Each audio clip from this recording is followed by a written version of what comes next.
My name is Michael Franzese, and this is my story. For more than a decade, I've traveled the country speaking to audiences far and wide. College and professional athletes, business groups, church groups. It's always the same. This is the platform I've been given to share my life's experience.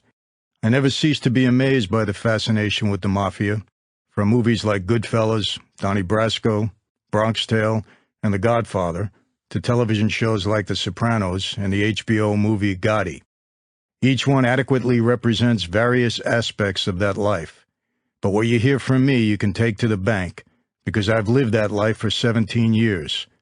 By the grace of God and the love of a young girl, now my wife of 23 years, I'm still alive to tell my story. Please allow me to tell this in the language of the street. Bear with me as I speak of made men and of being straightened out, and as I talk about cops and feds and someone rolling over on his friends. This is how I experienced it, and I speak here in the way of my former life, because I want you, the reader, to experience it with me. There's an old saying that the only way to leave the Mafia is in a coffin.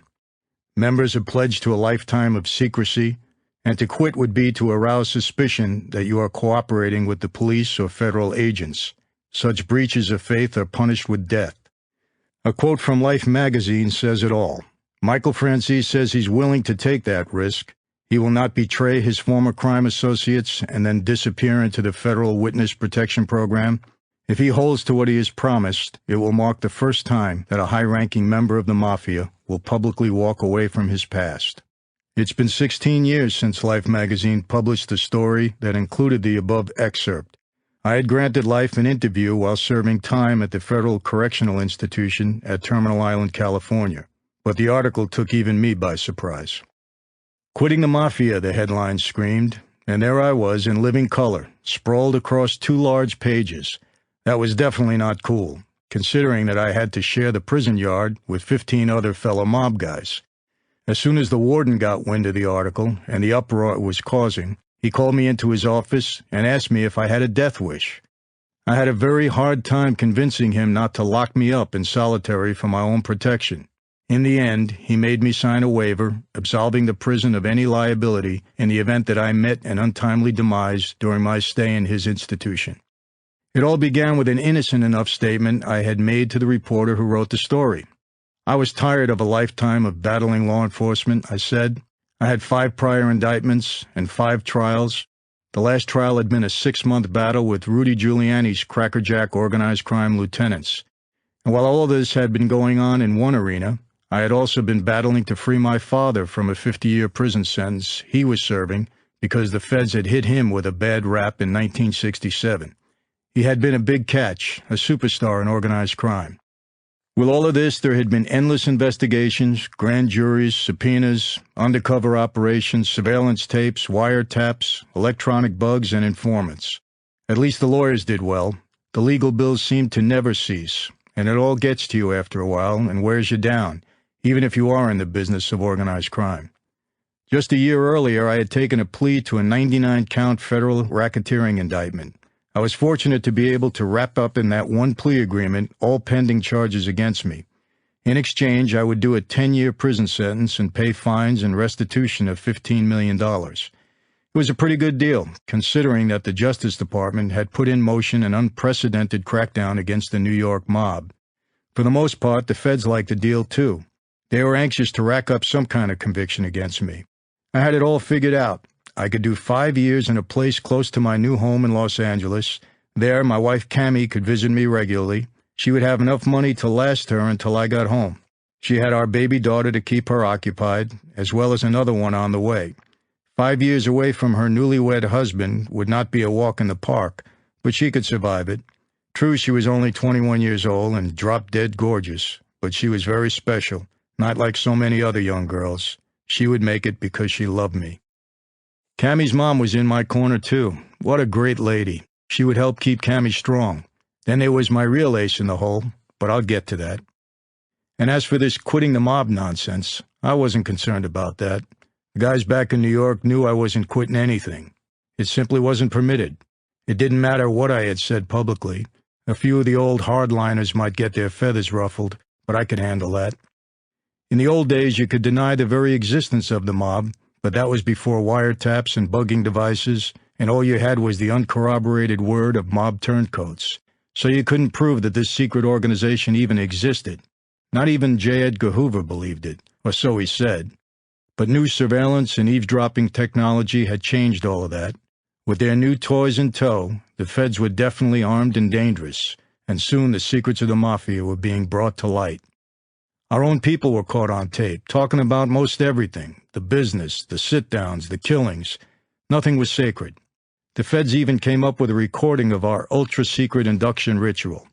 So as far as I was concerned, admitting to my membership in the mob was a given. That was no big revelation, certainly not one worthy of a major headline. Besides, I had a plan. I still had some cash left, even after the feds had taken their chunk, and the sunshine and the beaches of the Golden State had become a lot more appealing to me than the coffee shops of Brooklyn. Plus, Cammy was there. But after 15 years in the mob, I knew what it was all about. Like it or not, I had taken the oath, and I would stand by that oath, even if I had my doubts. So I would do my 5 years in the pen, and then do 5 more on parole in L.A., a world away from the guys in Brooklyn. Everyone knew the feds were all over wise guy parolees. You associate with other made guys, and you're back in the joint. The judge had slapped another 5 years probation onto my sentence with the same deal. No contact with the boys while under supervision. So maybe we sneak a few meetings here and there, and I send in some cash when I make a score, but that's it. So I figured I had maybe 15 years during which I would have to lay low, away from the bosses. I had gotten an excused leave of absence courtesy of the feds. At the end of it all, maybe they'd forget about me. You know, out of sight, out of mind. The feds were slamming the bosses with huge indictments, and guys were turning informant left and right. Who would even be left at the end? I had a new life in L.A. and could live happily ever after with Cammy and the kids. Yeah, I had it all figured out. What a plan. Everything seemed right. But somehow it all felt wrong, and within days of the Life article, my well-thought-out, brilliant plan began to unravel. Looking back now, I realize that nothing went according to my plan. That goes to show you how smart I was. I could never have imagined the incredible turn of events that would shape the course of my life over the next 15 years. Events that would have nearly everyone in law enforcement who knew my story predicting that I would soon be another victim of a classic mob hit. And why not? It happened to us made guys all the time. It was part of the life I had come to know, the life I had sworn never to betray. Many of my former associates had met with that fate. At least 3 of my brothers, those who took the oath with me that Halloween night in 1975, are no longer with us. This is serious business. It's a matter of life and death. I'm not talking about the Sopranos here. There's no semi-dysfunctional mob boss calling the shots in this case. This is the real thing. When the boss says you're dead, you'd better be in hiding or in the witness protection program, or you are dead. You violate the oath, you betray the family, and you're dead. That's all there is to it. I never underestimate the power or the ability of my former associates. We didn't control the underworld in this country since the turn of the century for nothing. In the real mob world, Tony Soprano would have been found dead in the trunk of a car soon after he spilled his guts to that cagey therapist. We can't take anything away from these men. They know their business, and they're good at what they do. No one knows that better than I do. So why am I still alive? Why am I not in hiding? After all, I violated the oath. I no longer live within the confines of the secret organization we call La Cosa Nostra, which means this thing of ours. What happened? Did I buy the right to live by paying the family $10 million from the stolen gas tax money? Ed McDonald, the former strike force chief in Brooklyn, thinks so. And what about my father, the legendary John Sonny Franzese? He's lived the life for 50 years now.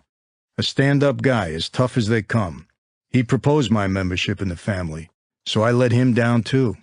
The oath comes before everything in that life. It's a blood covenant, stronger even than the blood that binds a father to his son. Why did my own father allow me to live? Did the mob slip up big time? Make no mistake, I'm alive by design, not by accident. Don't ever sell my former associates short. It could have been over for me a long time ago, a just reward for my past involvement in a life that was contrary to the laws of God and of man. And it might be over for me tomorrow. I take nothing for granted, But then again, it might be over for you tomorrow, too. Are we guaranteed even another breath? For me, it no longer matters. Why? The answer can be found in the pages of this book. My life has taken a dramatic turn. This turn has been described as amazing, unbelievable, improbable, and miraculous. But maybe it's none of these, or maybe it's all of these. You decide. Whatever the case, it is my hope that by the time you reach the end of this book, your life will have changed too. I searched for and found the truth that sets men free, and I found it in a blood covenant.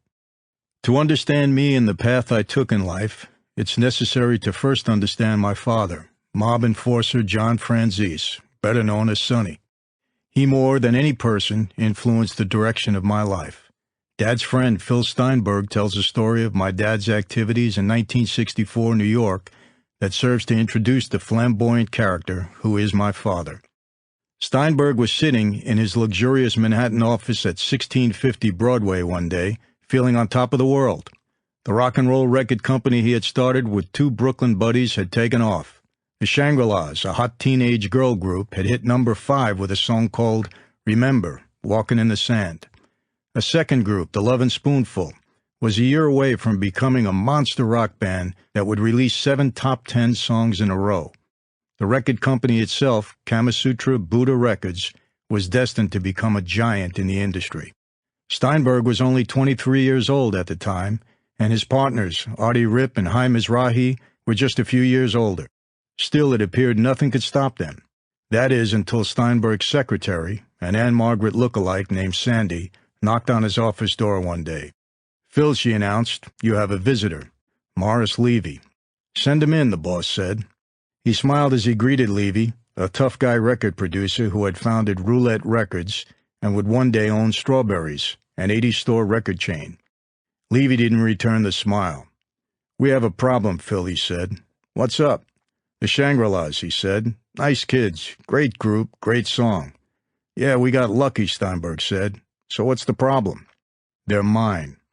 "No, they're mine, and I want my cut." Steinberg felt the muscles in his neck tighten. A burly ex-football player, he suppressed an urge to toss Levy out of his office. That wouldn't have been a wise option. Steinberg knew the streets. Levy was an associate of Gaetano Tommy the Big Guy Vestola, a vicious soldier in the DiCavalcanti mafia family. He was also the childhood friend of Vincent the Chin Gigante, a menacing hood on his way to becoming the boss of the Genovese family. In short, Levy was big trouble. "I'll discuss this with my partners, and we'll get back to you," Steinberg said, forcing a smile. "I'm sure we can work this out to your satisfaction." "Make some calls. Check around," Levy advised. "I'm confident you'll do the right thing." After Levy left, Steinberg called a meeting of his partners and explained to them what had just happened, and together they sank into a collective despair. Aside from his connections, Levy had legendary moxie, a boldness that bordered on insanity. He had once trademarked the term rock and roll and forced record companies to pay him a royalty to use those magic words. In the end, the government had to step in and stop his hustle by declaring the term rock and roll to be generic. With that kind of audacity and that measure of mafia weight behind him, Levy wasn't about to back off his claim on the Shangri-Las and Kama Sutra Buddha. The upstart record producers were in this state of depression when Dad passed by. His presence was not unusual, for he frequently dropped by. Dad enjoyed popping into the record company as he made his Manhattan rounds. A few times he even took Mom and us kids with him and showed us around the bustling recording studios. He liked checking on the progress of Phil and his friends. They were street punks from Brooklyn, just like him, and he admired their spunk. They had no business trying to crash the record industry, but they'd pushed their way in and hit it big. So more power to him, he thought. "What's the matter with you guys?" Dad said that day. "You look like all your dogs died." Steinbrenner tried to brush it off. He didn't want his friend to know. Sonny might take it as asking for a favor, and Steinberg knew better than to ask. You ask for something, and you keep paying it back the rest of your life. "Everything's okay. We're just a bit tired," was his reply. Dad laughed. "Tired? You guys should be dancing in the street. What's wrong?" Steinberg shrugged. Dad grew serious. "Hey, Phil, what? Am I your friend?" he said, tapping his chest with both hands. "You can't tell me your problems?" Steinberg glanced up, and a smile cut through his rough but handsome features. This wasn't a favor. It was a friend offering to help out a friend, and that was perfectly all right. "Sonny," he confided, "Mo Levy came by today. He said he owns a piece of the Shangri-Las, and he wants his cut." Dad raised his eyebrows in surprise. "Mo Levy said that? You must be kidding." "No joke, Sonny." Dad's deep brown eyes panned the room. He took in the worried faces of the three young men sitting at the table. "You boys work too hard to have the likes of Mo Levy shake you down," he said to them. "Don't worry about it." And that was the end of the conversation. Steinberg didn't see Mo Levy again until a few weeks later, when they bumped into each other at a nearby recording studio. Levy was all handshakes and smiles, complimenting Steinberg on the Shangri-La's smash follow-up hit, Leader of the Pack, along with a third hit Kamasutra had produced, Come a Little Bit Closer, by Jay and the Americans. When Levy made no mention of his cut, Steinberg searched his eyes for the slightest sign of indignation, any hint that a message had been delivered, but he couldn't detect a thing. The Shangri-Las, Jay and the Americans, The Lovin' Spoonful, Sha-Na-Na, Gladys Knight and the Pips, and scores of other rock performers went on to bring tens of millions of dollars into Kamasutra Buddha's coffers. By the end of the 1970s, Buddha Records had become one of the largest independent record companies in the world, and no one ever came by demanding a cut again. Steinberg swore by this story, and it does seem typical of my dad's work. Those who knew Dad well in his heyday considered him to be something of a chameleon. He could change his colors so fast over such a wide range of personalities that he could have fooled any dozen psychiatrists into thinking he was certifiable. Actually, he was certifiable. His Army career was cut short in 1944 when the military shrinks made him for a psychoneurotic with pronounced homicidal tendencies and recommended that he be busted out of the service without delay. Dad's chameleon ways extended beyond his personality. He was a powerfully built man, about 5'9" in height, with short black hair sprinkled with gray. Early mugshots reveal a gruesome, bull-necked man with dark, close-cropped hair, a widow's peak, a boxer's squashed nose, dark stubble, and squinting eyes that seemed almost to burn demonically. He was a burly 200 pounds, and some said pit bull ugly. He looked every bit the street thug he was. Other photos depict a man so different as to strain belief. Longer, styled hair speckled with dignified flecks of gray. Expensive, tailor-made suits draped over a leaner, 170-pound frame. Knock-'em-dead overcoats cut like a suit and fitting as snug as a blazer. Clean-shaven, meticulously groomed, beaming smile, a crisp fedora with the brim cocked upward, and the mafia prerequisites, a diamond pinky ring, and black-pointed shoes. At times, Dad resembled former middleweight champion Rocky Graziano, but as he matured, his features smoothed out more. His boxer's nose seemed to narrow and no longer dominated his face. In a Life magazine photo reprinted in 1988, he looked like singer Eddie Fisher, ex-husband of Liz Taylor. Like the chameleon he was said to be, Dad's talent lay in adaptation. The higher he rose in the Colombo crime family, the more handsome and dignified his appearance became. Even his body movements changed over the years, from a plodding chunk of iron to an odd sort of grace, like a mountain lion who mesmerizes its victims with its athletic beauty before slashing them apart. And Dad grew with each transformation. He was like a corporate executive rising from the mailroom to chairman of the board and looking the part every step of the way. From the streets of the Greenpoint section of Brooklyn, where he grew up riding shotgun on his Italian immigrant's father bakery truck, to the suburbs of Long Island, Dad soaked up each new surrounding and changed himself to fit in. On the streets, he enveloped himself in the image of the beast within and could paralyze the most fearless hitman with a stare.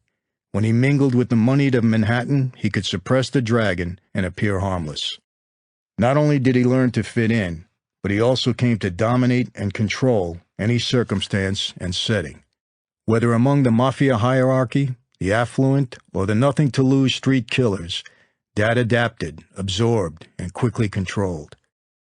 What is true is that within the span of a decade, Dad rose from his father's bakery truck to become the underboss and heir apparent to the Colombo family, one of the 5 La Cosa Nostra crime families established in 1931.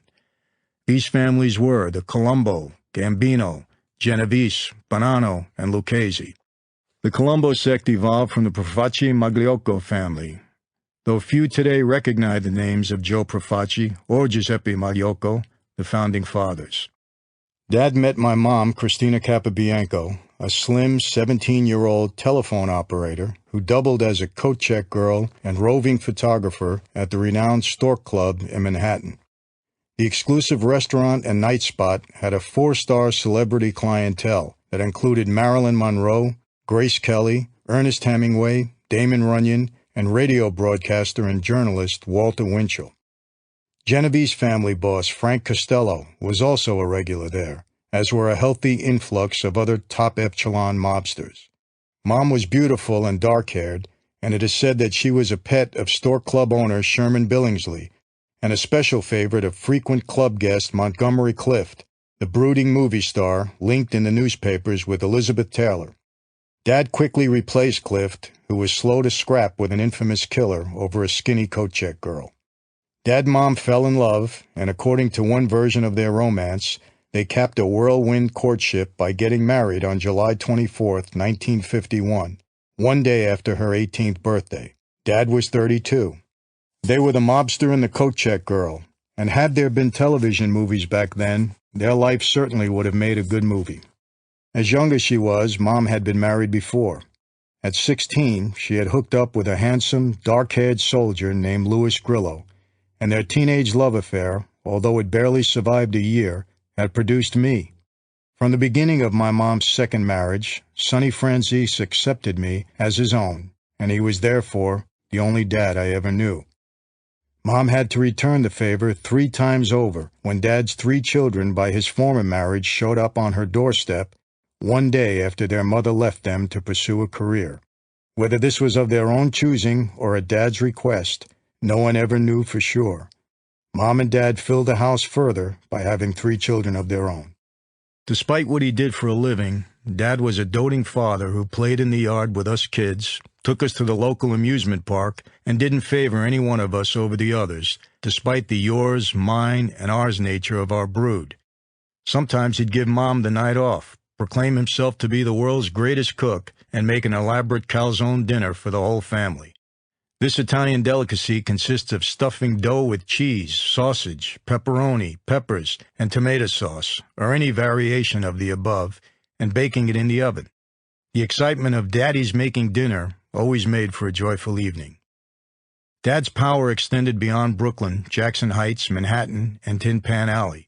It coursed throughout the Colombo family, was felt by the other families, and even reached across the country. Famous people knew and respected him. We were out at Al and Nick's in Manhattan one night, having dinner and watching one of the shows, Steinberg recalled. Sonny was in good spirits, enjoying himself to the hilt. Joe Colombo comes in, and he and Sonny started getting playful. Before you know it, Sonny had Joe's head in a headlock. One flexed muscle, and Sonny could have snapped the boss's neck like a stalk of spaghetti. Sonny could have climbed the final rung to the top, but that wasn't his way. They were just playing. And anyway, Sonny already ran the family. A little later, Frank Sinatra comes over to our table. Sinatra leaned down, took Sonny's hand, and kissed his ring. Kissed his ring, right in front of Colombo. Unreal. There was more than one reason that Sinatra was so respectful to Dad that evening. Dad usually had a ringside table whenever Sinatra or Sammy Davis Jr. or any number of entertainers opened anywhere in New York. He was a regular in their dressing rooms backstage. He was not an unwanted presence because the superstars were keenly aware of the power Dad wielded. Another reason Sinatra paid his respects to Dad that night was because Dad had treated his sons so well. In 1963, some years before the incident Steinberg witnessed, Frank Sinatra Jr. was playing at the San Suzanne nightclub off the Jericho Turnpike in Mineola, Long Island. The crowd, made up mostly of hitmen, mob soldiers, bookmakers, and extortionists, accompanied by their floozies and favorite prostitutes, cheered wildly and treated every Frank Jr. number as if it were the greatest thing they had ever heard. Standing ovations followed virtually every song. Buoyed by this boisterous response, young Sinatra cranked it up a few notches and gave a rousing performance equal to the unexpected adulation. The entertainment press was alerted to the San Suzanne happening, captured the unrestrained enthusiasm in the room, and dubbed Frank Jr. a hit. That brought in the legitimate crowds, and no doubt the elder Sinatra's ring-kissing gratitude. It wasn't the first or the last time Dad packed a house for a struggling entertainer, and if Dad had a good time, there was no favor to repay. My mistrust of law enforcement officials had its roots in my childhood. One incident that occurred when I was only 10 years old serves to illustrate this point.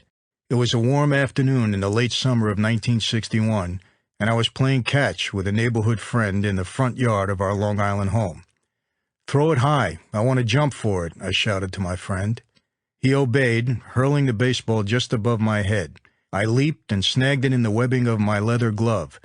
"Throw it higher," I said, tossing the ball back. "I want to catch it like Mickey Mantle did against the Red Sox." This time the pitch was too high. The ball skidded off the top of my glove and rolled down the street. I chased after it and found it under the brown wingtip shoe of a big man with a craggy face wearing a tan overcoat. He opened his coat, flashed a badge, and pulled a huge black pistol from a shoulder holster. "See this gun?" he growled, shoving a barrel into my face. "This is for your father. Bang, bang, he's dead."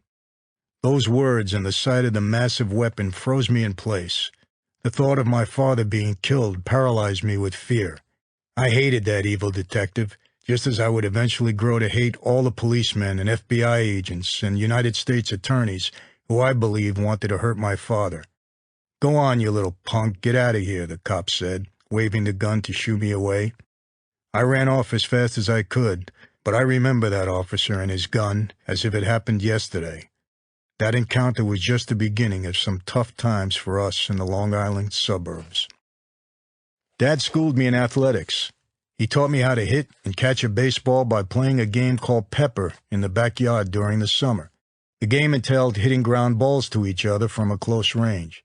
He was a firm but encouraging taskmaster, ordering me to bend my knees and keep my body in front of the ball until I could scoop up the sharply hit grounders in my sleep. When it was my turn at bat, I was told to keep my swing level, keep the Louisville Slugger trademark up, and place the ball where I wanted it. When the weather cooled and leaves began to turn, we put away our Roger Maris bats and Mickey Mantle's signature gloves and brought out a Joe Namath football. The sport was different, but the lessons continued. Dad taught me to fake one way, cut sharply in the opposite direction, then cradle a spiraling leather and lace ball into my arms. He taught me how to lead a receiver so that the football could be caught on the run without breaking stride. He spoke knowledgeably about my athletic achievements because he rarely missed a game. From the time I donned the ice blue hat and stretch socks of the Nuzzi Brothers Little League team in New Hyde Park, through my tenure as big jock on campus at St. Anne's and Holy Cross, Dad was a constant fixture in the stands or on the sidelines. Sometimes he'd come right into the dugout, wearing his standard summer outfit of black nylon socks, sandals, and Bermuda shorts, a dowdy contrast to his dapper Manhattan suits and diamond rings. Often he would bring his close friends, nice men, who in another world were notorious figures. My cheering section included Jojo Vitacco, Johnny Irish Matera, Red Krabby, Felice Philly Vazzari, Whitey Florio, Salvatore Sally D'Ambrosio, Anthony Tony the Gawk Augello, and Freddie No-Nose DeLucia. I always knew when my father arrived at the stadium or ballpark, and I took note of where he sat in the stands or stood along the sidelines. It was as if I were performing for one person, my father.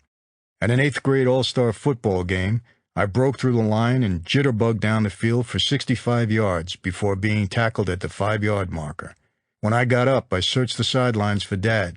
I spotted him running down the edge of the field, leaping up and down and throwing his fists in the air.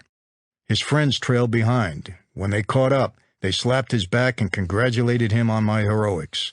2 plays later, I took it in for what would be the game-winning touchdown, causing more sideline celebrations. Pumped with adrenaline, I followed by kicking off, dashing down the field and leveling the ball carrier near the 20-yard line. The public address announcer reported that another player had made the tackle.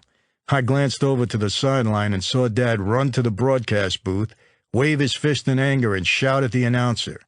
The announcer quickly corrected his mistake. "You see, Rock," Dad said to my grandfather as they stood behind the bench, "I knew Michael would make that tackle. He ran 60 yards, scored the touchdown, kicked off, and made the tackle. He's a one-man team. That's my boy." Although I struggled to maintain my focus on science, biology at the moment, and on fielding ground balls and eluding linebackers, Dad's notoriety kept intruding. I was only 12 when articles first began to appear on the inside pages of the local newspaper. The stories would announce that Sonny Franzese had been arrested for some minor crime. Invariably, they went on to refer to him as a mafioso, or organized crime chief. But Dad would show up at home a day or so later and act as if nothing had happened. No explanation was ever offered to us. Up until then, I had always thought he was just a successful businessman, which he was. He owned or had interests in many legitimate businesses, including a dry cleaner, numerous bars, nightclubs, restaurants, and diners, a sportswear company, and a pastry shop. He even had a piece of a major record company and was involved with professional boxing. I didn't understand the stuff in the newspapers about organized crime. It was finally our English maid, Pauline, who sensed my dismay and confusion. She sat me down one afternoon and, without being judgmental, explained to me what the terms mafia, la cosa nostra, and organized crime meant. I was grateful to Pauline, but I remained perplexed. As the stories increased, I wondered why Mom and Dad just didn't call a family meeting and explain to us what was going on. They never did. They ignored it, so I ignored it too. I was 14, just getting started in high school and serious athletics, when the stories leaped from the back pages to the front. On December 24th, 1965, many of my neighbors and classmates discovered for the first time that I was the stepson of the hood in our neighborhood, as the article called Dad. Our family brushed off the long, damning story and proceeded to revel in a typical Christmas Eve, feasting on seafood and spaghetti at Mom's parents' house. By the early 1960s, law enforcement officials had placed Dad under constant surveillance. Detectives sat in unmarked cars at various locations near our home, disturbing neighbors and making a general nuisance of themselves. Other incidents were more serious. One evening, Dad decided to take us to dinner at the nearby Silver Moon Diner on Lakeville Road. A beefy Nassau County cop with a bad attitude decided to make a point with us, so he rode our bumper, flashing his headlights. He would back off for a little while, then speed up and ride the bumper again. This frightened the younger children and made them cry. Through all of this, Dad kept his cool, but I could tell he was furious that the officer was making a scene in front of his family. Once we had arrived at the diner, Dad calmed the younger children and seated everyone. Within minutes, the beefy detective walked in with his partner. "There's the tough guy and his worthless family," he said as he passed. Dad had heard enough. "You degenerate bum," he said to the officer. "You bother my family and I'll kill you." The diner went deadly silent, and everyone inside froze in place. Startled, the detective turned and started to go for his gun. This only enraged my father further. "Go ahead. Go for it. Go for your gun. I'll kill you before you get it out of the holster," he shouted. Mom and I jumped up and held Dad back while the second detective grabbed his partner. Dad and the offending officer continued to trade insults over their shoulders before finally settling down. Dinner proceeded without further incident, and the next day, the loose cannon detective was taken off the assignment and was never seen in the neighborhood again. His replacements were less overt, but the harassment continued. Thus I grew up with a strong sense that they were the villains, not us. They were the bad guys. They were crude, nasty, and obnoxious, and they were always hassling and suffocating us. They were the enemy, and this concept was enforced by the fact that our whole neighborhood hated them. Many suppose that my parents taught me to hate or disrespect law enforcement officials, but that wasn't true. My thinking concerning them was a result of what I experienced. Although Dad continued to beat arrest raps and maintain his freedom, the police and prosecutors were stepping up their harassment. This reached a climax one evening shortly before I graduated from high school. My parents had decided to throw a party in my honor and had set up a tent in the backyard and put out an impressive spread. Scores of classmates attended. That evening, I gave my first public speech, thanking my father for my success. Near the end of the celebration, Dad signaled me to come over near the side of the house where we could be alone. There he handed me a small package. "This is for you," he said. "I want you to have it. You deserve it." I opened the neatly wrapped box to find a $10,000 18-karat gold Lucien Piccard watch embedded with diamonds. My jaw dropped when I saw the extravagant gift. Dad smiled and opened his arms. His eyes glistened, and we embraced for nearly a minute. "You've been a good kid, Michael," he said. "I'm proud of you. I'm proud that you're my son." In that moment, I had to fight to hold back my tears. Within days of the graduation party, a shower of subpoenas rained down on my high school and neighborhood. All the cars driven to the celebration, from teenagers' hot rods to their fathers' Oldsmobiles, had been photographed and their license plate numbers recorded. The subpoenas summoning the registered owners to a Nassau County grand jury went out to high school students, their parents, and unknowing friends who had loaned out their cars for the afternoon. Our phone rang incessantly for several days, with calls from frightened teenagers and anxious parents wanting to know what was happening and how they should respond. My father's downfall began with the arrests of 4 low-level bank robbers in 1965 and their implication of him in a case which he was, strangely enough, innocent. 2 of these bank robbers, John Cordero and Charles Zaire, were heroin addicts, and the other 2, Jimmy Smith and Richard Parks, were criminals of minimal style. The charges against Dad were difficult for us to believe. It was unthinkable that he would have thrown in with a band of drug addicts and losers. I didn't realize it then, but the 2 heroin addicts were proof of his innocence in this matter. The trial commenced, and the 4 felons repeated their synchronized stories about meeting with Dad in a Long Island motel room in 1965 so he could map out their reckless bank robberies. Few people believed this testimony, not even the journalist who had hounded my father for years. "That's not the way it's done," flatly stated Newsday's Bob Green. "The guys at Sonny's level, they insulate themselves. They have a soldier deal directly with robbers. Even if he were involved, he would have worked through an intermediary." Green had said something similar in his story The Hood in Our Neighborhood. Franzese follows a basic Cosa Nostra policy of protection, police say. It is a policy called insulation. The man who makes book or robs a motel is 5 persons removed from Franzese himself. Franzese gives the orders over a public phone or in a walking conversation, and they are then transmitted down the line through 3 to 7 people before they reach the man who commits the actual criminal act. So even if the criminal is caught, it would require 3 to 7 people to admit that the original orders had come from Franzese. Somewhere along the line, one of these people would keep silent. This, authorities say, accounts for the inability of law enforcement agencies to imprison him for crimes they know he is masterminding. The government tried the case, the bank robbers testified, and the defense attorneys did their best. But in the end, Dad was convicted. Judge Jacob Mishler completed the dispensation of justice by sentencing my beloved father to 50 years in prison. I had struggled all my life with the confusing concepts of good and evil and how they related to our family. I idolized Dad, and despite the fact that the newspapers had often said that he was a criminal, I refused to believe it. I knew him as good. I knew him as the strong, honorable man I saw every night at the dinner table, the man who treated my often demanding mother so tenderly and who loved my brothers and sisters so intensely, the man who embraced an insecure stepchild and treated him as a blood son. By then I was in my first year of pre-med studies at Hofstra University, and classes had finished for the day. After driving around aimlessly for a while, I somehow found my way to my grandfather's house.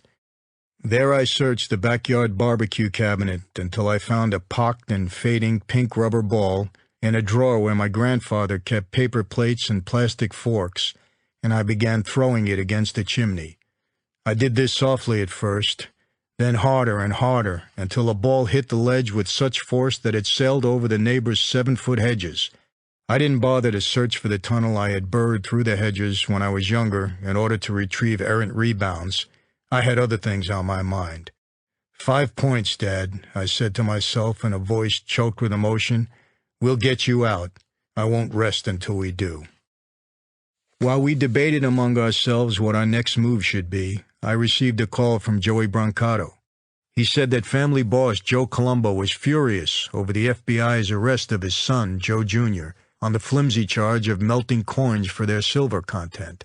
Colombo was planning to counterattack by picketing the FBI's Manhattan office at 69th Street and 3rd Avenue, and Brancato said Colombo wanted Mom and me to join him. The pickets began with just a handful of people, including Colombo himself. That was unprecedented. Suddenly, one of the most powerful leaders of a legendary secret society had surfaced from the darkest shadows and was out in the open, walking a picket line and chatting with reporters. Colombo's two other sons, Vincent and Anthony, joined Joe Jr. out on bail and supporting their father.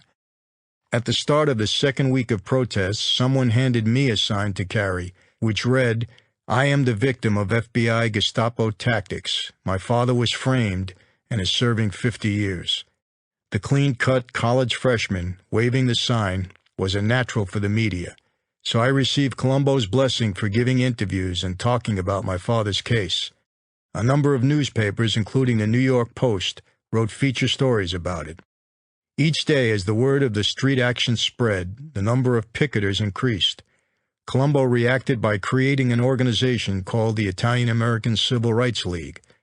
The purpose of the group was said to be to combat stereotyping and ethnic slurs against Italians, particularly the belief that all Italians were mobsters. The fact that the group's leader himself was a bona fide Cosa Nostra Don and might do more to foster the stereotypes than fight them was brushed aside. The picketing went on for months. Colombo, a short, polished man with dark, thinning hair, was tenacious. As the Italian-American Civil Rights League grew in numbers and popularity, his determination grew with it.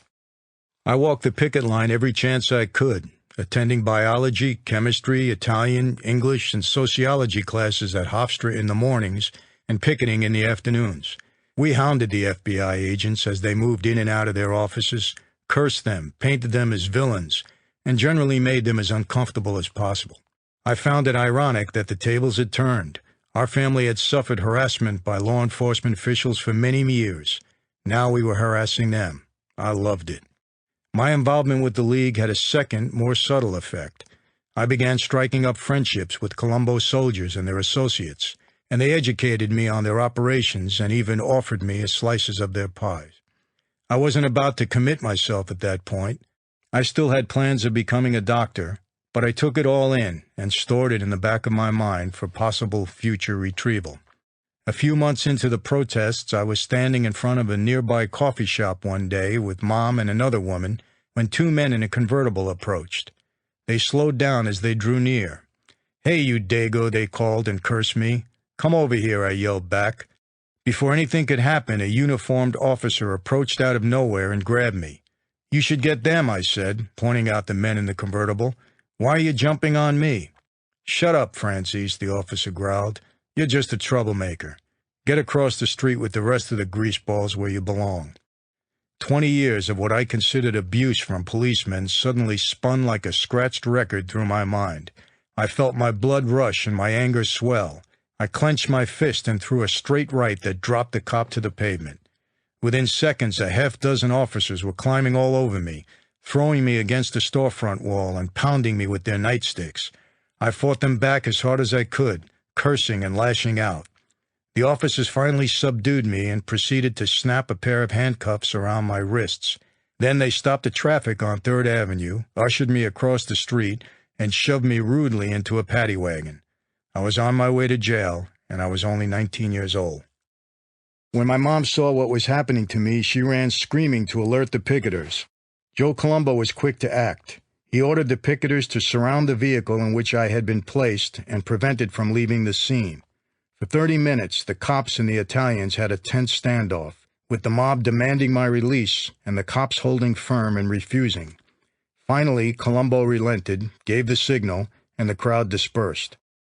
I was taken to the precinct station, photographed, fingerprinted, and placed in a cell. Infused with anger and pumped with adrenaline, I couldn't help taunting the processing officers. For instance, a detective told me that my father was outside and wanted the keys to my car. Knowing that it was my grandfather, not my father, I answered that it wasn't true. My father wasn't out there, and I refused to hand over the keys to him. The detective went into the lobby, returned, and repeated the request. I again refused, insisting that I knew my father wasn't out there. Finally, the detective caught on. "Okay, wise guy," he said, "your grandfather wants the keys to the car." With that, I turned over the keys, but I couldn't resist the taunt. "I told you it wasn't my father." Within the hour, Barry Slotnick, a famous New York defense attorney, was in the station house arranging my release. Slotnick at that time was Colombo's attorney, and he retrieved me from the cell and escorted me to a waiting car. I was surprised to find that inside the car was Joe Colombo himself. "Are you okay?" the boss asked. "I'm fine," I said defiantly. Colombo laughed. "You're bold, kid, but you have to learn. You don't fight with cops. You can never win." I shrugged. Then Colombo did something that changed my life. "You're a good kid," he said, reaching into his pocket and pulling out a button. "I'm making you a captain in the league." The experience left me with a far greater sense of destiny than the small gesture might have indicated. I was impressed by Joe Colombo. I was impressed by the way he had commanded his forces to stall the paddy wagon, and by the way he had dispatched a prominent attorney to handle things at the jail. For the first time, I was getting a feel for both the power and the family aspect of my father's mysterious life. The family had taken care of me, and I liked that. What I had done that day, hitting a police officer, was a serious offense, and some have done hard time in prison for less. My case actually was much worse. I had assaulted a half a dozen officers and verbally abused them, and yet I was out of jail within an hour. The charges were later downgraded from felonious assault to harassment, and I was slapped with a small fine of $250. I was impressed indeed. The Italian-American Civil Rights League expanded rapidly, and by 1971, membership had soared into the thousands. Frank Sinatra, Sammy Davis Jr., Vic Damone, and Connie Francis, among others, lent their celebrity to the cause and gave benefit concerts to raise a war chest. The donations coming in totaled millions. Unwittingly, Joe Colombo had stumbled upon a vast new source of clean revenue. Italian pride apparently equaled big bucks. But not everyone was overjoyed about what was happening. Colombo's bizarre social activism was frowned upon by the ruling commission of the 5 La Cosa Nostra families. The remaining bosses, led by Carlo Gambino, were aghast at what Colombo was doing and that he was operating so openly. They were seeing him give interviews on the evening news and reading about him in the newspapers. They were also suspicious of what he was doing with the donations that were pouring in and that he wasn't sharing fairly with the other families. In time, the commission met and ordered Colombo to curtail his civil rights activities and get back to the business of organized crime. But Colombo refused. Not only did he rebuff the commission, he made plans for the biggest gathering yet by organizing an Italian Unity Day rally for Columbus Day, 1971, at Columbus Circle in Manhattan. On the morning of the rally, I was surprised when my mother decided not to attend. She was a longtime friend of Colombo, was active in the organization, and had been anticipating the big event. That all changed when she awakened that morning, shaken by a vivid nightmare of Colombo being gunned down. She reasoned that if she went, it would happen as she had dreamed. Others received more direct warnings. "Don't go to the rally, Crazy Joe Gallo," advised FBI agent Bernie Welsh, one of the few feds the mob guys respected. "There's gonna be a stampede." Welsh reported the tip to his superiors and discovered that there was a loud buzz on the streets that something bad was going to go down during that event. The rumors proved correct. When I arrived in the square that day, nearly 50,000 people had gathered. Colombo, flush with victory, was standing at the podium, going over his speech and preparing for the grandest moment of his life. He spotted me and called me over.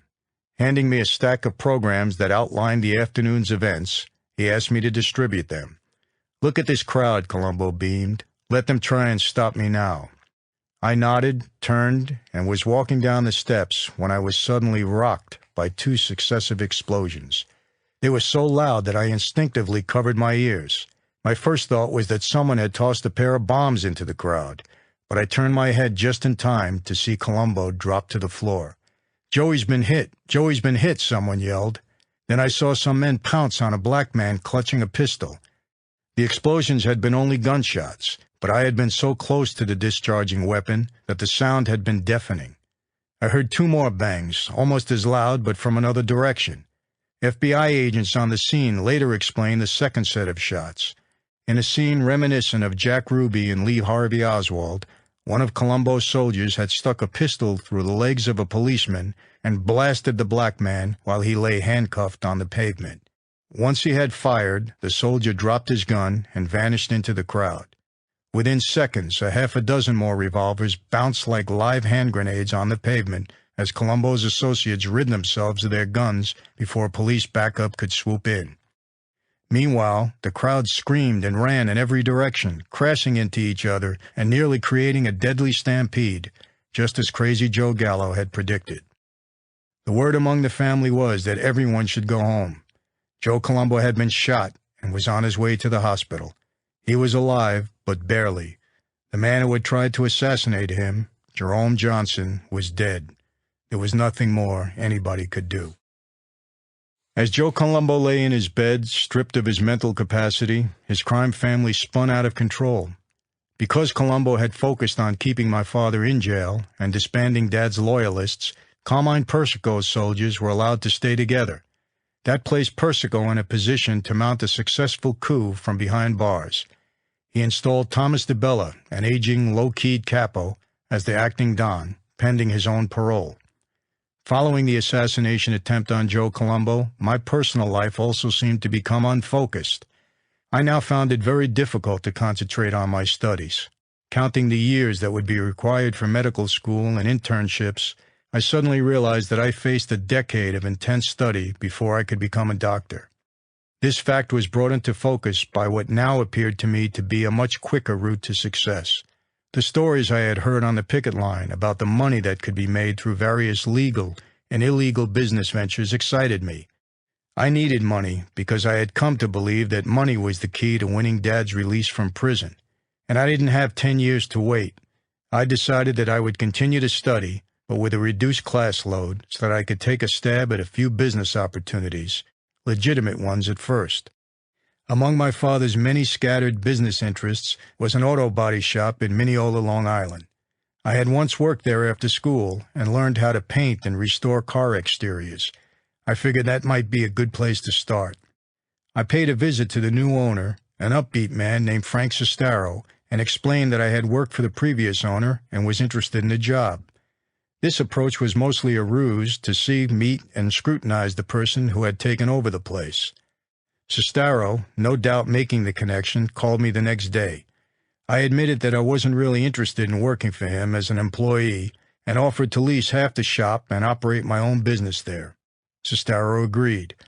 I began digging wrecked Ford Pintos and Chevy Vegas out of junkyards, restoring them and selling them for a healthy profit. The two makes, America's first attempt to counter the successful small Japanese cars, was so flimsy and cheaply built that it took little more than a fender bender for an insurance company to total them out. Many junked Vegas and Pintos were actually in relatively good shape and could be fixed in a day or so and sold for $1,500 to $2,000 profit. Although this effort did turn a profit, I quickly realized that a half interest in a body shop wasn't going to buy me a mansion on a hilltop, so I began looking for other opportunities. About that time, I received a call from Tony Morano, a stout man in his late 30s with a head of curly, sandy blonde hair. Morano had experience in the auto leasing business, along with a criminal record, although he wasn't connected to La Cosa Nostra. Morano and I hit it off, formed a partnership, and rented a corner lot on Cherry Valley Road in West Hempstead. Next, we needed some financing. We approached Mel Cooper, a man I knew in the finance business, and asked him to direct us to a company that would assist us with our startup financing. Cooper sent us to a man named Vince, who was in the garbage business. Vince heard us out and recommended Equilease, a company run by two brothers. We talked the brothers into giving us a $500,000 line of credit to begin our West Hempstead automobile leasing operation. Within a few months, MBE Leasing was turning over 10 to 20 automobiles a month, and I was pulling down $500 a week. Meanwhile, Frank Sestaro was struggling to turn a profit with the body shop. I took over the entire operation and moved the equipment to the West Hempstead lot. The business, now in a better location, started turning around, and from that operation, I was soon putting in another $500 a week into my pocket. 6 months later, during my sophomore year in college, Tony and I sectioned off a corner of our Cherry Valley property and opened a used car lot. This segment of our rapidly expanding operation started kicking another $1,000 a month into my swelling kitty. The year 1975 marked yet another milestone in my life. It was the year I decided to get involved in Dad's business. I was desperate to earn enough money to pay lawyers and private investigators to help him get out of prison. So I decided to tell him the next time I visited him at Leavenworth that I was giving up my hopes of becoming a doctor to dedicate myself more seriously to business. We argued about it in the visiting room for some time, but when he saw that my mind was made up, he took another angle. "Michael," he said, "if you're going to be on the streets, you need to do it the right way. I'll send word downtown, and you'll be contacted by one of my associates. He'll tell you what to do." I wasn't exactly sure what my father was getting at. He had sheltered me from his business affairs for most of my life. We lived in the suburbs, not in the city or in Brooklyn, where mob guys were everywhere and were viewed as celebrities and big shots. I knew the designations good fella or made man meant that someone had been inducted into La Cosa Nostra as a soldier, and that trusted mob associates were often called wise guys. But I only had a vague sense of what the secret brotherhood was all about. What I did know is that the organization was my father's heart and soul. If he wanted me involved, it was an honor I could not take lightly. "Okay," I responded emotionlessly. "What would you do if you had to kill someone?" he asked. I was taken back by this question. "If I had to, I could," I heard myself respond. "Would it bother you?" "Depends upon the circumstances," I said. Dad smiled. Apparently that was the correct answer. Typically, there was never a clear explanation of why my father decided at that particular moment to straighten me out. This phrase itself is one of the most quizzical of mob euphemisms and means the opposite of what it might seem. Straighten out, no doubt, developed from the idea of taking a wild, cunning street criminal, embracing him into the mob, and putting his talents to more productive use. This may explain why I was being invited to join La Cosa Nostra. Despite my history of legitimate business success, I had showed no timidity in venturing over the legal line. I already had a long history of arrests, grand jury indictments, and trials. I had been branded a mobster by the press while I was still clean and serious about becoming a doctor. Also, the word among the families was that I was a comer, meaning that I was aggressive, motivated, and determined to be successful. I was also proving to be resilient. The Nassau County police and prosecutors had tried to destroy me, and I had survived. I assumed that Dad was afraid that one of the other 4 families might try to straighten me out before he had a chance. He figured that if I wasn't going to become a doctor, and I was determined to play both sides of the business world, legal and illegal, I might as well operate under the protective wing of the Colombo family. A tougher question to answer is why I accepted Dad's proposal. I didn't need the mob. My parents had given me an education. I'd had the opportunity to become a doctor, and I was doing well in my own business ventures. I wasn't a street punk from a broken home in search of the family I had never known. I didn't even believe in that stuff. I was just a regular guy with a successful business. But I was my father's son, and my desire to win favor with him remained as intense as ever. If he wanted me to become a member of La Cosa Nostra, I wasn't going to question it, and I never did. I never asked Dad why he wanted me to take over his business, and I never asked him why he chose that particular moment in time to do it. All I knew, and was comforted in knowing that he knew, was that it would draw the 2 of us even closer together. Being close to my father, winning his respect and approval, and more importantly, being accepted as his son, remained my prime motivation.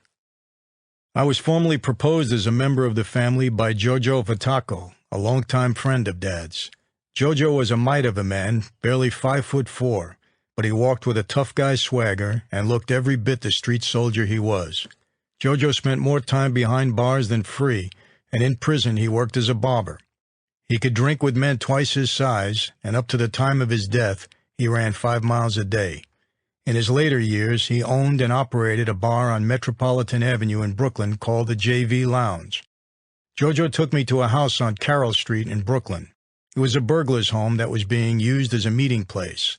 There, Jojo introduced me to Colombo family acting boss Thomas DeBella, a big, lumbering man who had spent 50 years working the unions and the docks. DeBella was 72 years old. He had survived in the mob by making sure he never stepped on anyone's toes. It was that quality, along with his advanced age, that had prompted Carmine Persico to install DeBella as a boss until he himself could get out of jail. After acknowledging my father and how warmly everyone regarded him, DeBella's speech to me that evening was similar to the standard line given to all prospects. I want you to understand that La Cosa Nostra comes before anything. You are your own man. If you are inducted into our life, you and your father would then be equals. Fathers have no priority over sons, and no brother has priority over another. We are all as one, united in blood. Once you become part of this family, there is no greater bond among men. Stay close to Jojo. Whatever he says, you do. When and if we are ready for you, you'll know. By this I understood DeBella to be saying, when and if we feel that you have proven yourself worthy and have earned the privilege of becoming a member of the family, we'll let you know. Some men waited more than 20 years to be deemed worthy, and their call to join the family never came. After the meeting, my name, along with those of other potential inductees, was circulated throughout the 5 families. This was the mob's version of a standard credit check. If anyone had any reason to object to me becoming a member of the family, he would let DeBella know quickly. The name circulation also had a second purpose. If anyone in another family felt he had a claim on a prospect, he was to let that be known as well. That's exactly what happened with me. Pasquale Patty Mac Macchiola, a Genovese soldier, raised an objection. He argued that I had done some business with one of his friends, and that made me his recruit. Patty Mac gambled that this would counter my father's own claim and negate the time I spent walking a picket line with family boss Joe Colombo. The mob commission overruled Mac's claim. My assigned caporegime was Andy Mush Russo, a cousin of Carmine Persico, and one of my first activities during my pledge period was to invite Russo in on a nightclub deal I had in the works. The owner of a discotheque on Long Island needed some cash to book star acts into his youth-oriented club. Russo and I kicked in $7,500 each on the promise of getting a percentage of the weekend take until the debt could be repaid. The percentage could go as high as $2,000 if the place was packed, a return that equaled a healthy 13.3 loan shark points a week. This pledge period lasted nearly a year. The family took this time to train the recruits in discipline and carefully measure their character, all the while waiting for the right low-level work to present itself. I spent most of my indoctrination acting as a chauffeur and gopher for DeBella. I was called upon to drive the acting boss around on his daily schedule, usually to meetings and restaurants. Ironically, they almost always used my cars because in this case, the chauffeur owned better automobiles than the boss. Through this minimal activity, I was able to meet various upper-echelon Colombo family members, along with the bosses and captains of the 4 other New York families. Almost everyone who greeted me paid tribute to my father. The meets were brief encounters in hallways, lobbies, or on sidewalks, and I was never invited to attend the actual official meetings. Outwardly, I performed my functions like the eager hopeful I was supposed to be. Inwardly, however, I was bothered by the servile duties and was not happy about the time they took from my business operations. I also didn't particularly care for Brooklyn, where DeBella's activities were centered. I preferred wide-open spaces. Wisely, I kept those feelings to myself. Careful as I was, I made 2 mistakes during my training. The first occurred when I dropped off DeBella at Junior's restaurant on Flatbush Avenue. Instead of waiting in front of the restaurant by the car, I became edgy and started pacing up and down the block. When DeBella came out, I was on the opposite corner. DeBella chewed me out. If I tell you to wait out front, you wait out front. You wait there for 3 days if you have to. You don't walk, you don't go to the bathroom, you stand right there. How did you know I wouldn't come running out and need to leave immediately? The second mistake was arriving 10 minutes late for an appointment on a cold winter morning.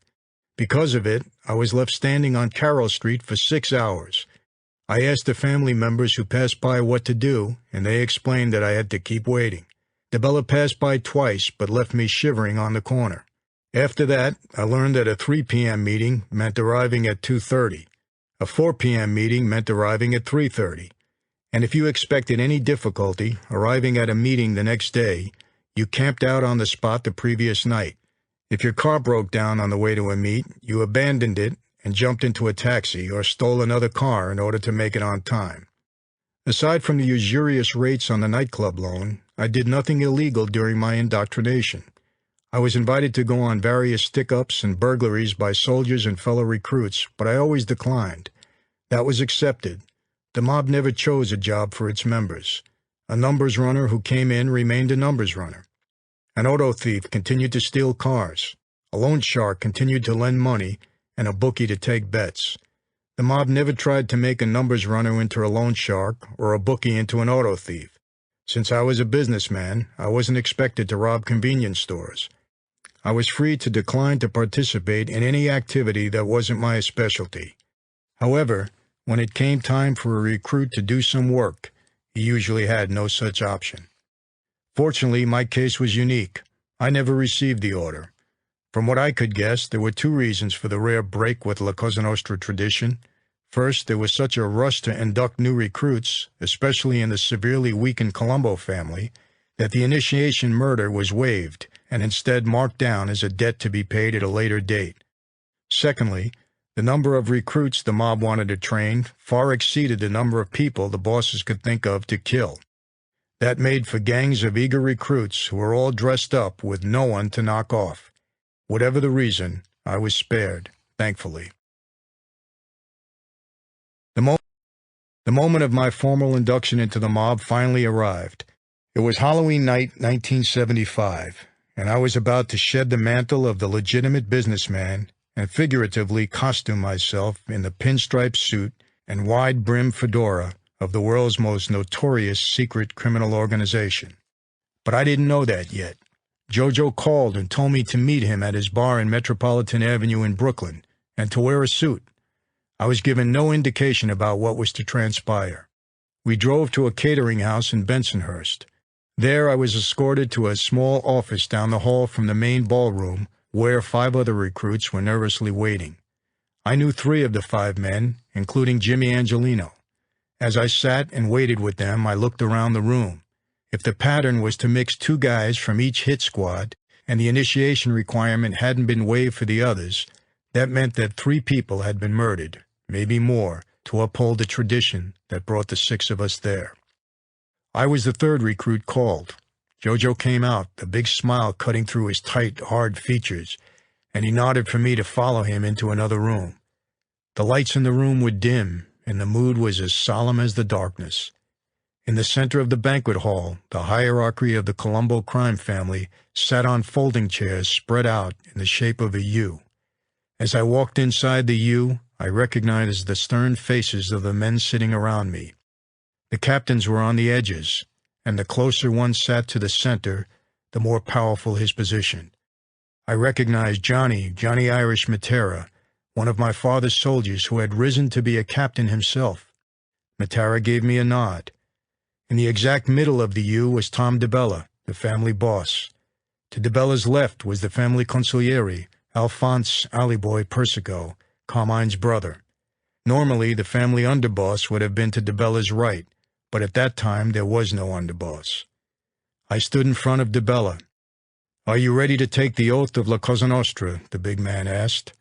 "Yes," I answered. "Okay, cup your hands." I did as I was told, and a small piece of paper materialized in DeBella's hand. DeBella lit it and dropped the flaming paper into the pocket formed by my hands. "If you ever violate the oath of La Cosa Nostra, may you burn in hell like the fire burning in your hand," he warned. I felt only a tinge of heat as the paper was quickly consumed.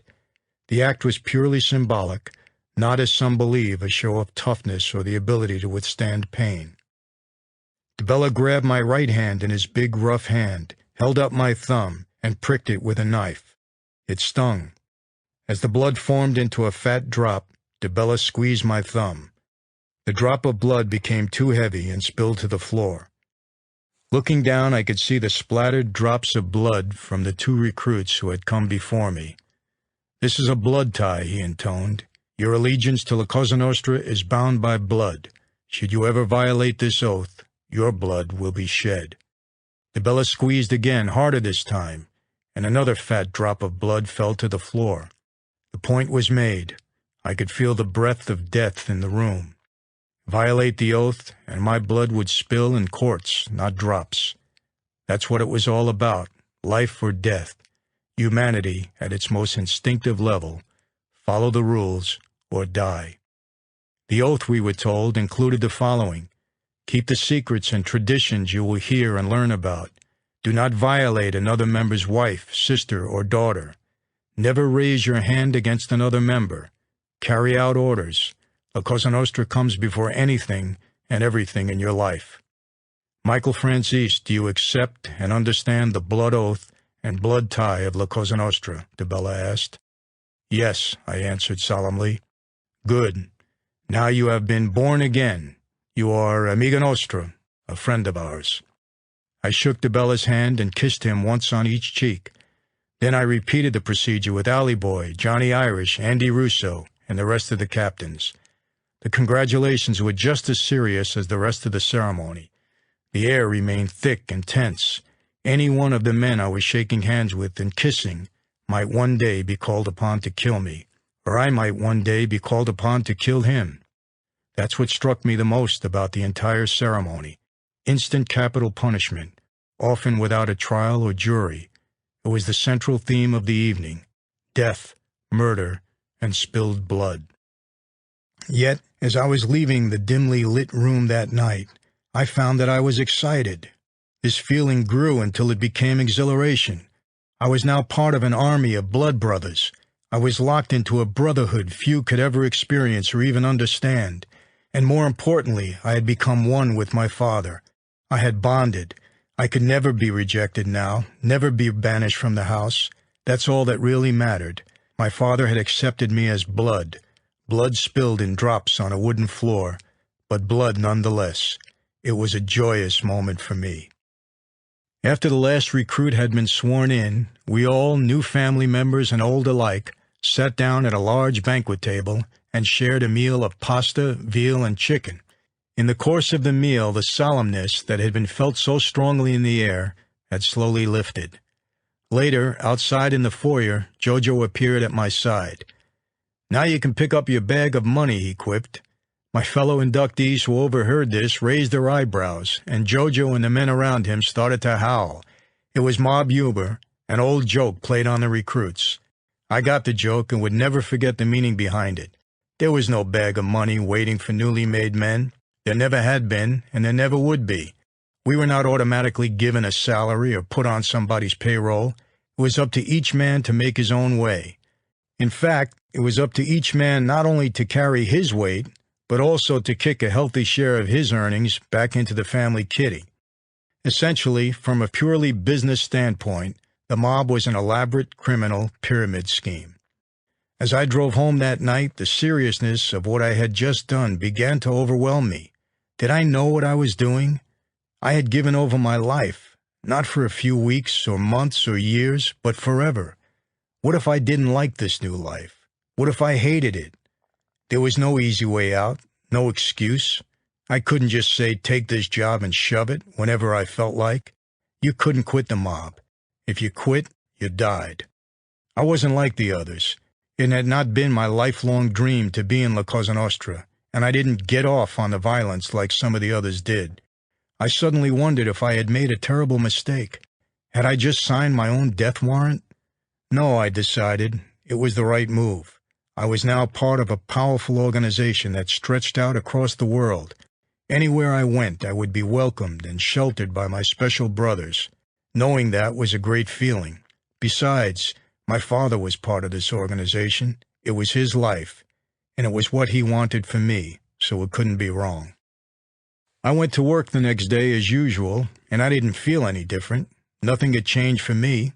Some of the other recruits changed drastically.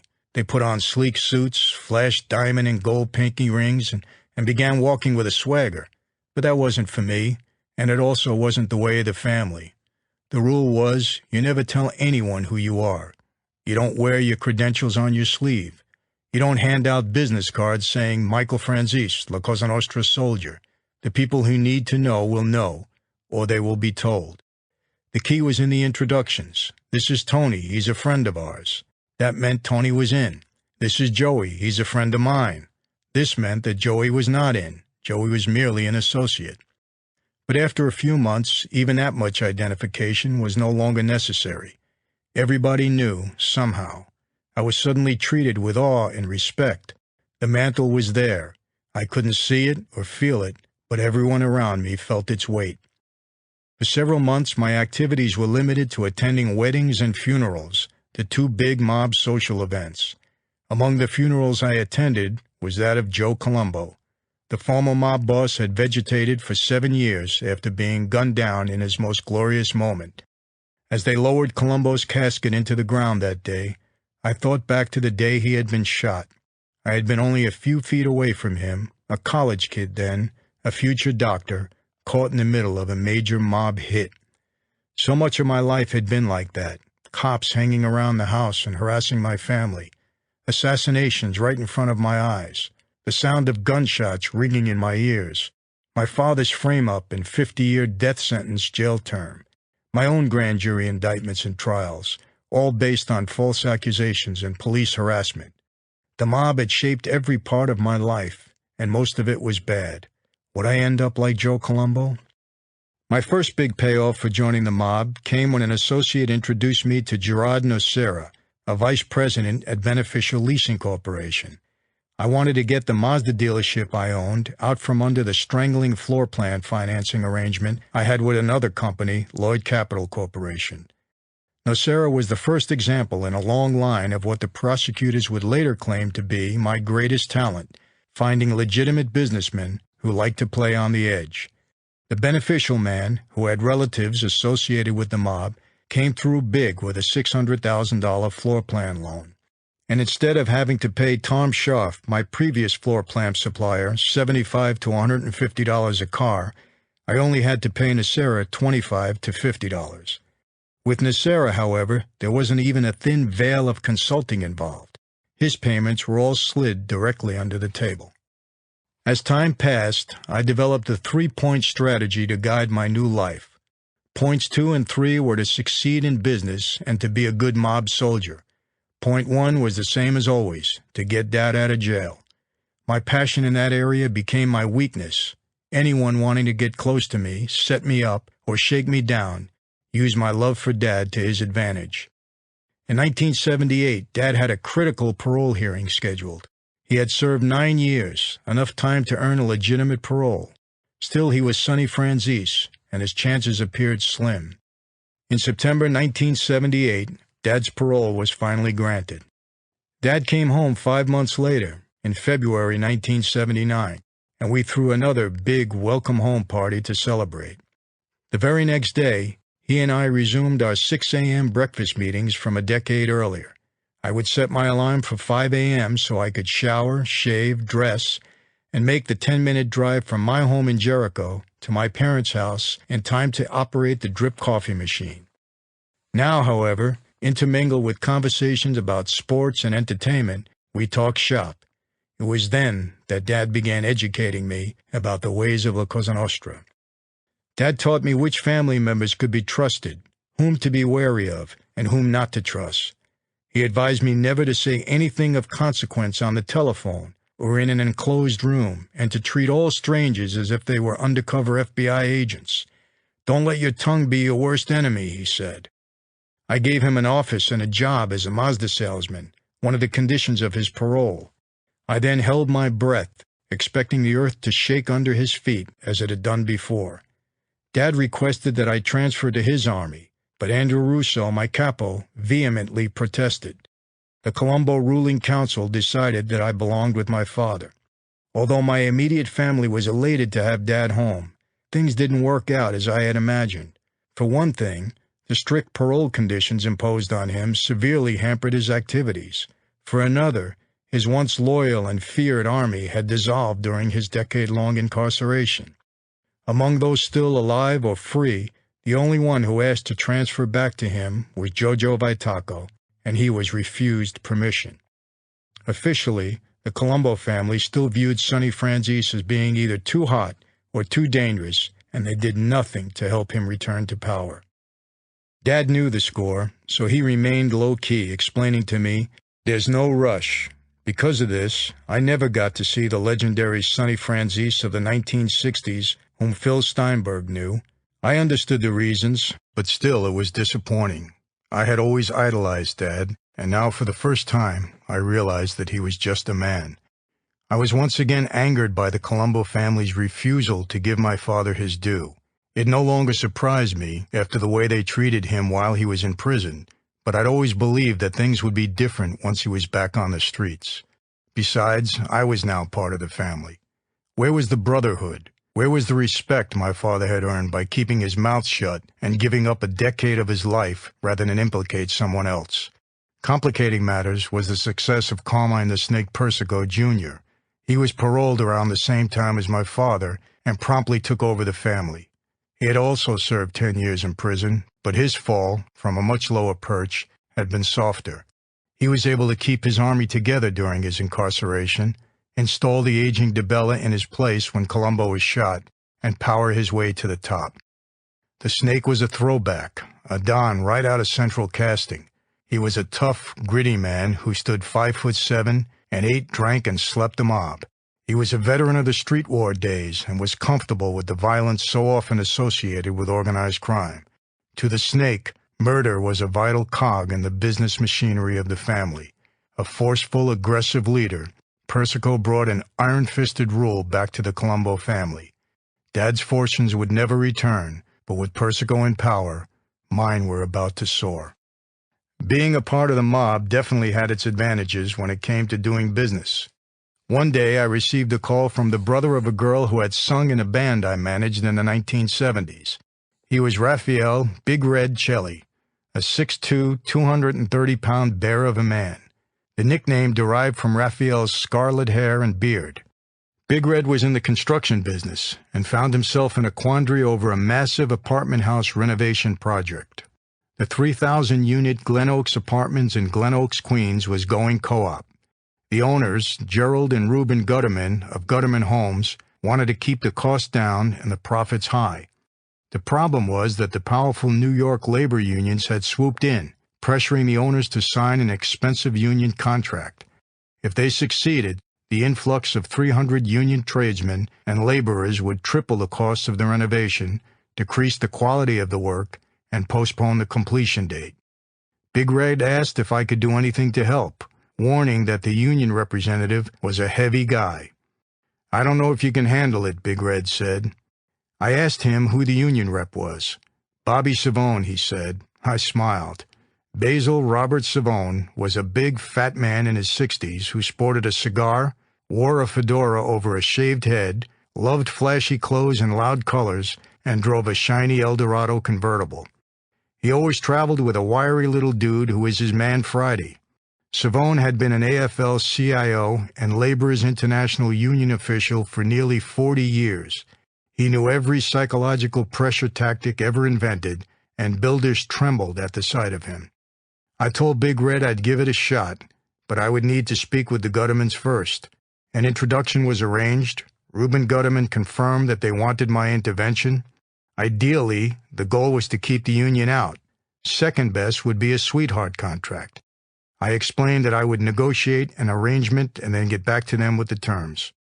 Bobby Savone agreed to meet me at the Silver Moon Diner, a popular eatery off Union Turnpike in Long Island. He arrived complete with shiny head, hat, cigar, and Man Friday, and I got right down to business. Glen Oaks, Reuben Gutterman, Jerry Gutterman, they're with me. A big smile appeared on Savone's face. "That's terrific. What do you want?" "No union," I said. "Okay," he responded. It had to be harder than that, I figured. "You're going to do this out of friendship?" I asked. Savone smiled again. "Come on, the Jews are loaded." The man had done his homework. Among other things, Gerald Gutterman owned a fine art collection valued at $40 million. "We've been contacted by the plumbers, carpenters, painters, and you," I explained. "We'll make a deal, but I want you to handle everybody. Can that be done?" "Certainly," he said. "Talk to your people and get back to me," I offered, and our meeting came to an end. We spent the next week trading offers. Savone demanded $200,000 paid up front in cash just for starters. That would be on top of a per-apartment fee. I told Basil Bob he was dreaming. After a week of haggling, we eventually settled on a price of $50 per room, which came to $150 to $250 per apartment, depending upon the number of rooms each apartment had. The numbers were impressive. The renovations using non-union labor were expected to cost about $2,000 per unit. With union labor, the cost would have risen to $6,000. So for $250, I saved the Guttermans $4,000 per unit. About 2,000 of the 3,000 apartments were eventually renovated, and the remainder were bought by residents wanting to stay on. When the project was completed, I had saved the builders $6 to $8 million, and the union ended up with a long-term payout of about $400,000 for doing absolutely nothing. To put some frosting on the deal, Savone reserved the right to provide the bricklayers. He did so from a company he partly owned with a man named Ralph Perry. Perry later testified against Savone when Savone was convicted of receiving union payoffs for an unrelated project. In return for my services, I became Glen Oaks' general contractor.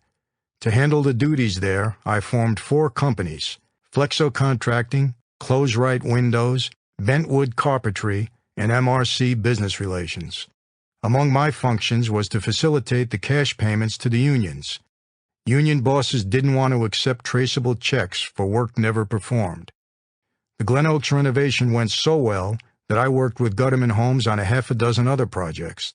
These included Crider Point in Queens, the Hamilton House in New Jersey, the Park Vendome and the Colonnade Co-op conversions in Manhattan, and the Water's Edge in Patchogue, Long Island. I was able to keep all unions out of these projects except for the Painters Union on 2 high-profile Manhattan projects, and even with them, I arranged a sweetheart deal. In return, I put $2 million in my pocket for my general contracting services. Things continued to get bigger and better for me in the business world. The owner of Rumplick Chevrolet in Suffolk County, Thomas O'Donnell, enlisted my financial help in making a run at buying the 20th Century Hotel and Casino on Tropicana Avenue in Las Vegas, a former Howard Johnson's, later renamed the San Remo Hotel. I lent O'Donnell $70,000 at 2 points per week. O'Donnell said he needed the money to clear some debts at his dealership so he could pass the Las Vegas Gaming Commission's licensing investigation. O'Donnell, who loved to gamble, promptly defaulted on the $1,400 a week interest payments and offered his 75% share of the dealership to cover his debt. Another reason he was anxious to divest himself of the dealership's problems was to stave off the Vegas investigators. Although the price of the 50-year-old dealership was dirt cheap, included in the deal was the burden of taking on $320,000 in long and short-term loans. I went to my financing buddy Gerard Nocera and brought in a new $1 million floor plan. O'Donnell and I then became partners on the Las Vegas venture. I arranged for a $5 million financing package to help the Irishman swing the deal.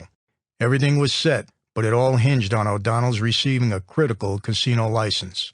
As it turned out, it wasn't even close. The commission blew O'Donnell's application away, collapsing the deal. He turned out to be quite a character. He had left the Chevy dealership with such a maze of shady paperwork that it eventually strangled the operation. Included among O'Donnell's tricks was financing cars twice from different banks, or selling them for cash and then sending through paperwork claiming that they were purchased on credit. A Mercedes-Benz sold to New York Jets quarterback Richard Todd had been financed twice, complete with Todd's forged signature on a set of second papers. The former University of Alabama star was unaware of the chicanery until the second bank came after him for back payments.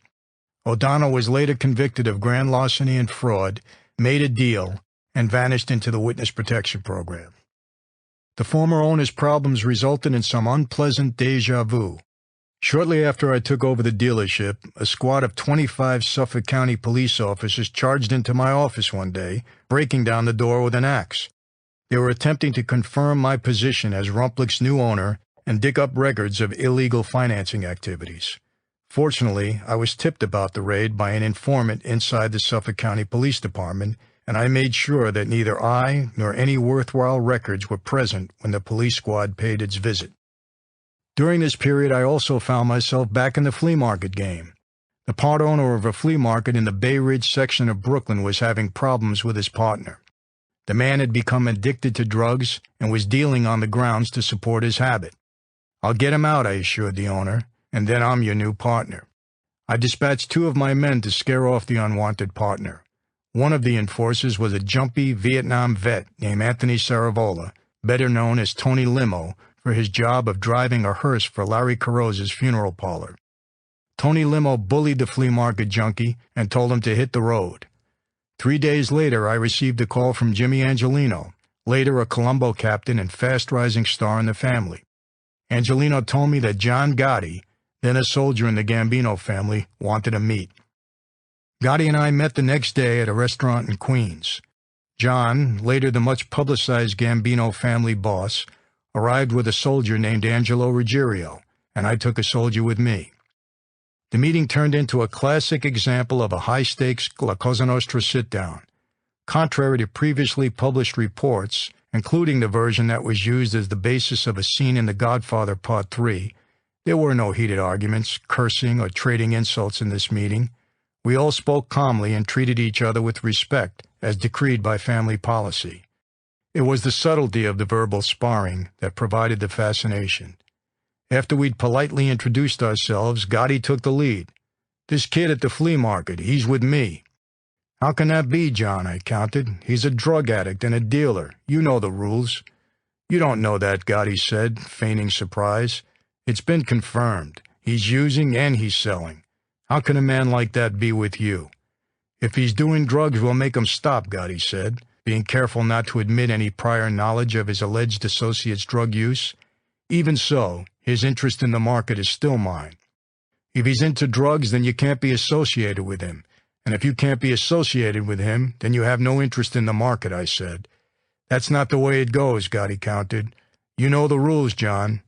Sensing that I had Gotti cornered, I decided to take the offensive. "Who are you kidding, anyway? He's not with you. He ran to you after we threw him out."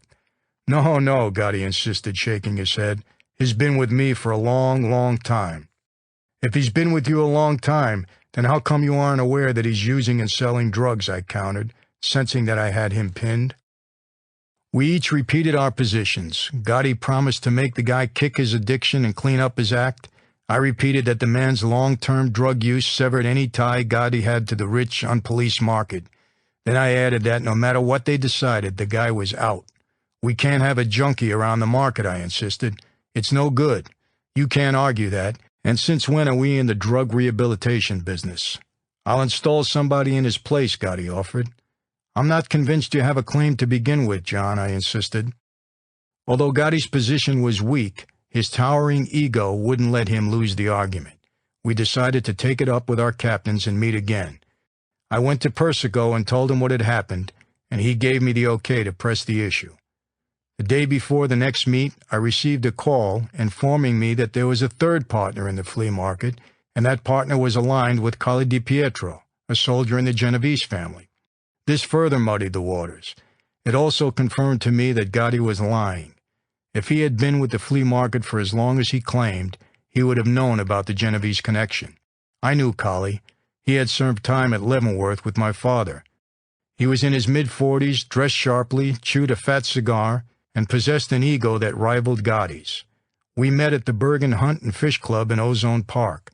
I suspected that Colli and Gotti would join forces against me, which is exactly what happened. Without hesitation, Colli showed his cards by acknowledging Gotti's claim on the market. That negated my assault on that front. I also knew that I couldn't coexist with these two ego guys. My only remaining tactic could be to have them buy me out. Colli had a different plan. "Look, we know that each of our guys is a thief," he said, slandering our associates. "I have a solution. There's this Jew I know, a real business whiz. We'll have him run the market and look out for all of our interests." I stifled a laugh. Colli's Jew would not be looking out for anyone's interest but Colli's. I counted that my man had founded the market and was its backbone. There was no way I could justify giving anyone say over him. We ran this around for a while and finally decided to kick out the junkie, replace him with Gotti's representative, and bring in Kali's Jew on a trial basis. If it didn't work, then one party would have to buy out the other. As I expected, the arrangement didn't work. By the third weekend, the new flea market partners were at each other's throats. Another meeting was set. This time, I convinced Kali and Gotti to put up $70,000 to buy out my man's interest. I came out of the flea market meetings $20,000 richer, my share of the $70,000, and more importantly, with valuable experience and knowledge. The negotiations had been mob business as usual, infused with deceit, lying, and twisted gamesmanship. Yet I had not only held my own under those circumstances, I felt I had won as well. I was also left with a grudging admiration for John Gotti. I found the future Gambino boss to be a true mobster who loved the life and everything about it. He was sharp and tenacious, and it was obvious that he would reach the top, or die trying. I wasn't overwhelmed, however, by Gotti's show of toughness. He was tough, but I knew that I had come from the toughest of all, Sonny Franzese. "Who's John Gotti?" I remarked to an associate prior to the third meeting. "Remember, I came from the best." It was a psychological edge I carried throughout my mob tenure. By comparing every opponent to my father, I could never be intimidated. Within a year, the flea market wheezed, sickened, and eventually died, and the business whiz Kali had installed to run the market was convicted of an assortment of felonies relating to his handling of the operation. I had other encounters with Gotti and actually got to like him. As long as we weren't arguing over some mob business venture, he was cool. The FBI was now on my case and soon set up an undercover operation to try to trap me. In 1983, the agency launched a heavily financed sting operation aimed at bringing down famed boxing promoter Don King by linking him to the mob. A former member of Muhammad Ali's entourage, Reggie Barrett, had been turned by the FBI and was being used as its entry into big-time boxing. Barrett was paired with a Latin undercover agent named Victor Guerrero. Guerrero, operating under the pseudonym Victor Quintana, proclaimed himself to be a mega-rich South American trying to buy his way into boxing. This duo had been introduced first to my father by fight manager Chet Cummings shortly before Dad's parole was revoked. Cummings made the introduction at a boxing match in Atlantic City. Guerrero and Dad became fast friends, dining together and frequently playing each other at racquetball. At some point, Dad advised his new buddy that I was the man to see to get to King. Although I didn't know King, Dad figured that I could do anything. Right about then, Guerrero and Barrett must have thought they struck gold. The operation had barely started, and they already had met both Michael and Sonny Franzese. The mob boxing link was all but well established. I met with Guerrero and Barrett more than 50 times during the next year, and the FBI put on a first-rate show. Guerrero opened up an office in a high-rent district of Manhattan, drove a Rolls-Royce, wore $1,000 suits, and threw taxpayers' money around with abandon in other ways as well. He expressed an eagerness to get involved in all of my businesses. We traveled together to Florida and California, spending hours chatting. During the flights, he frequently adjusted his position and complained of a back problem. I later came to the conclusion that he was probably suffering discomfort caused by a wrapping to secure his voice-activated microphone. We talked, and yet I gave up nothing. My sixth sense was on alert again. As usual, it wasn't strong enough to blow the deal away, just strong enough to make me cautious. Finally, unable to get a clear fix on the man known as Victor Quintana, I agreed to arrange a meet with Don King. But first I wanted to see the $15 million Quintana claimed he had. The FBI set up a banker in Illinois to confirm the deposit, complete with official bank statements. I was able to get to Don King through the Reverend Al Sharpton, the infamous New York rabble-rouser and preacher. Sharpton was a player who had friends in the Gambino family, and I had been introduced to him through his Gambino connections. Sharpton and I had sometimes met at the offices of Spring Records in Manhattan to discuss our mutual interest in labor unions and entertainment.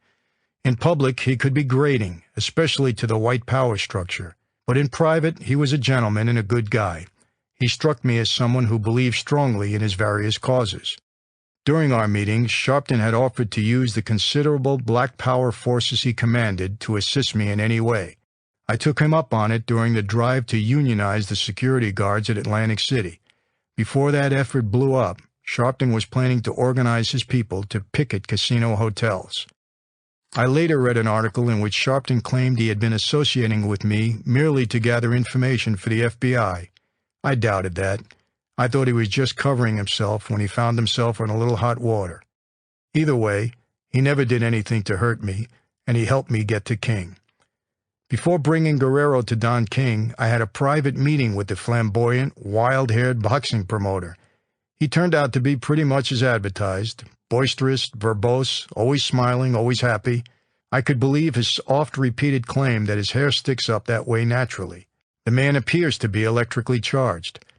I respected King because he came from the streets and climbed up the hard way. Personally, he struck me as a tough negotiator. But once you had a deal, he'd keep his word. Those who have cried foul in dealing with him weren't cheated. They were simply out-negotiated. "Don, these guys say they have $15 million to invest," I said.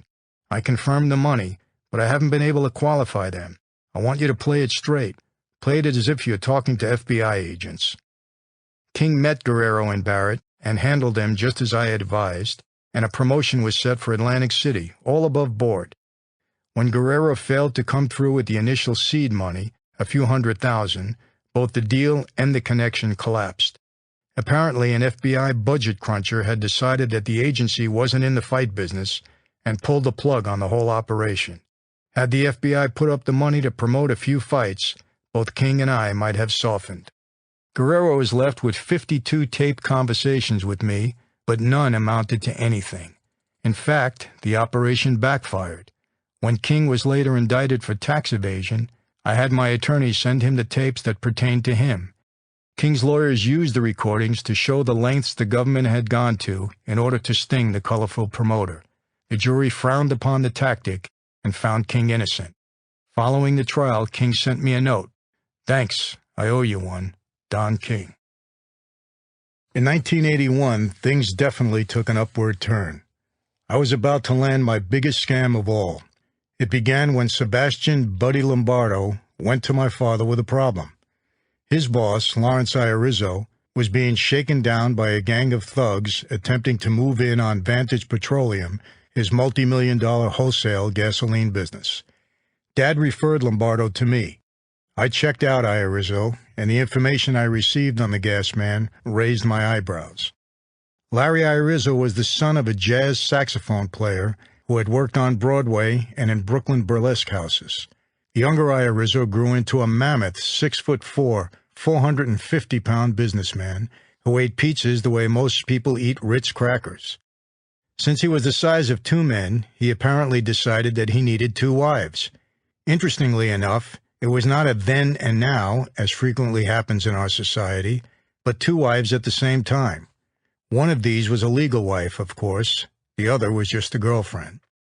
Irizzo would spend half the night with one wife, usually from dinner until 3 or 4 a.m., Then he'd wake up, tell her he needed to check his gasoline stations along Long Island's highways, and then bed down the rest of the night with his other wife. He followed this schedule for more than 10 years, routinely having dinner with wife 1 and breakfast with wife 2. Between the two women, he had 7 children. In addition to his bizarre domestic life, Irizzo had gone through a much-publicized spat with Martin Carey, the brother of then New York Governor Hugh Carey. The squabble over Carey's cut-rate gasoline business led to a lawsuit. Irizzo later testified before a congressional subcommittee that Carey was blending gasoline with cheap, hazardous waste to jump his profits and provide funds for his brother's successful re-election campaign for governor in 1978. I could accept the girth, the wives, and the mixed brood of offspring, but the lawsuit and rumors that Irizzo had cooperated with the government were something else. Although his gasoline business was a plum, I decided to pass on it. But Lombardo refused to give up, pushing me to just meet with Irizzo, and after 7 months of his insistence, I finally relented. Irizzo and I met at Peter and Aries restaurant in Smithtown, Long Island. He was already seated when I arrived, and although I could tell there was a mountain of flesh bubbling under the table, I was surprised that from the neck up, Iorizzo looked like a normal person. Even below the neck, he wasn't sloppily fat. There were no rolls of lard flopping around his body or hanging down like melting wax from his arms. He was definitely an obese man, but he was also solidly packed. As he picked at his food, Iorizzo outlined his impressive operation. He owned or supplied 300 gasoline stations in and around Long Island, an operation that grossed millions of dollars a month. His problem was that despite being rich and successful, he lacked power. He was having trouble with a group of men who were trying to extort him and muscle in on his supply stops. "I'd be very appreciative if you could help me with this problem," Iorizzo said. I asked who was shaking him down, and it turned out to be a band of small fry associates of another family. Eliminating them wouldn't be a problem, I was sure. I was more concerned with learning about the Martin Carey incident. The fat man explained that it was a civil suit, meaning it was a personal battle between businessmen that didn't involve anyone ratting out to police or prosecutors. That made a difference with me. What Iorizzo didn't admit to me that day was that he had previously reported Carey to both the police and the FBI. As I listened and observed, I noticed that Iorizzo ate very little. This was notable because I had been told that the man had once eaten 50 hamburgers at a sitting and then consumed 2 large pizzas for dessert. During our entire relationship, I would never witness such a display. From the beginning, Iorizzo maintained a policy of hiding his gluttony from me, and I took this as a sign of respect. Fixing Iorizzo's problem proved to be easy. I sent out a squad headed by Vincent Aspromonte, a menacing figure who sported an ugly scar across his forehead. A butcher by trade, Aspromonte had acquired his image-enhancing scar in a knife fight, or an auto accident, depending upon which story one believed. Either way, the result was effective. The shakedown artist took one look at the scar and were never seen again. "Larry, your problem is solved," I announced, visiting Iorizzo at his Vantage office. The moment the words left my lips, I sensed a change in him. He could feel the power I commanded and felt that he had tapped into the flow of it. "Here's how I'll repay you," Iorizzo said, and for the next hour he proceeded to outline how he could milk hundreds of millions of dollars in illegal profits from his gasoline operation. The key was the incompetence of the federal, state, and county governments in collecting gasoline taxes. Together, the 3 governing bodies demanded a 27-cent bite out of every gallon of gasoline sold. But demanding it and getting it were 2 different things. The slack collection of the tax enabled Iorizzo to stall having his owned or leased stations pay the gasoline taxes for as long as a year. By that time, they would close the station, the owners would vanish, and then a month or so later, the station would reopen under new management and start again. Iorizzo further snarled the works by having all his companies registered in Panama. Under Panama's bearer stock law, the owner of a company was the person who had his hands on the stock. That meant the official owners of the gasoline stations and of Iorizzo's umbrella operation could be, and often were, 2 guys with machetes out in a Panamanian sugarcane field. When the government agencies went looking for the tax money, that's where they'd have to look. We opened a new Panama company, Galleon Holdings, to oversee our joint operations. Vantage, which was mired in Iorizzo's past shady tactics, supplied Galleon Holdings with the gasoline, and Galleon supplied the stations. I installed John Gargarino, a retired union official, as Galleon's president. Aspromonte was made vice president. I then bounced most of the existing station managers and lessees and began inserting my growing team of men in their place. Each of my associates was given 3 to 6 stations and paid a salary of $500 per week per station. All the remaining money would come back to Galleon. My deal with Iorizzo was that 20% of the profits off the top would go to the Colombo family. The remaining money would be split 50-50 between us. Iorizzo handled the paperwork while I protected the stations and dealt with the other suppliers. The operation soon began producing millions of dollars in skimmed tax money, a good percentage of it delivered as grocery bags full of cash that reeked of gasoline. With the money came the toys. Galleon Holdings was able to purchase a Learjet and a Bell Jet helicopter, as well as a 25-foot Crest Craft speedboat and a 42-foot Trojan yacht named John John. both docked at my $500,000 home in Delray Beach, Florida. Galleon also custom-ordered the Trump Princess of Winnebago's, a $370,000 mansion on wheels furnished better than most doctors' homes. Whatever guilt I had about thievery on this level was also erased because there was no real perceived victim. I wasn't stealing from people, but from institutions, I reasoned, and the institution I was stealing from in the gasoline business was the government, the same government that had sent my father to prison for 50 years on the testimony of a few lowlifes. To celebrate the gas gang's continuing good fortune, I began hosting a dinner and dancing party every Monday night at the Casablanca nightclub on Jericho Turnpike in Huntington, Long Island. I owned a share of the club and closed it for these nights of private frivolity. Between 50 and 100 guys and dolls showed up each week for the occasion. Over the several hours these spirited Monday night parties lasted, I could meet with various associates or prospective associates in back rooms. They entered, paid their respects to me like I was Don Corleone, then stated their business. I did what I could for them. The feeling of power that this routine produced was absolutely intoxicating. Irizzo was so fond of these weekly galas that he rarely missed one. Quick to become intoxicated despite his great girth, he once became so giddily drunk that he picked up a flower pot, put it on his head, and danced around the room. By then he was pushing 500 pounds. His surrealistic Carmen Miranda imitation made for an unforgettable sight. Later that evening, I drove the big man home in his brand-new Cadillac. "With the money we're making, we don't need anything," Irizzo said, inebriated as much by cash and power as by alcohol. "We don't need this car." With that, he ripped the door off the glove compartment and threw it out the window, howling with laughter. "We don't need this armrest," he railed as he ripped that off and tossed that out too. "We don't need this sun visor," and that went next. Irizzo proceeded to strip the inside of the car piece by piece, bouncing parts of the lavish interior down the highway. "We don't need nothing, Michael," he concluded. "I can just buy another new Cadillac tomorrow." And it seemed that he was right. In some way, it was the best of times. There were a few problems. One major one was that Irizzo went on a power trip that knew no bounds. During the next 3 years, he asked me to kill at least 50 people who had offended him in various ways. I refused every request, telling him that murder was bad business. On the streets, my men were also becoming drunk with money and power. They made their own requests to hit this person or that, or raise rival gas stations and trucks. I always turned them down, saying that it was unnecessary. The men didn't limit their bullying to outsiders. Frankie Gangster Castagnaro, walked into Galleon's office one afternoon, pulled out a .45 and stuck it in Irizzo's face. "If you ever sell Michael out, I'll kill you," he warned.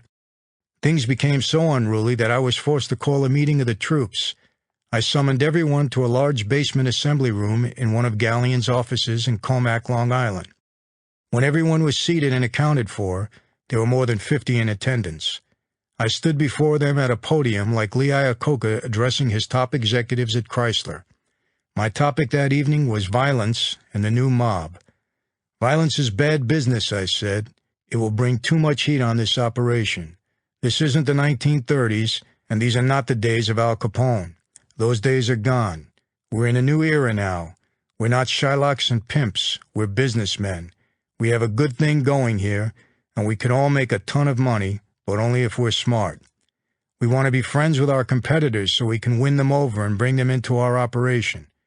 Whenever possible, we don't want to extort them or bully them or beat them up. The age of the bent-nosed enforcer is nearly over. We can offer our competitors a service they can't get anywhere else, and we can offer them profits they can't make anywhere else. We don't need to force them. They'll join us willingly. Play it my way, and they'll have no choice. From this point on, there will be no violence of any kind unless I personally approve it. There are no exceptions. If you have a problem, bring it to me, and I'll solve it. If I can't, we'll use our muscle as a last resort, but only as a last resort." At the end of my speech, I ordered an associate to pass out beepers, and I instructed all my men to wear them 24 hours a day. Prosecutors would later dub us the Beeper Gang. After that bit of unpleasantness, we shifted our attention to one of our reasons for being in Florida in the first place. We had expanded our operation to the Sunshine State, through a Fort Lauderdale company called Houston Holdings. Within months, we were moving 40 million gallons of tax-free gasoline a month, taking in another $500,000 per week each. Irizzo quickly got back into my good graces by updating me on a side operation he had going. In the Learjet, on the way to New York, while we feasted on shrimp and steak, Irizzo laid it out. "We're going to make a bundle this weekend," he announced. Irizzo had bought off the dispatcher at a New York gasoline loading dock. From Friday night to early Monday morning, he sent a succession of tanker trucks to the station to fill up. As we worked on our tans, Irizzo kept a running tab of how much gasoline he was stealing. With each report, he sang, danced a Jackie Gleason jig, and toasted another successful hour of thievery. By Monday morning, he had emptied the tanks of 3 million gallons of gasoline, which we immediately sold for a pure profit of $2.5 million. The fat man already had all the money he could ever spend, but that didn't matter. He was totally hooked on the thrill of stealing and the vicarious power he wielded through me. My success wasn't going unnoticed in Brooklyn.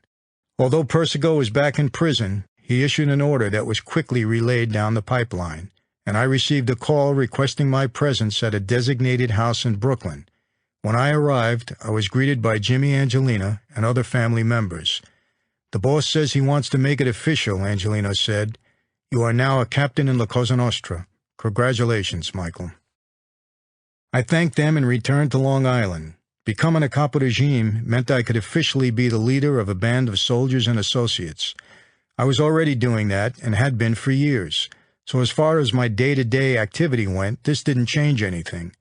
But the new title gave me increased authority, more recognition among the made men and mob associates on the street, and more power in dealing with the members of other families. It also meant that, along with recruiting my own crew, made men soldiers would also be assigned to my command. There was a downside.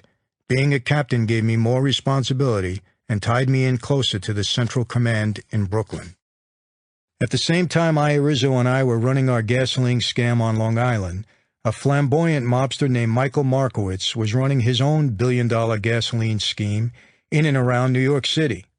For most of the 1980s, Markowitz, a jolly man with thinning, curly brown hair, reigned as the king of the mysterious wave of Russian and Eastern European immigrant gangsters who settled into areas like Brighton Beach and Brooklyn. While my army of kinder and gentler mobsters and I were ushering organized crime into the 1990s, Markowitz and his fellow Eastern Europeans were dragging it back to the violent days of the 1930s. A similar invasion of Cuban immigrant thugs dumped ashore during the 1980 Freedom Flotilla was ravaging Miami. Markowitz, alternately referred to as a Russian or as a Romanian, I always thought he was the latter, extended his ethnicity to a third area when he was dubbed the Jewish Scarface. Actually, it was a fourth description of Markowitz that was more memorable. Once the money started pouring in, the heavy-set Markowitz began enveloping himself in what he obviously felt was the cheap clothing of a successful young American. His version consisted of a screaming sports shirt, open to the chest, shiny John Travolta disco suits, thick gold chains, and a fistful of gaudy diamond rings. In these get-ups, he reminded many who met him of the shoulder-shimmying, pseudo-hip Czech brothers created by comedians Steve Martin and Dan Aykroyd on Saturday Night Live.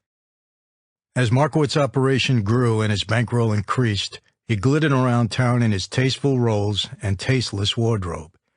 This high-profile life led to another lesson in Americana. He quickly made himself a target for both the state regulatory office and for various shakedown artists trying to cut into his operation. His problem was the same one that previously faced Irizzo. He had immense wealth but no power, and so he needed a protector. At the end of 1982, Markowitz's empire was about to come crashing down. The state had pulled his wholesale license just as the shakedown vultures were closing in on him. Desperate to keep his massive business alive, he began to put out feelers for someone to help him.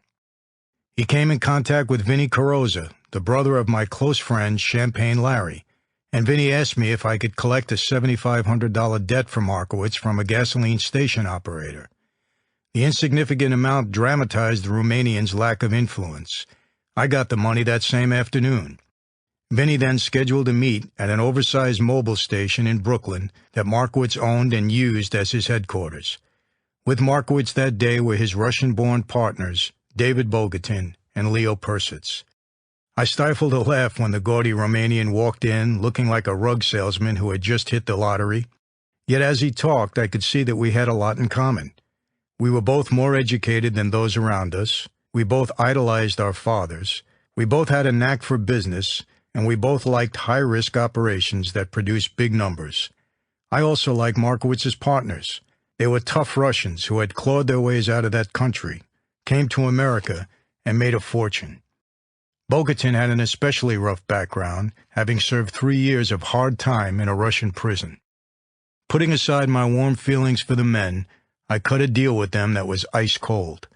I would take over that billion-dollar operation for 75% of the pie. They would get the remaining 25%. They were so desperate, they agreed. The deal with Markowitz and his associates greatly increased my authority and expanded my influence. My inner circle of soldiers and top-level associates grew to about 40 men. Beyond them, there were hundreds of men who were under our command and many more clamoring to come aboard. The size of my army was somewhat ironic because I had never actively recruited anyone. Men were just drawn to the success of the operation. They came to me, and I was then able to pick and choose the ones I wanted. Personally, the success, the money, and the level of power I had now achieved were both exhilarating and tiring. There were people around me catering to my every wish, and I could issue any order pertaining to anything from business to matters of life and death, and it would be carried out without question. I was happy that I had a strong, wealthy crew that everyone wanted to join. But with it all came a tremendous amount of work and responsibility. The mob was not a business, it was a life, and that life consumed all of my time and energy. As my profile increased, I also became more inviting a target. I knew that law enforcement and prosecutors, or even one of my own men, would one day be coming after me. At this point, it was said that the money pouring into our operation resembled the gross national product of a mid-sized country. Estimates had Irizzo and me earning anywhere between $5 million and $8 million a week, and this went on every week for nearly 3 years. Still, despite the enormity of those numbers, some prosecutors have privately admitted that the government underestimated the take to stave off embarrassment.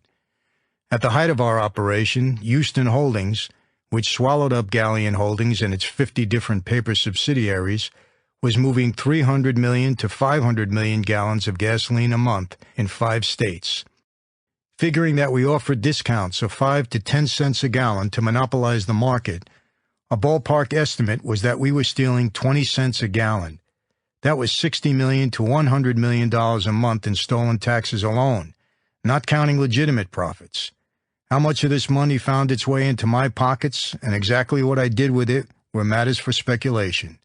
In comparison, John Gotti, at one time the head of the largest of the 5 New York mafia families, was said to have made only between $5 million and $10 million a year. My power inside the New York mafia families had grown with every dollar, and my profile outside the mob had more than kept pace. A deputy attorney general in the United States Department of Justice reported to a congressional subcommittee that my operation had grown so large that I had been awarded my own Long Island-based family and had jumped from being a Colombo captain to a full-fledged Marlon Brando-like mafia don. That was an exaggeration. The Colombo family wasn't about to allow that to happen. Still, it's not hard to see how the feds got that impression. Counting all my subordinates in the wide-reaching gasoline industry, along with the savage Eastern Europeans I had organized under my ever-expanding wing, I now commanded an army that was large and financially powerful and capable enough of operating as an independent family, and I was only 32 years old. What was next? In the spring of 1983, something began stirring that would change the course of my life forever. On April 21st of that year, representatives from 11 separate state, county, and federal law enforcement agencies marched like suited soldiers into the basement of the federal courthouse in Uniondale, Long Island, to hold what would be the first of 36 intensive day-long meetings convened over the next 12 months. These guys were serious. Seated around a large U-shaped table was an impressive array of government muscle. Assigned to the massive interagency crime-fighting squad were Ray Germain, Special Assistant U.S. Attorney, and the driving force behind the Long Island Organized Crime Oil Industry Task Force, Edward McDonald, attorney in charge of the powerful Brooklyn-based Organized Crime Strike Force of the Eastern District of New York, Jerry Bernstein, McDonald's tenacious assistant and special attorney with the U.S. Department of Justice, Bill Tamparo and Kevin Craddock, special agents with the IRS, Dan Lyons, head of the Long Island FBI office, Dick Gutler, special agent, FBI, John LaPerla, United States Postal Inspector, Jack Ryan and Vincent O'Reilly, special assistant U.S. attorneys representing the New York State Attorney General's office, Jim Wrightson, special investigator, New York State Attorney General's office, Joel Weiss, Rackage Bureau Chief, Nassau County District Attorney's Office, Detectives Frank Morrow and Al Watterson, Rackage Bureau, Suffolk County Police Department, and Detective Bob Gately, Rackage Bureau, Nassau County Police Department. After a few organizational meetings, the scope of the investigation was broadened even further. Joining the task force were Sam Badillo, Special Agent, U.S. Department of Labor, Office of Labor Racketeering, Tom Sullivan, Special Agent, Florida Department of Law Enforcement, and Fred Damsky, Assistant State Attorney for Broward County, Fort Lauderdale, Florida. This massive 14-agency government task force had one assignment: to bring me down. The reason, I was later told, was that they considered me to be the Mafia's most financially powerful new superstar. Under the direction of McDonald and Bernstein, members of the group, known officially as the Michael Franzese Task Force, pooled their resources, shared information, plotted strategy, and struggled to keep up with my rapidly expanding criminal empire. When conflicts arose over jurisdiction and assignments, the FBI's Lions settled the disputes and acted as sergeant-at-arms. That wasn't a difficult assignment. Egos were suppressed as the prosecutors, government representatives, special agents, and police were united behind the single-minded cause of bagging the man they had come to call the Yuppie Don. It took months just to untangle the maze of my far-reaching criminal domain. The squadron of government agents shook their heads in amazement when Lyons displayed a large, colored chart that outlined my interests. Germain counted 20 different magic marker colors on the chart, each representing a rich vein of illegal income. Although the colorful lines on the FBI's chart led to me like streamers to a maypole, the chain of evidence needed to build a court case usually broke down before it reached that far. This was by design. I had taken mental notes during those 6 a.m. breakfast meetings when my father sipped freshly brewed coffee and explained the art of insulating oneself from everything except the flow of cash. I was unaware of the force gathered in Uniondale, but my antenna began alerting me like never before. I could almost feel the weight of the mysterious army that was now shadowing my every move. The cars that followed me to restaurants and nightclubs and parked outside my home, and officers no longer were easily identified as pesky Nassau and Suffolk County police units. They didn't even appear to be vehicles operated by FBI agents. These were cars and tags of men that gave off an eerie aura that I had never felt before, not even in my father's heyday. It was time, my senses warned me, to relocate my base of operations as far from New York as possible. Time to laugh, have fun, and escape to a place where the air was warm, the sun was bright, and people played in the sand. I needed a sensory diversion strong enough to blunt the increasing realization that I was a fox who had stolen once too often from the henhouse, and that the cloud of dust hovering over the horizon was being kicked up by a charging herd of snarling bloodhounds and furious farmers. It was time to seek out the mental distraction of the man who had become my court jester, Jerry Zimmerman. I met Zimmerman during my Italian-American Civil Rights League days.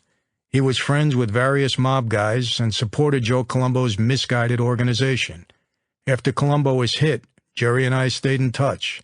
When my auto leasing business began to prosper, I made him one of my managers. When I was inducted into La Cosa Nostra, Zimmerman held his ground and worked himself into my inner circle. I never trusted Jerry and suspected him of pocketing payoffs and ripping me off for petty sums in countless ways. Regardless, the big Jewish man was a world-class con artist whose crazy schemes were wildly amusing. Despite his flaws, I allowed him to get close to me. Zimmerman moved to California in late 1979 and acted as an advance scout for me there. He started a used car dealership, and I frequently shipped him cars that had a higher value on the West Coast than on Long Island. More importantly, Zimmerman's operation gave me an excuse to travel to Los Angeles. I loved the sunny skies and casual lifestyle there. I especially loved the fact that California was 3,000 miles away from Brooklyn. Aside from his amusement value, Jerry Zimmerman performed another valuable function in my life. He was the one who introduced me to the movie business. During one of my Los Angeles visits in early 1980, I found my con man friend especially upbeat. "Michael," he said, "I want to do a movie." "What do you know about doing movies?" I asked. "It's easy. Listen." And he laid it out. He had gotten his hands on a script for a horror movie called Mausoleum. He said the total budget would be a mere $250,000, and he already had 2 people willing to put up a third each. If I kicked in the final third, about $83,000, Zimmerman promised me a third of the action and the title of executive producer. It sounded good to me, and at this point, $83,000 was pocket change. So I agreed, and Zimmerman set the deal in motion. I was bitten by the movie bug. I quickly saw, however, that the money to be made in movies wasn't in production, but in distribution. I invested another $500,000 in a legitimate distribution firm headed by a man named John Chambliss. The company distributed B and C grade movies regionally and made a solid profit. I leased a condominium in exclusive Marina del Rey and looked forward to spending time in the California sun. As always, I registered my dealings with the Colombo family. They approved of my efforts, pleased to get a foothold in Hollywood.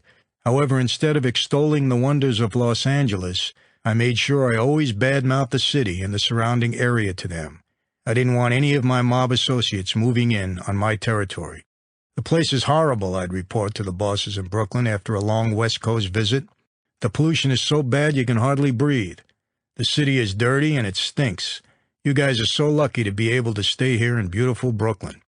It was absurd, but the old-time mob bosses were so infatuated with Brooklyn that they reveled in the comparisons.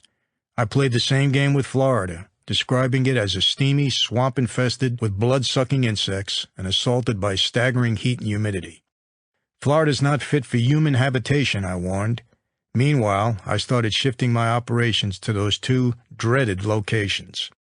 Although Jerry had introduced me to the movie business, albeit with the terrible Mausoleum, he wasn't able to mesh with John Chambliss, so he had withdrawn from subsequent movies. I called Zimmerman, now from my home in Delray Beach, and told him I needed to see him in Florida immediately. I didn't say why. "What's up?" he asked. "I want to make a movie here in Florida," I told him, "and I want you to produce it with me." His face lit up.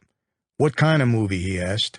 "I don't know," I said. "I like music. Why don't we do a musical this time?" "Sounds great," Zimmerman gushed.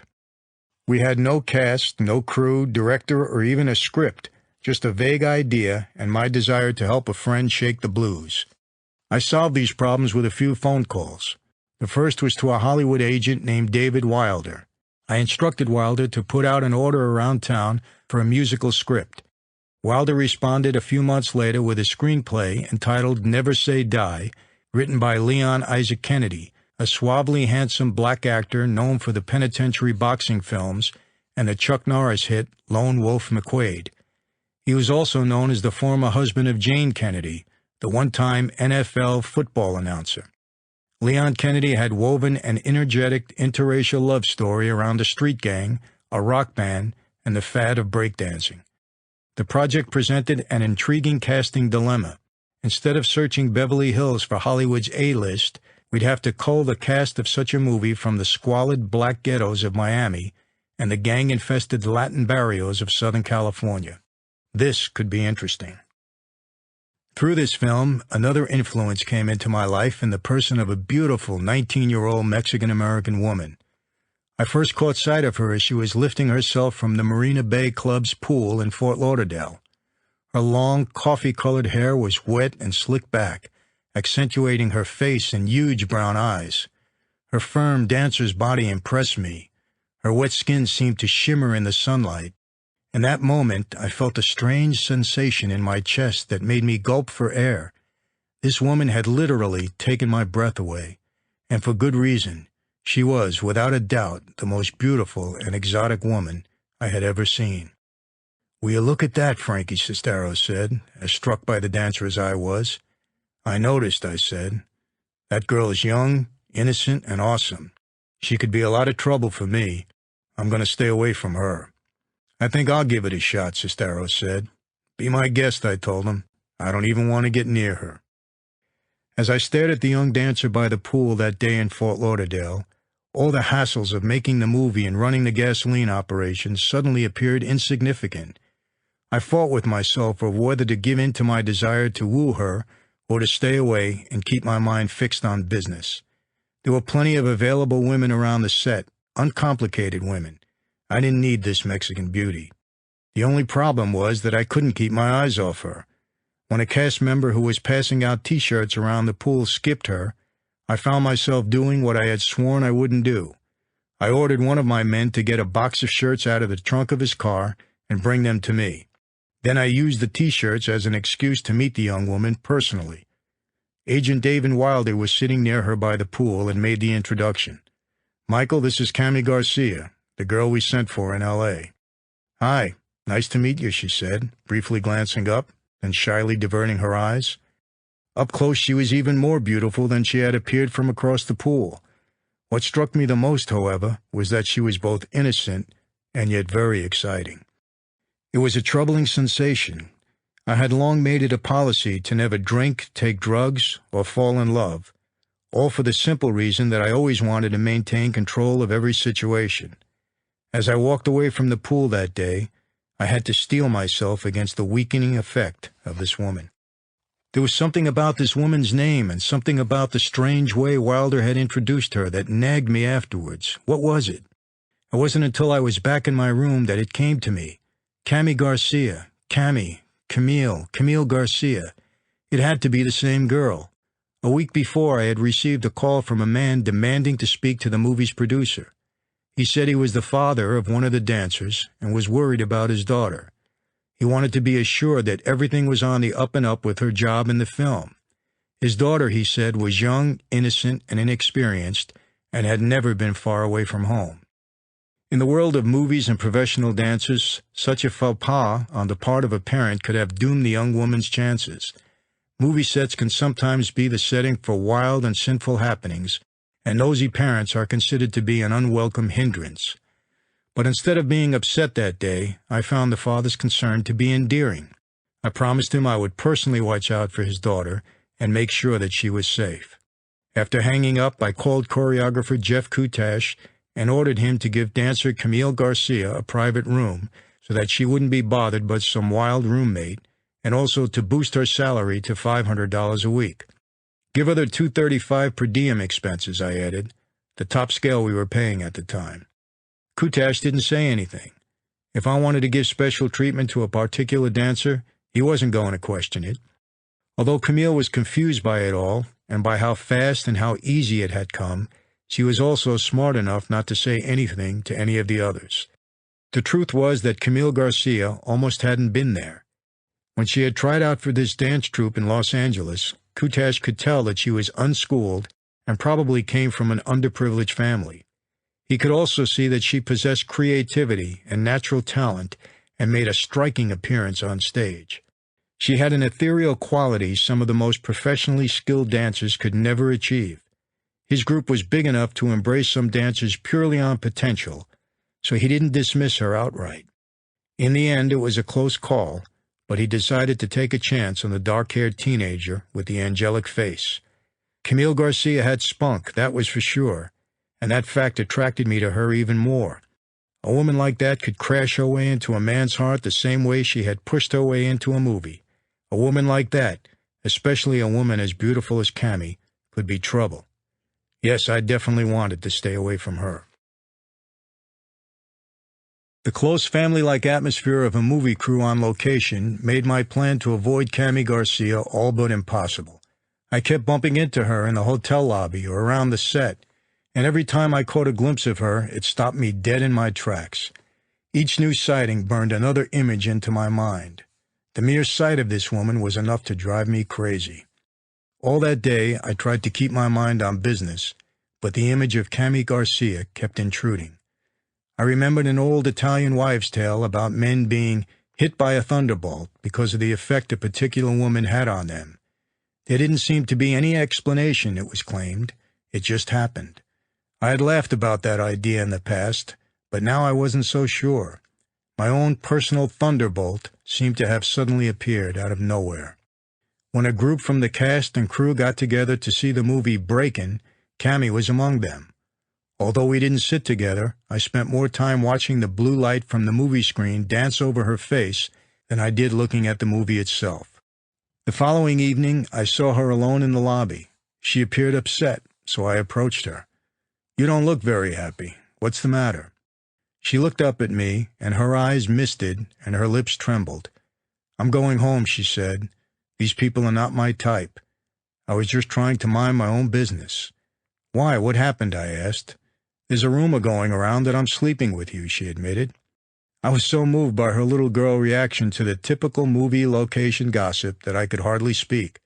What had started out as purely a physical attraction at that moment turned into something far more terrifying.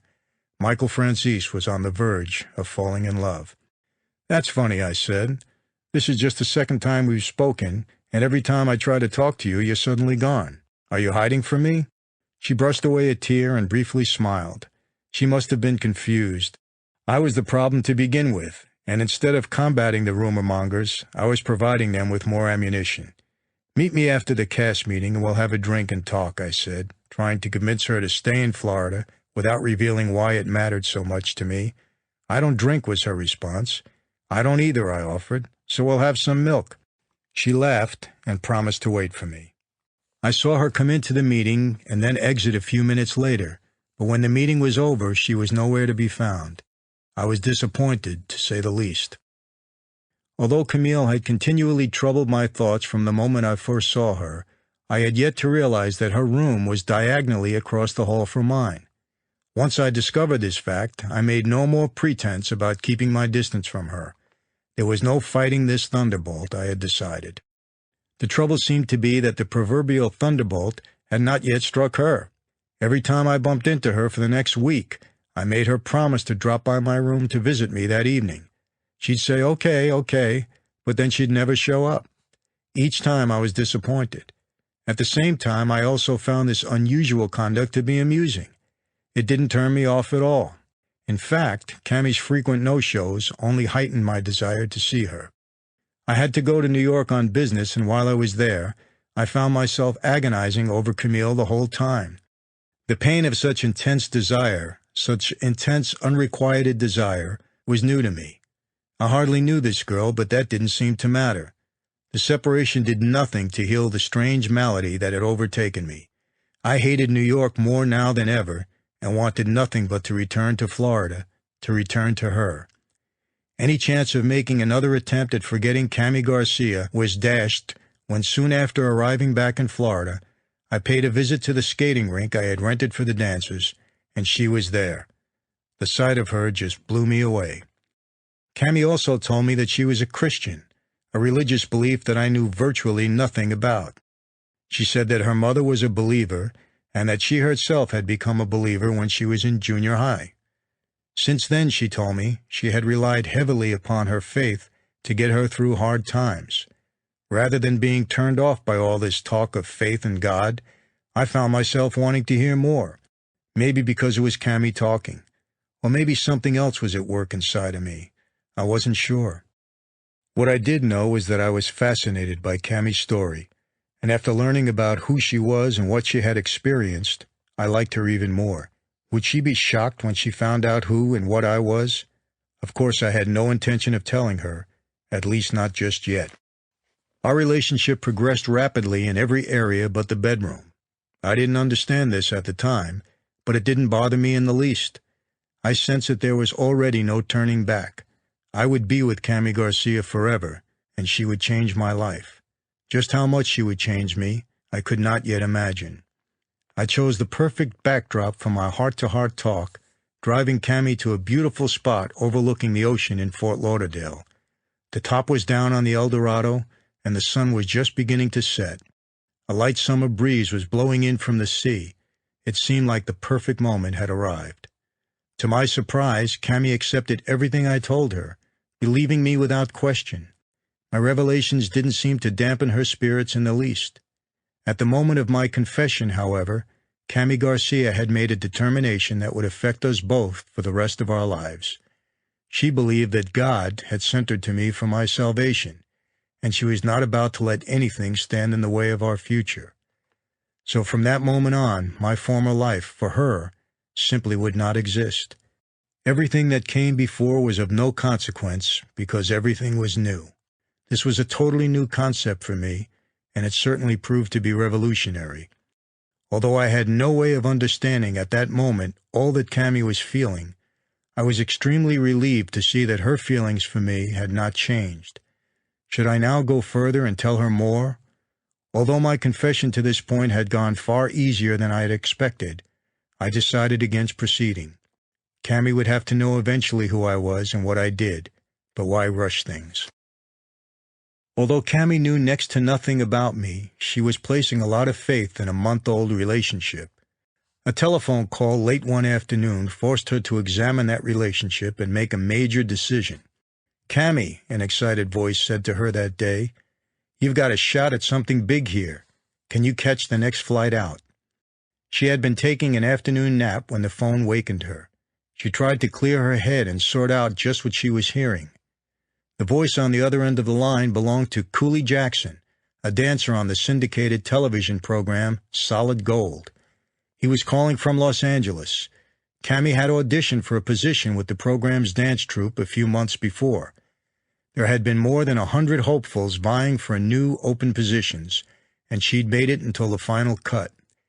Now, apparently, one of the dancers had been injured or quit or gotten married or something, and one of the to-kill-for positions was again available. But what should she do? "Do I have to come now?" she asked. "We need someone right away," Cooley explained. "There's a private audition. It's between you and 2 other dancers. It's now or never, Cammy. This is the chance of a lifetime." She begged him for time to decide, but Cooley insisted that she must call him within the hour with her answer. After hanging up, Cammy paced the hotel room as she agonized over what to do. She carefully weighed her options. Solid Gold was indeed the chance of a lifetime. What more could a dancer want? The Solid Gold dancers were probably the highest-profile dancers around at that time. The international television exposure involved in such a role would lead to a succession of jobs, a career's worth. The experience would light up her resume like solid gold. But what about us? She felt that our embryonic love was too fragile to disturb. If she abruptly left Florida to begin a demanding, time-consuming career, it could kill our rapidly blossoming relationship. She was sure of it. Then again, the Solid Gold audition was a reality, while I was definitely a gamble, in more ways than she could ever have imagined. Something compelled me to call her in that moment. "Hi, Cam," I said. "I just wanted to tell you again how much I enjoyed our date last night. I'll see you at 8 for dinner." She gently put the receiver down, paused for a moment, then quickly lifted it again. Her decision was made. She dialed Cooley Jackson in Los Angeles, thanked him for considering her, and told him that she couldn't make it for the audition. Despite the excitement of filming a movie, most of my attention was focused on Cammy. It seems as though we had burrowed ourselves inside of some novel. Every date was magic, every day a thrill. Cammy was so enthralled that she saved the napkins and matches from every restaurant where we dined and every nightclub where we danced. 1,000 little moments were etched into our memories forever, and 1,000 hints of a troubled future were banished from our minds during these moments. "I love you, Michael," she said to me, snuggling close as we drove from Delray Beach one evening. "I love you too," I responded. "That sounds really crazy, Camille, 'cause I've only known you for a few weeks, but I'm really in love with you." "Michael, someday you're going to marry me," she said. "Someday soon." I was sure that she must be right. As the weeks progressed, my love for Cammy continued to build. We sat together in Miami's Little Havana and watched Orlando and Kutash direct the big Busby Berkeley-style dance number. When it began to rain, Cammy made a move to leave. I pulled her back. "You look so beautiful in the rain," I said. "The way your hair is curling. I've never seen you more beautiful." "Would you please just get in the car? It's pouring," she laughed. Despite the gossip on the set, we headed into our second month in love, still not having consummated our relationship. To me, Cammy seemed to be moving at a snail's pace in this regard, and I wasn't at all sure why. Fortunately, I was amused by it all, not angered. I adored Cammy, and I was sure she had a reason for moving so slowly. Someday I would know it. I had gone to Florida in part to escape the troubles that were mounting in New York, and Cammy provided that escape in ways I had never imagined. Still, the turbulence in New York refused to give me peace. The Joint Task Force continued to slave away, fueled by Roy Rogers hamburgers, unlimited federal resources, and skilled manpower. But they had become almost too effective. The ambitious scope of their investigation, combined with the vastness of my operations, left them with handfuls of dangling threads to follow. Prosecutor Ray Germain said, "The biggest problem we encountered was that every time we met, there were 10 new crimes to report and dozens of new accomplices to add to our lists. Michael had so much going on: car dealerships, bank loans, money laundering, unions, gas taxes, gas terminals, insurance fraud, counterfeit bonds, loan sharking operations, construction businesses, movies, credit card scams, the Russians, you name it. One week he'd be in California making a movie. The next week he'd be in Florida getting the key to the city, which really blew us away. Here we are hunting this guy who's a mafia captain involved in dozens of criminal activities, and the mayor of Miami Beach gives him a key to the city and puts his police force at his disposal. Incredible." In April of 1984, an unrelated incident worked to renew the task force's vigor and link some of the disconnected fragments of its case. My friend and partner, Larry Irizzo, was tried on past charges relating to Vantage Petroleum and was convicted of grand larceny, tax evasion, and mail-in wire fraud. His sentencing was set for June. The conviction of a close criminal partner is always a bad omen, especially when the partner is the less desirable target. I was uneasy when Irizzo went down, but I decided to trust him. In the ensuing months, he repeatedly told me not to worry. He would find a way out of the mess. As the sentencing hearing approached, however, Irizzo's attitude changed. "I don't want to go to jail, Michael," he confided in me. "It doesn't make sense. With all my money, why should I be in jail? We've got solid connections in Panama." In addition to registering his companies in Panama and hiding his money there, Irizzo owned a large estate in the Central American country. One of the reasons we had chosen Panama in the first place was because the country did not have an extradition treaty with the United States. We had been paying millions to an acne-scarred Panamanian general named Manuel Noriega in return for banking connections, personal security, and other services. "I'm not going to stick around for the sentencing," he announced. "I can run the operation from Panama. I've got it all set up." "That's insane, Larry," I advised. "Once you run, you become a fugitive, and that's a whole new ball game. You should stay and fight for bail. Your lawyers say you have a good shot at beating the charges on appeal. I'd stick around." But Irizzo didn't want to listen, and I didn't insist. "I'm set to leave the night before the hearing," he said. In June, the day before the hearing, Irizzo showed up at my home in Delray Beach. Frankie Sestaro, Louis Fenza, and assorted other associates were there too. Irizzo had everything worked out. He was taking the Learjet with wife number 2. The girlfriend wife had apparently been designated as official fugitive wife. The pilot had prepared a phony itinerary that had them hopping around various Caribbean islands, including Port-au-Prince, Haiti, to muddy the trail. Sestaro provided Irizzo with a phony passport under the name Salvatore Carlino, and Irizzo gave him $5,000 for his troubles. That evening, we shared in an emotional farewell dinner at Irizzo's nearby mansion in Boca Raton. I invited Cammy to go along. The multi-million-dollar oceanfront home was the largest she had ever entered. Touring the house, she spotted one of Irizzo's belts hanging over a chair. She couldn't believe its length. It looked more like a bullwhip than a belt. At the end of the evening, Irizzo and I embraced and offered warm goodbyes. Not only had we made millions together, but I had also grown to consider him to be a close friend.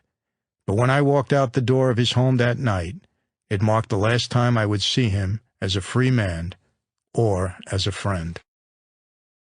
Irizzo's plan of running Galleon Holdings out of Panama worked for the next 2 months, but he was not a smart fugitive. He called the United States every day, leaving himself open to phone traces. He flew around the world as if he had a license to be a fugitive, one associate put it. He began setting up an operation to steal gasoline tax money in Austria, and he tried to entice me to join him in the foreign operation. The tax on gas in Europe is $2 a gallon. Can you imagine the money we could make, he said. I'm not committing any crimes in Austria, I said. For all I know, they probably shoot thieves there. If I would get in trouble abroad, do you think Uncle Sam would help me? He'd probably say, keep him, shoot him, we don't want him. Irizzo's arrogance as a fugitive seemed to be limitless. He scheduled his daughter's wedding in Austria and made arrangements to charter a jetliner to carry 300 guests there from New York. A flood of wedding invitations announced the gala. That was the last straw. In October, the feds negotiated an agreement with double-dealing Noriega to flush out Irizzo, and a team of Noriega's soldiers swept in and dragged Irizzo from his fortress. He was tossed into a stone dungeon with no bed, and there he languished for 3 days until the FBI rescued him. Irizzo was flown to Miami and stashed in a wretched prison overflowing with crazed Latin drug dealers and a swarm of additional Cuban and Central and South American psychos and criminals. Within weeks of the arrest, word was out that Irizzo had cracked and was going to turn.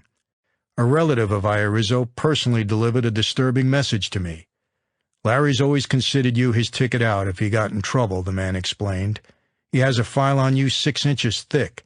He's kept every clipping that appeared in the newspapers and kept records of every illegal transaction you and he ever made. Watch yourself. This could be big trouble. I refused to believe these suggestions because Larry Irizzo and I had been so close. But as more information filtered back from Miami, the unthinkable began to look more and more thinkable. Prison is a hard place for a 450-pound man. Irizzo couldn't sleep on the narrow prison beds. The food was killing him, and his fellow inmates were torturing him. There were reports that the guards had stripped him and forced him to walk down the corridors as the inmates jeered. I met with Irizzo's son, Larry Jr., at the Howard Johnson's on the Jericho Turnpike and assured him that I was doing everything in my power to help with his father's case. As I delicately questioned the 20-year-old, I sensed that the stories about his father's rough prison stay were true. Shortly before Irizzo was scheduled to be transported to New York, an associate paid me a visit.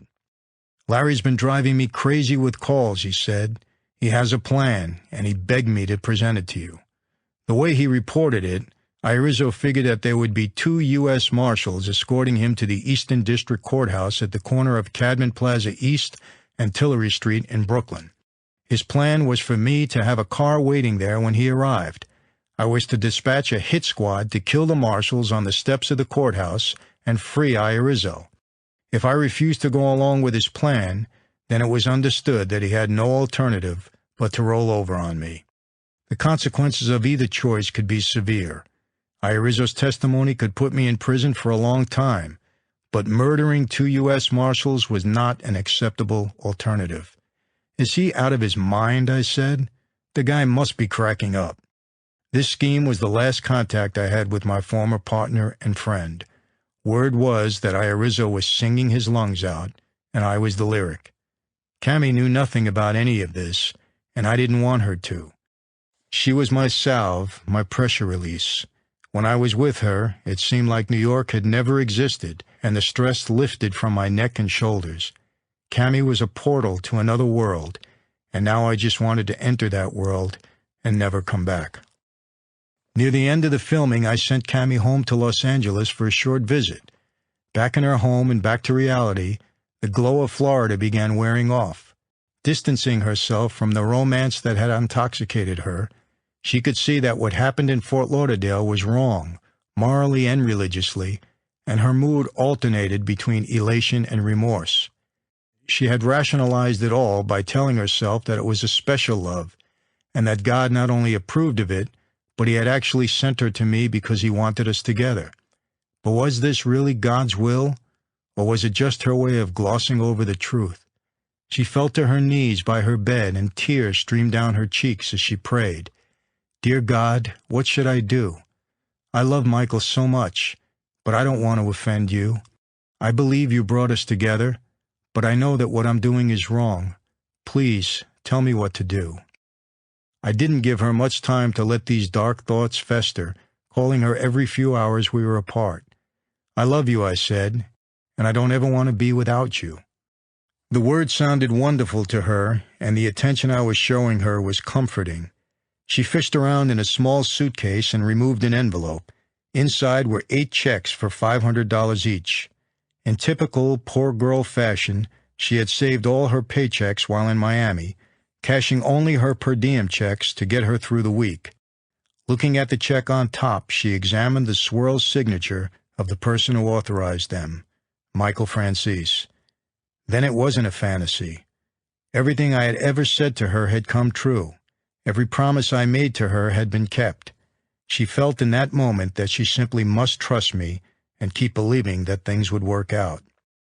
She cashed her stack of checks and treated her family to dinner. It felt good, and she was able to delight them with stories about Fort Lauderdale and Miami Beach and her new boyfriend. But she couldn't tell them the whole truth, not even as much of it as she now knew. If she did, she was afraid they would never allow her to return to Florida and to me. The Nights of the City rap party was the high point of my professional life. All the forces that had molded my past and those that would direct my future converged during the glittery event staged at a Fort Lauderdale skating rink. Although the $2 million independently produced movie was small by Hollywood standards, the rap party was first-rate. I was still new to the movie business, but I was a pro at throwing parties. I spent more than $150,000 on food, spotlights, liquor, and decorations.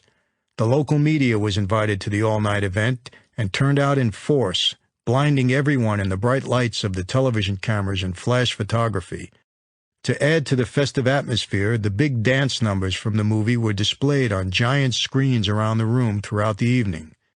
Cammie had returned to Miami earlier that afternoon. I picked her up at the airport, and we drove to my home in Delray Beach.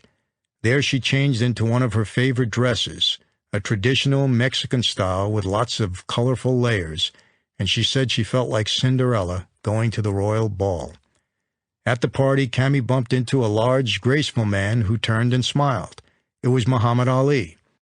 Across the room, she spotted Emmanuel Lewis, the little fellow who starred in TV's Webster.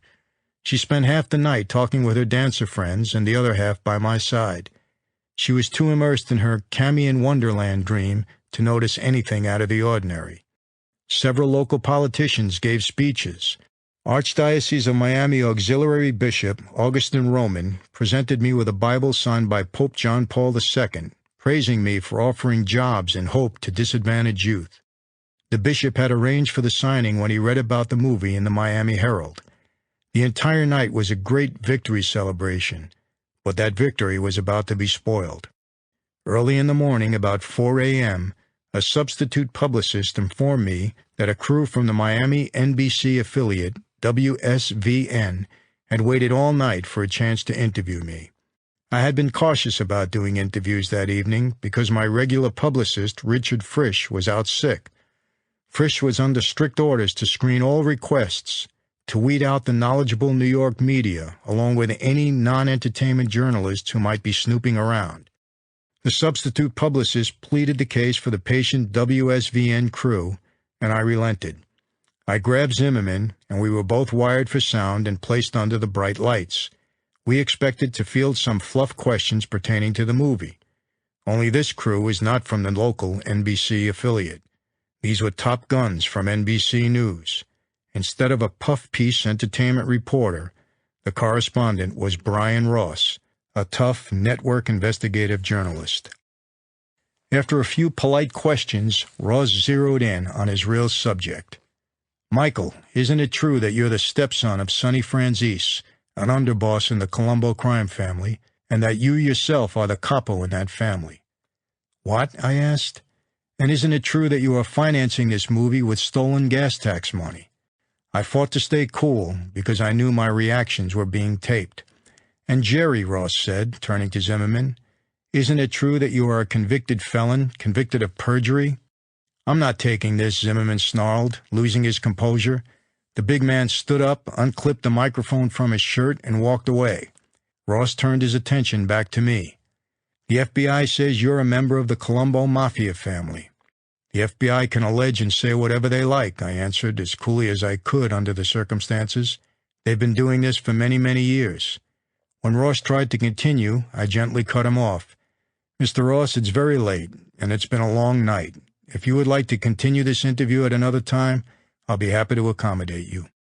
He ordered the cameras to follow me as I walked away, and in the process, a late-arriving underling greeted me with a kiss. I cursed the bad timing. When the television lights shut off, I located the publicist and chewed him out royally. I then scolded my inner circle for allowing a network bulldog to walk in undetected. Cammy had observed what had happened from across the room, but she hadn't been close enough to hear Ross's revealing questions. Judging from my reaction, she feared it was something terrible, so she asked to go back to the Conover immediately. I had Louis Fenzer drive her. Ross was obviously being fed information by a New York prosecutor, probably Rudy Giuliani or one of his assistants, and had come to Florida to prepare a report on a pending indictment. I instructed my attorney to contact NBC and arrange another interview, wanting to have my say, but more importantly, wanting to know what information Brian Ross had had. He subsequently interviewed me for an hour at my Houston Holdings office. I denied that I was a mob captain and said that the movie was being legitimately financed. I also denied that my father was in the mob. Ross deleted all my comments when the damning segment aired on NBC News a few weeks later. It was the first of a half-dozen network news reports about me that would be broadcast over the next 12 months. The walls of my underworld existence were starting to crack. What now? I had suspected from the start that Cammy didn't live in Beverly Hills, but when I parked my green Jaguar sedan in front of her parents' house in Anaheim, I had to look around a few times before leaving the car. The neighborhoods had steadily declined in quality as she had directed me through Anaheim, where her family had moved from Norwalk. For Cammy, the perspective was entirely different. It could have been a lot worse. She could have been taking me to one of her former homes in the Norwalk barrios. The Garcia house was small and overflowing with people. There were 9 members of the immediate family, plus a swarm of friends and relatives. Cammy's brothers and their friends were breakdancing in the garage. Although it was crowded, it was a lively, happy place that obviously was the center of a neighborhood activity. I took Cammy's parents out to dinner that night to a spruced-up Black Angus in Anaheim, and there I spent a great deal of time talking with her father. After dessert, I floored everyone by making a little speech. "I want to thank you for allowing Cammy to come to Florida. I love your daughter very much, and I intend to marry her." Cammy nearly dropped her fork. The first chance she got, she confronted me. "You didn't tell me you were going to say that, Michael." "I didn't intend to," I assured her. "It just came out. Now I really have to marry you," I joked. After spending a few weeks in California, I was at the Los Angeles airport preparing to fly to New York. I phoned my secretary and she told me that 2 men I knew, financier Mel Cooper and Dr. Jesse Hyman, had been arrested with a half-dozen others for loan sharking and racketeering. Included among the others was a rabbi, Chaim Gerlitz, 53, a cantor and teacher at Temple Israel in Great Neck, Long Island. When I arrived at Kennedy International Airport in New York, Frankie Sestero was there to pick me up. 2 men approached us the instant we left the terminal. "Michael Franzese, you're under arrest," one of them said. "Who are you?" I asked. "FBI," was the answer. Within seconds, a dozen more agents materialized and surrounded me. I emptied my pockets of my wallet, money, and keys and gave them to Frankie. "Call Cammy," I told him. "Tell her I've been arrested, and I'll talk to her later tonight. Tell her not to worry." A 3-car FBI caravan ushered me from the airport. I was surprised to see the cars head towards Manhattan instead of Brooklyn or Long Island, where I would normally have been arrested and where the Joint Task Force operated. "What's this all about?" I asked. "We're arresting you in the Jesse Hyman case," the lead agent said. "Are you kidding?" I responded. "What have I got to do with that?" The agent didn't answer. When I learned the charges against me, I was amazed. I had been hit with 7 counts of loan sharking and racketeering based upon a Lake Success, Long Island operation run by Cooper, Hyman, and the rabbi. It almost made me laugh. I was reportedly stealing $100 million a month in gasoline taxes, and here's Rudy Giuliani and his Southern District forces trying to toss me into somebody else's loan sharking indictment. Actually, the indictment proved to be more complicated than I realized. The Southern District was apparently trying to jump the gun on the Michael Franzese task force, the investigative army that I still wasn't aware of. Cammie was at her parents' in Anaheim when Frankie called. "Cammie, Michael's been arrested. He's in jail." "Why? What for?" "He'll explain when he bails out. He's okay. He just doesn't want you to worry." Cammie initially took the call in stride. After all, her father had been arrested 8 times, and some of her uncles had been arrested in jail. So it wasn't a total shock to get a call saying that her fiancé had been arrested. She viewed this as she had come to view everything having to do with me. I would take care of it, and everything would be perfect again. I covered the $350,000 bail bond that was slapped on me and was released within hours of the arrest. I called Cammie and was surprised at how well she was taking it. It wasn't until later that I realized she had figured my arrest would be like those of her father and uncles. They had gone to jail for a day or so, and that was the end of it. My trial was certain to be long, grueling, and stressful for all of us. The next day, Cammie caught a jet to New York. Once she arrived, I sat her down and tried to explain why I had been arrested. She didn't understand what either racketeering or loan sharking meant. I explained that racketeering was a pattern of at least 2 criminal acts committed within a 10-year period of time.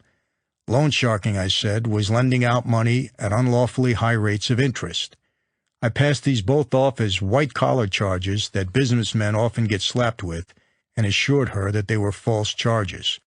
My first move in my defense was to take a shot at trying to talk my way out of the still-pending indictment. I had been arrested on an information, a legal maneuver that allows police and prosecutors to round up and process suspects prior to the actual indictment. Such a policy gives them the critical element of surprise. The 21-day gap between arrest and indictment offered me room to prepare a defense strategy. I contacted my attorney, Harold Borg, and had him schedule an appointment with prosecutors Bruce Baird and Aaron Marcoux and FBI agent Stanley Nye. At the meeting, Borg and I spoke for 2 hours, trying to convince our adversaries that I was innocent and should not be indicted. They all listened attentively and took notes. While awaiting the prosecutor's decision, I received a call from the infamous attorney and fixer Roy Cohen. Cohen said that he could help me and invited me to his Manhattan office to talk. With dramatic flourish, Cohen assured me he could get the indictment dropped. "I'm good friends with Ed Meese," he said, strutting about and dropping the name of the current Attorney General. "I have contacts everywhere. It'll be a snap. I'll need $50,000 in cash up front, and then $200,000 when the indictment is dropped." "I'll tell you what," I countered. "I'll give you $500,000 if you can get the indictment dropped, but you get nothing up front." Cohen continued to demand the advance. Suspecting that it was nothing but a cheap hustle, I held firm in my position. "I'm offering you twice what you wanted," I explained. "All you have to do is wait a few weeks. If you can do what you claim, that should be acceptable." I never heard from Cohen again. Neither Cohen's alleged connections nor my arguments before the prosecutors had any effect. I was indicted, along with the others. When I read the indictment, I was surprised to discover that I was again portrayed as Mr. Big, just as I had been in my college days. I was accused of providing most of the money, more than $1 million, and the muscle for the loan sharking operation.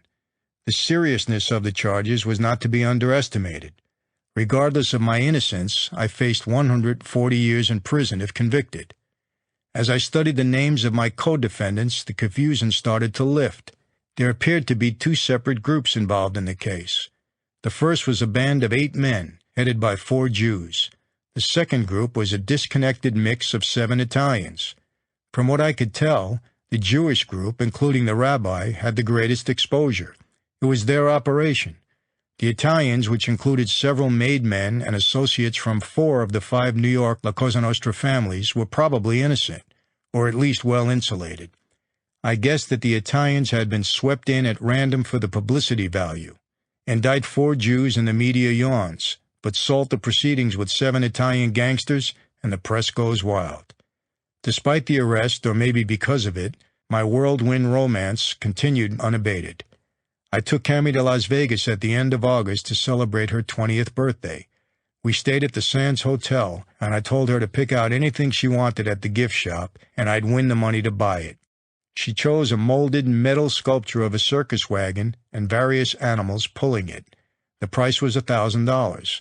20 minutes and a few blackjack hands later, I had the grand and then some, and she had her memento.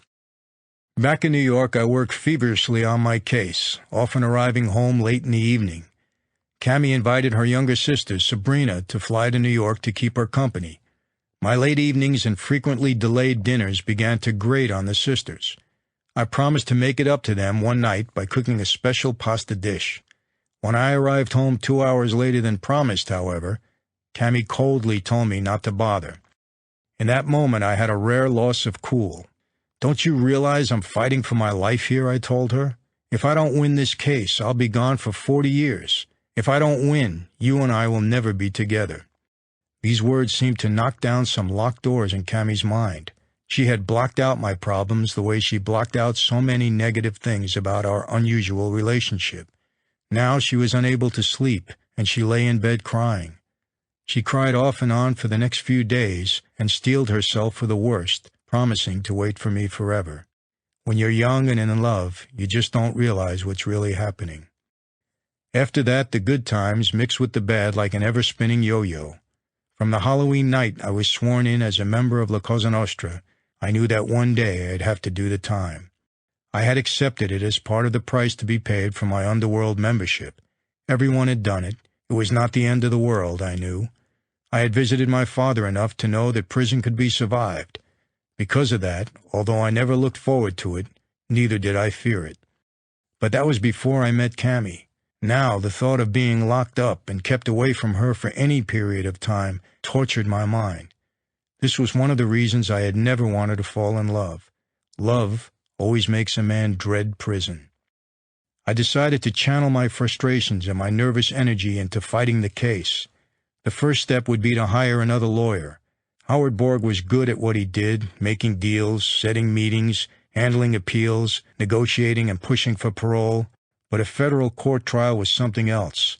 I needed a young, aggressive courtroom fighter who had worked as a prosecutor in the same courts where the legal battle would be fought. I wanted someone who knew all the players on a personal level. I also didn't want to use an attorney like Barry Slotnick, who was known for defending mobsters. The attorney I eventually selected was John Jacobs, a former assistant U.S. attorney in the Eastern District of New York. Jacobs fit the criteria. I also wanted to find a non-traditional private investigator.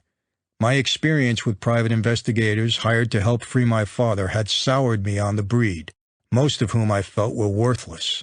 I opted for hiring a former IRS agent named Don Taylor, then working for a record company in Atlanta. I liked Taylor, and he was a whiz at paperwork. My team assembled, I began the difficult task of building a defense, and it was difficult. A guilty man knows where he'll be attacked, but an innocent man is in the dark. I didn't have a clue about what evidence the prosecutors had, nor did I know how they intended to link me to the Loan Shark operation. I would have to fight this case in the blind. In September, I went to my dentist in Long Island one morning to have a filling replaced, but before I could enter the office, I was swarmed by Nassau County detectives. "Michael Franzese, you're under arrest." "What's the charge this time?" I asked.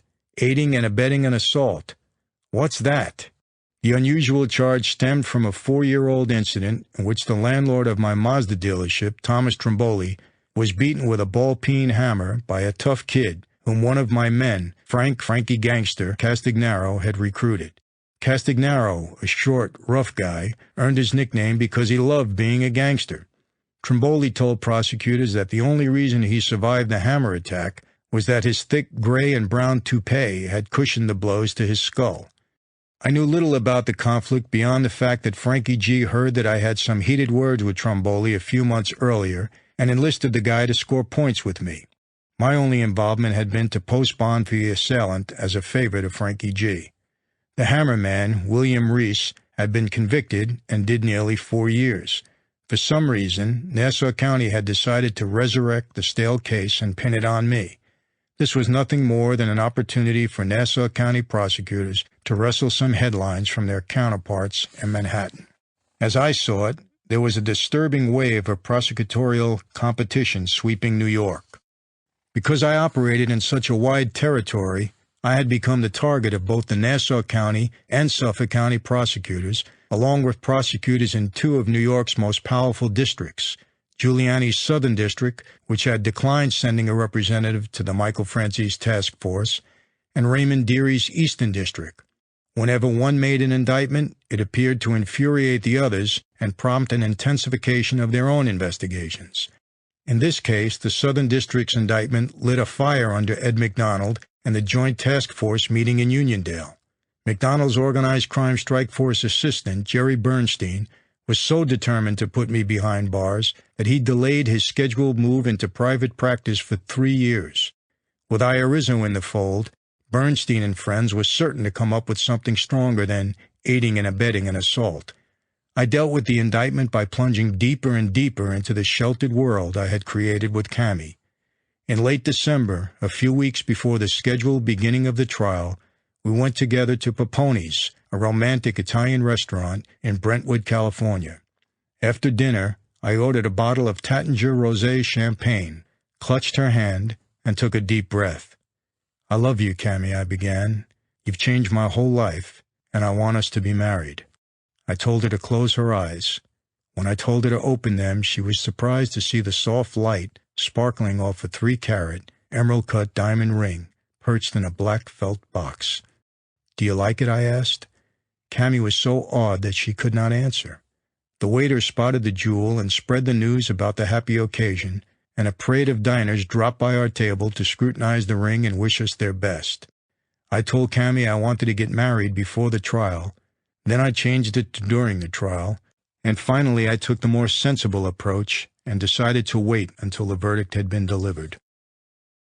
Hovering like a storm cloud over the pending marriage were the New York Times and Newsday stories and NBC television reports that portrayed me as a vicious criminal.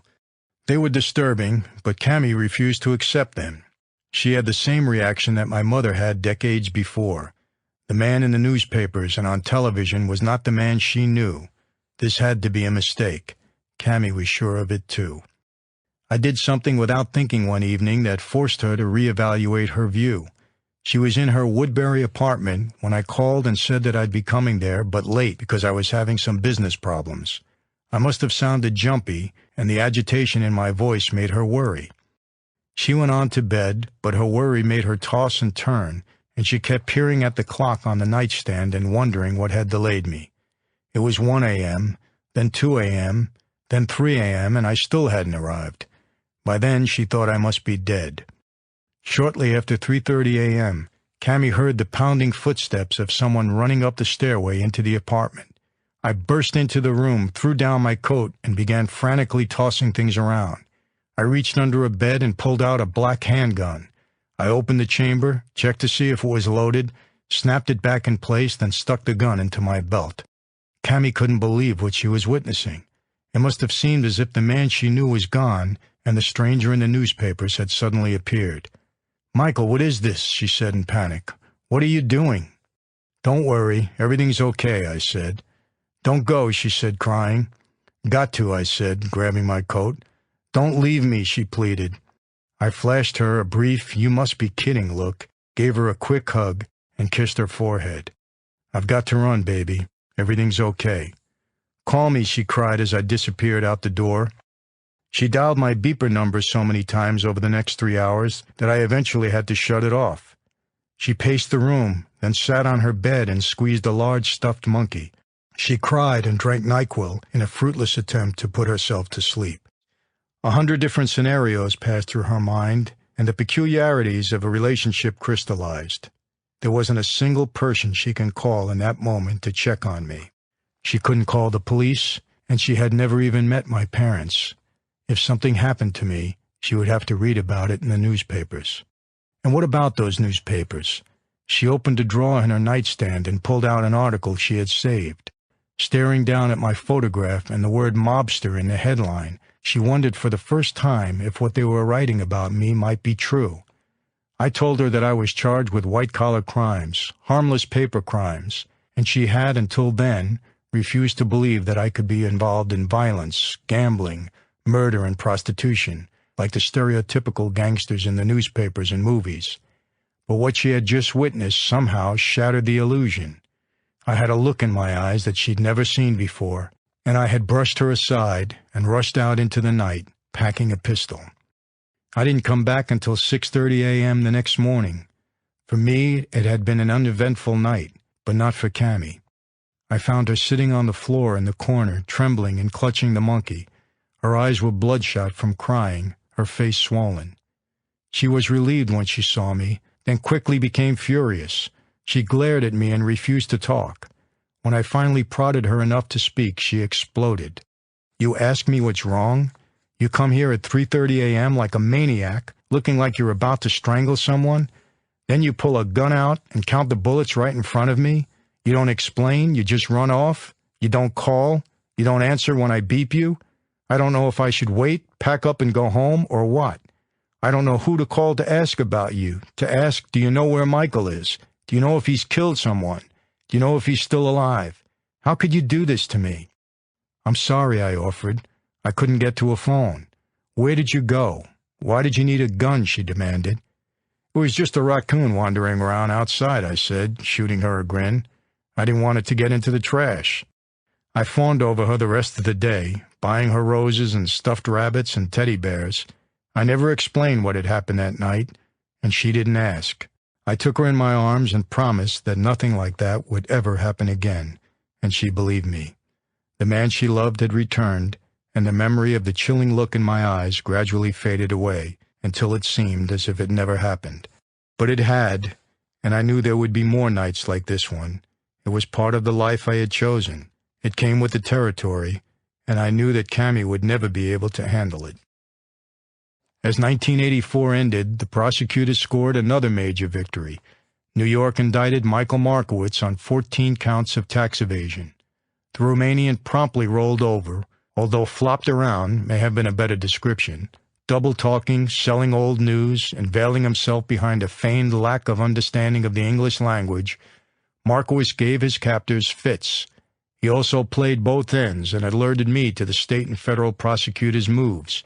How much of a threat the crazy Romanian posed to me was impossible to determine. What was not hard to determine was the effect this was having on the gasoline business. There was apprehension on the street about where the operation was going and who would be going down with it. With both Markowitz and Irizzo rumored to be singing, and my indictment a reality, the cash pipeline began to shrink. I kept this all from Cammie, and she continued to be my respite from the growing nightmare. When we were together, nothing else seemed to matter. My only fear was that the looming troubles might cause me to lose her. I was torn over how to handle that reality. If we married before the verdict, it would lessen the odds of losing her if I was convicted.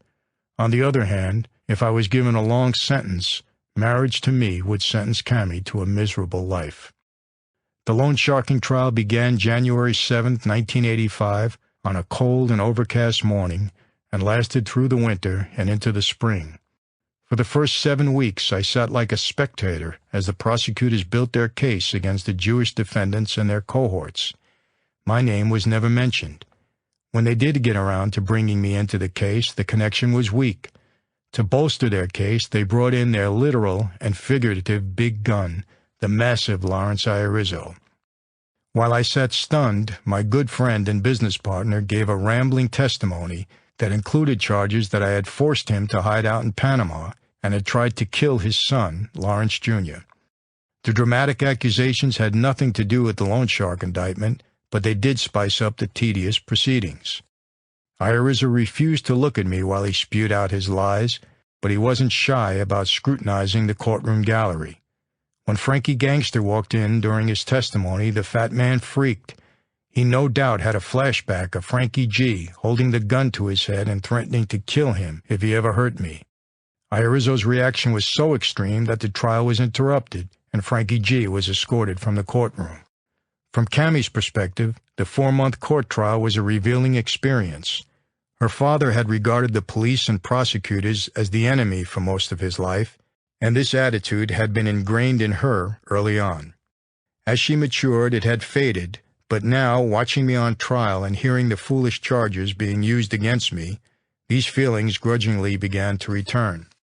She was allowed to attend only a few sessions because Jacobs felt that her presence and the silver fox coat that I had bought her might have an unfavorable effect upon the jurors.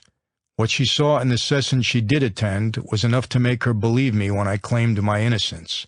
For instance, after testifying about numerous illegal deals, a witness was asked to point me out in the courtroom.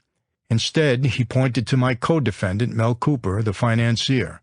The prosecutor quickly regrouped and asked the witness to try to identify me again. This time, he pointed to a man sitting in the front row of the audience.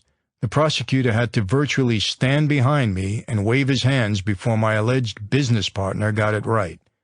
The same witness later testified that he beat his wife only when she needed it, a statement that infuriated Cammie and most of the people in the courtroom, including the jurors. Another government witness, a loan shark victim, saw mobsters under every rock.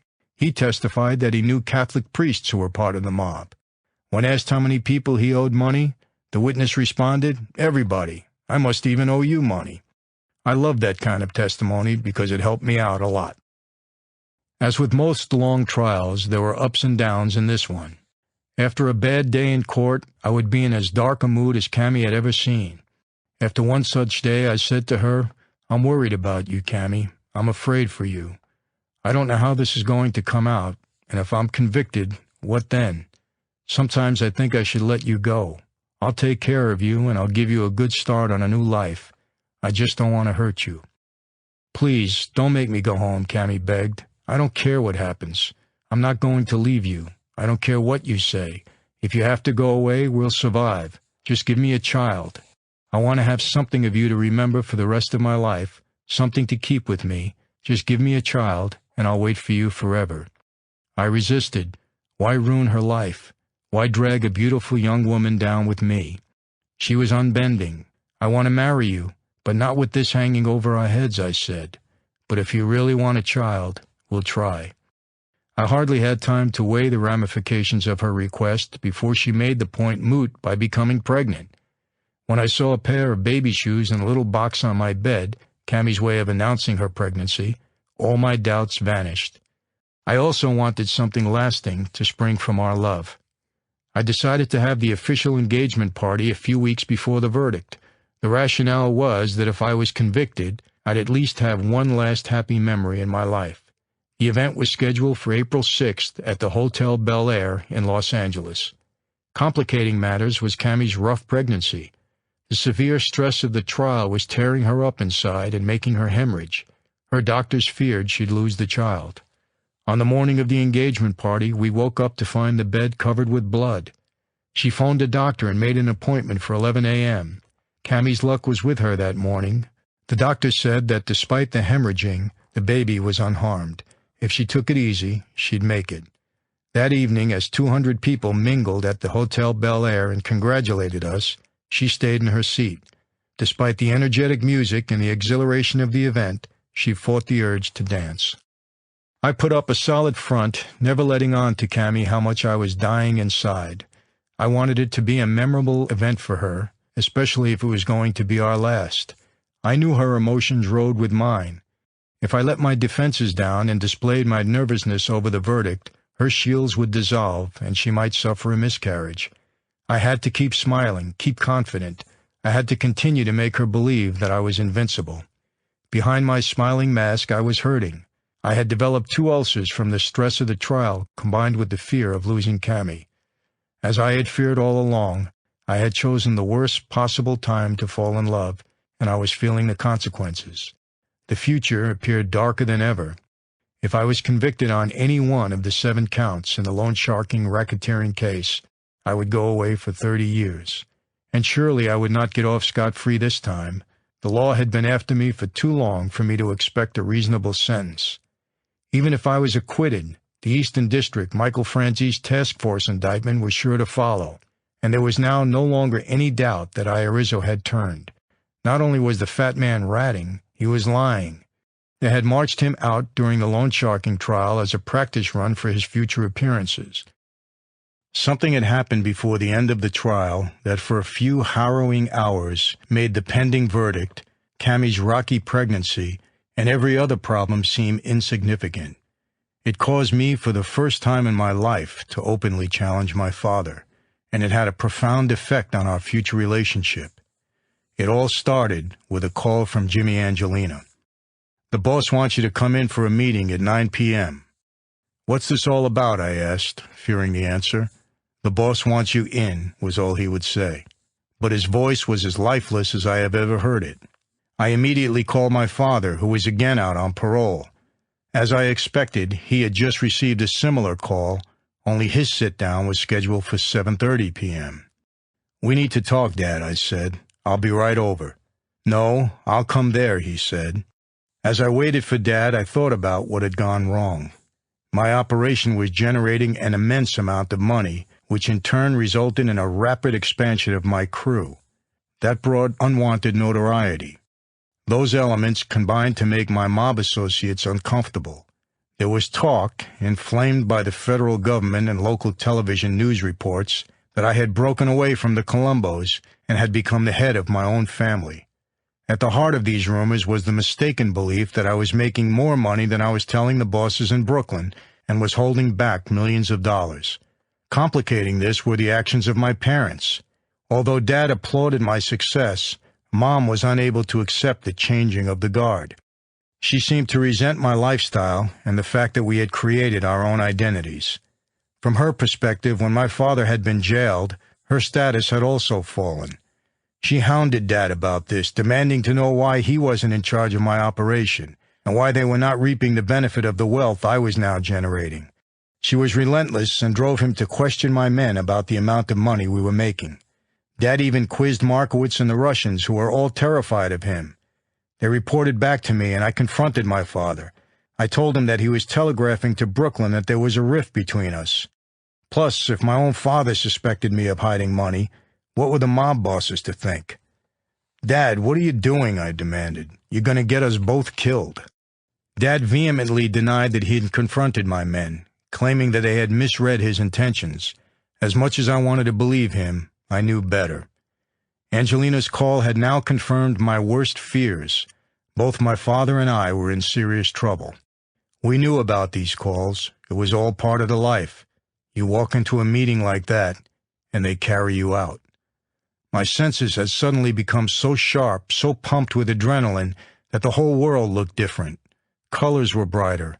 Sounds and smells were more intense. I could see everything around me in greater detail. My entire body was powering up for a fight to the death. And that was my problem. Instead of Dad and me banding together and going out in a blaze of gunfire, I knew that he would want us to walk into that room at our scheduled times like lambs to the slaughter and passively accept whatever fate awaited us. Of all the aspects of the mob I had grown to despise, the legendary death summons was the worst. I had long ago vowed never to willfully walk into a room where someone was waiting to take my life. This was the conflict I now faced with my father.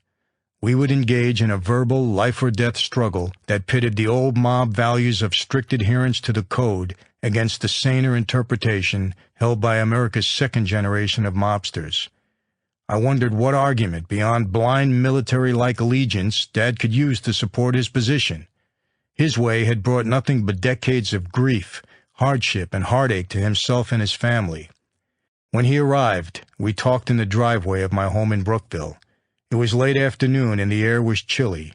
As the sun set, I was reminded of all those hours we had bounced that rubber ball off my grandfather's chimney, each of us fiercely determined to win our makeshift game. We had a different battle facing us now, and this time the stakes were much higher, our very lives. I have a bad feeling about this, Dad. I don't like it. You in first and then me? This isn't right. Michael, this is our life. We've been given an order, and we must obey. Dad, do you hear what you're saying? Do you understand? We have people in our lives that we love and care about. There are things that are more important than our oath. All of this is over money. You should never have started questioning the Russians about our activities. Now they, the family, believe something's up, that we're making billions. You know the rumors out there. So now they're calling us in, and you know it's going to happen. I don't think so, he said. Neither one of us is sure, though, I said. So why should we do this? Why risk our lives? His answer was, this is our way. Whatever happens tonight happens. This shook me, and I responded, are you kidding? For a moment, Dad was shocked. I had never taken that tone with him, and the air was suddenly silent. He just stood there like a rock, saying nothing, feeling nothing, determined to live by the code right to the end. I could see it. Okay, Dad, okay. I know who you are. I know this is our life, and we believe in it. I know what the oath says. If they call us, we have to drop everything and go. Okay, but let's go together. Me and you, together. We shouldn't let anyone separate us. We can't do that, he said. That's not how they want it. We can't change it, and we can't show fear. Fear? Is that what this is all about? Showing fear? You're going to walk in there and let them stick a gun in the back of your head and blow your brains out so you won't be accused by some punk of showing fear? You're going to let them kill me, your son, just because you don't want to show fear? This is the life we chose, he repeated. Dad, you know, I always envisioned it would be me and you, side by side, taking on the world. Me and you, back to back, going down like warriors. If we're going to die tonight, let's do it that way. Give me that respect. Give yourself that respect. Let's go out together, fighting. He looked down and stared at the pavement, but I grabbed him by the shoulders and forced him to look at me. I could feel the power in his body, but I could not feel the will. It was gone. Dad, let's do it together. That's not our way, Michael. We will go separately, the way they asked, and whatever happens, happens. He walked to his car and opened the door. It's the right thing, Michael, he said, standing there with the door open. We live by the oath.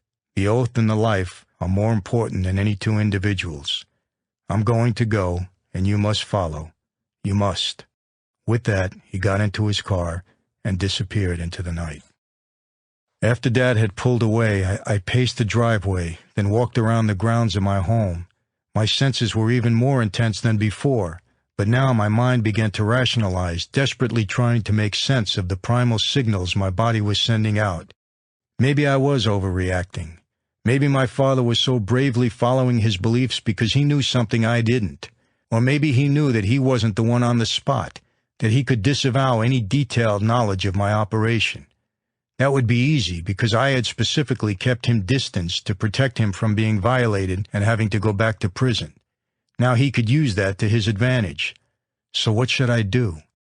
The time drew near, and I had no clearer answer than before. I was sure that I should not go, but if I failed to show, I could be sentencing my own father to his death. That was my answer. I got into my car and drove to Brooklyn. I parked on the street and walked to the luncheonette where Jimmy Angelino was scheduled to pick me up. This was telling.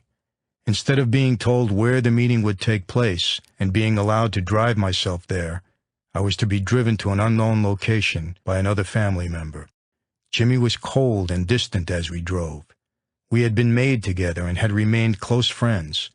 I felt shaky and empty inside, but fought the urge to question him. We drove in silence for about 10 minutes. Then Jimmy pulled up to a large, dark house in Brooklyn, a house I had never seen before. It was a perfect place for a hit. I expected the meet would be held downstairs in a soundproof basement. At that point, I would face two possibilities.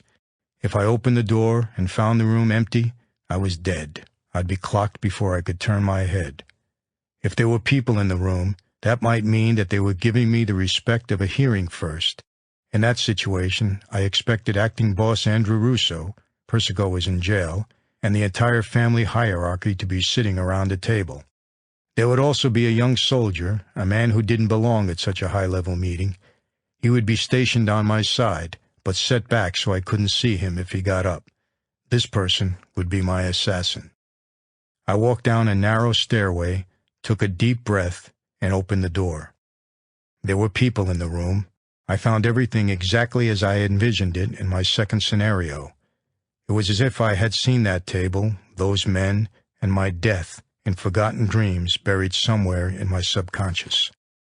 The assassin was just as I had imagined, a young, hard-looking man sitting alone at the end of the table on my side. I saw a bead of sweat on his temple. I knew that Russo, my first captain when I had been a recruit, would give the signal, and I knew that whatever it was, no matter how secret or cloaked the acting boss tried to make it, I would recognize it as clear as a flashing billboard. It would be my last thought. "We want to ask you about your business," Russo opened up as I sat down in the chair to his right. "Go ahead," I said. For the next 2 hours, Russo and other members of the family grilled me on my operation. I answered them firmly in a strong, unwavering voice.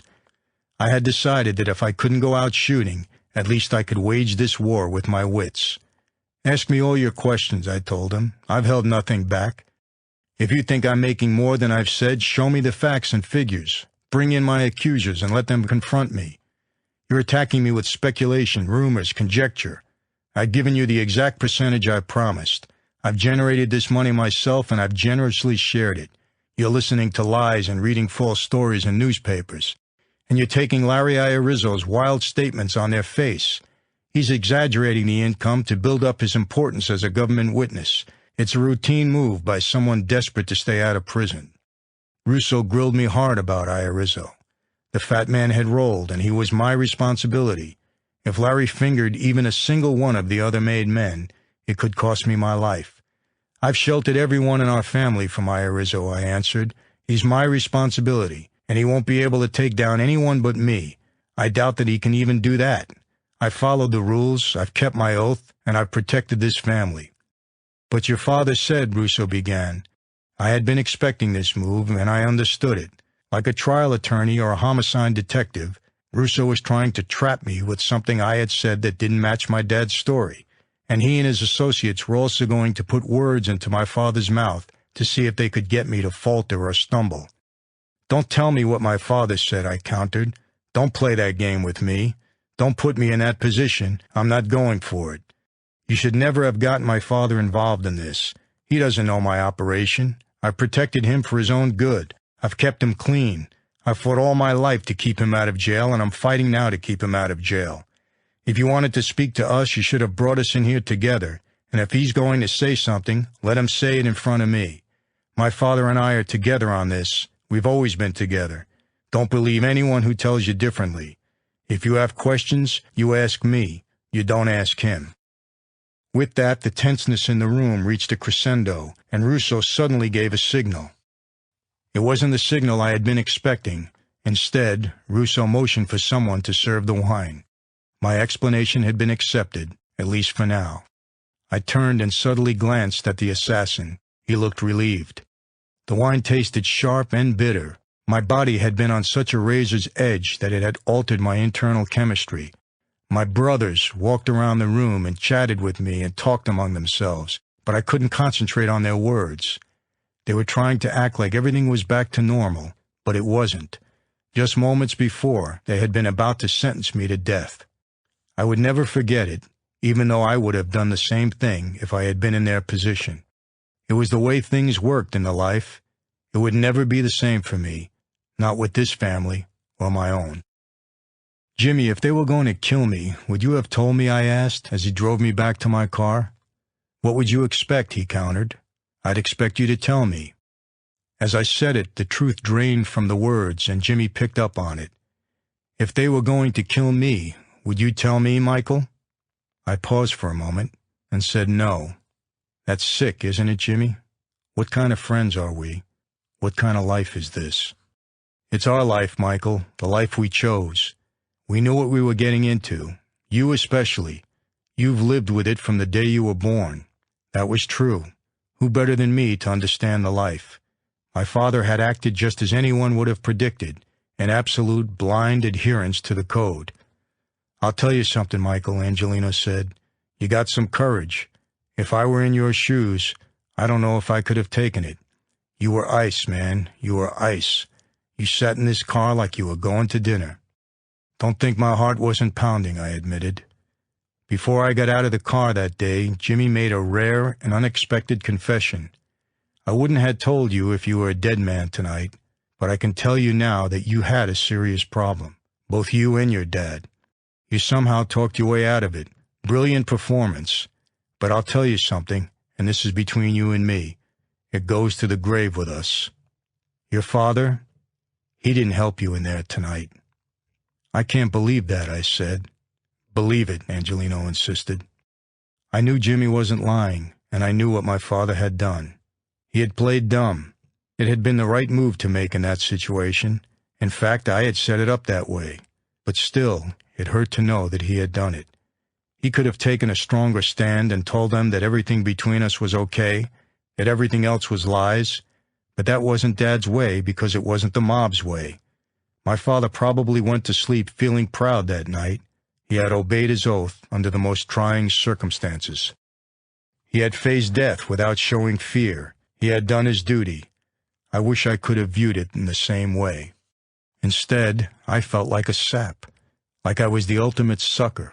I should never have gone to that house.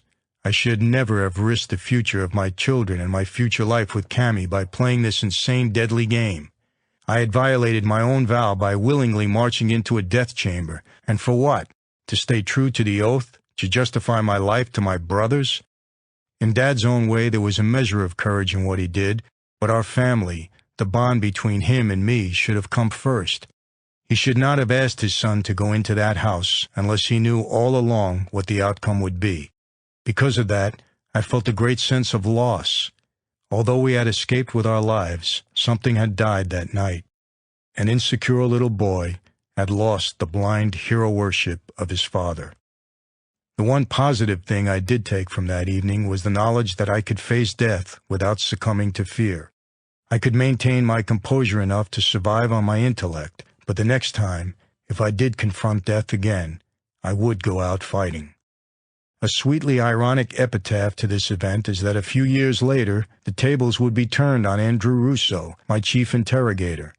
Russo's brother-in-law turned undercover informant and rolled on 8 of the top Colombo bosses, including Russo, Carmine Persico, young Alley Boy Persico, and Jerry Langella, sending them all to prison. When Russo was released from prison sometime in the mid-1990s, might he expect to be summoned to an empty room? The truth is that he's back in prison on a new charge, and his sentence this time is heavy. By the time the jury began its deliberations, the snow had melted and the breezes turned from bitter to warm. On the morning of the verdict, Friday, April 19th, I stared at Cammy for hours, wanting to burn her image into my brain so that I would never forget it. I wanted to memorize every fleck of color in her eyes, every crease in her lips, every contour of her smooth skin. I felt that the visual information I stored that morning might have to carry me through the rest of my life, a bleak, depressing life spent locked behind bars. The jury had been deliberating since the previous Monday, and I had told Cammy that they wouldn't come back with a verdict until the following week. That wasn't true. I expected them to reach their decision on Friday. Jurors don't like to be held over the weekend. I had flown Cammy's mother to New York earlier in the week to be with her, just in case the news was bad.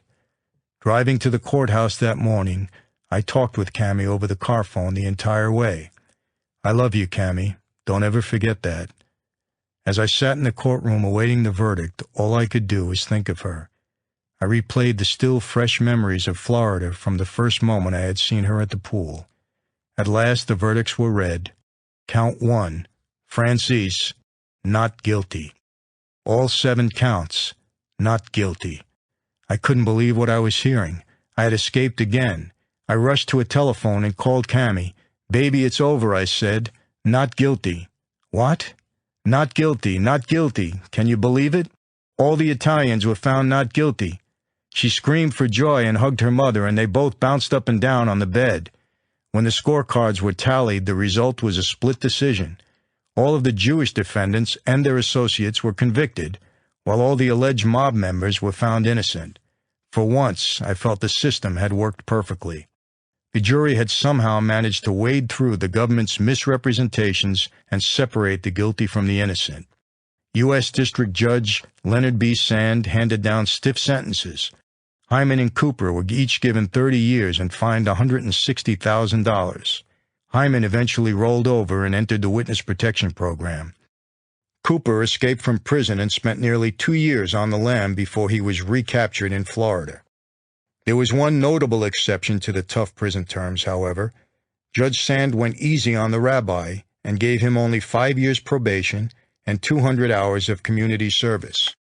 As I drove home that day, the tension that had built up inside me over so many months was released in a burst of laughter. How ironic. It was the rabbi's money that had helped float the entire operation.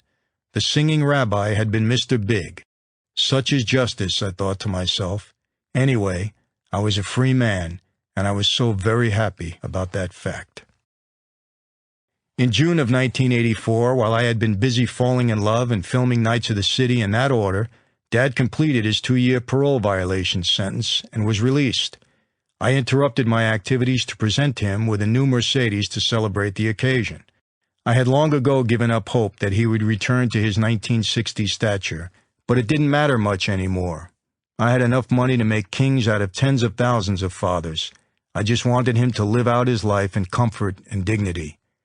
Dad wasn't free long before his other family decided to undermine the second part of my master plan. In an extremely rare decree, Carmine the Snake Persico demoted Dad from captain to soldier. The Colombo boss said the move was intended to take pressure off Dad by easing him into retirement and decreasing the chance that his parole would be violated again. Few believed that story.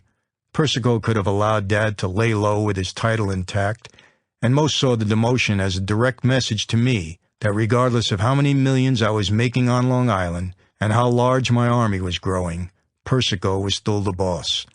I was furious because I viewed this latest act as a continuation of the insults heaped upon my father by the brotherhood he had sacrificed half his life to protect. He could have made a dozen different deals with the feds to finger them and wipe away his own conviction, but he had always followed the oath and maintained his silence. "Let it go, Michael. Let it go," he told me. "What can you do?" But it was another broken strand in the fraying rope that bound me to New York and to the mob. My life was now Cami in California, sunny skies, warmth in the Pacific Ocean. I stored the disrespect shown to my father in the growing file I kept in my mind, detailing the mob's hypocrisy. Meanwhile, with the trial over, Cami scouted the best hotels in the Los Angeles area for the wedding celebration and decided on the Beverly Hilton because of the stunning ballroom and the professional manner of Linda Kent, the Hilton's director of party planning. She also consulted with Dr. Myron Taylor at Westwood Hills Christian Church and determined that July 25, 1985, would be the best date for him to conduct the ceremony at the church. We had spotted the lovely church and decided that that was where we would like to be married. During the second week of May, Cami, her mother, and 5-year-old sister Raquel traveled to Las Vegas to visit her grandfather. I met them on the third day of their stay and joined them at Caesar's Palace. The following day, we took Raquel to Circus, the giant casino hotel that features a lively indoor circus and circular carnival arcade. As we walked to the arcade, Cami's mother spotted the Chapel of the Fountain, the hotel's blue-bathed wedding chapel. "Why don't you two get married now?" she said. Cami and I joked that we were both too chicken, but her mother persisted, no doubt motivated by the advancing state of her daughter's 6-week pregnancy and the always volatile status of my professional life. "You two are in love, so why wait?" she pressed. "You should make it right."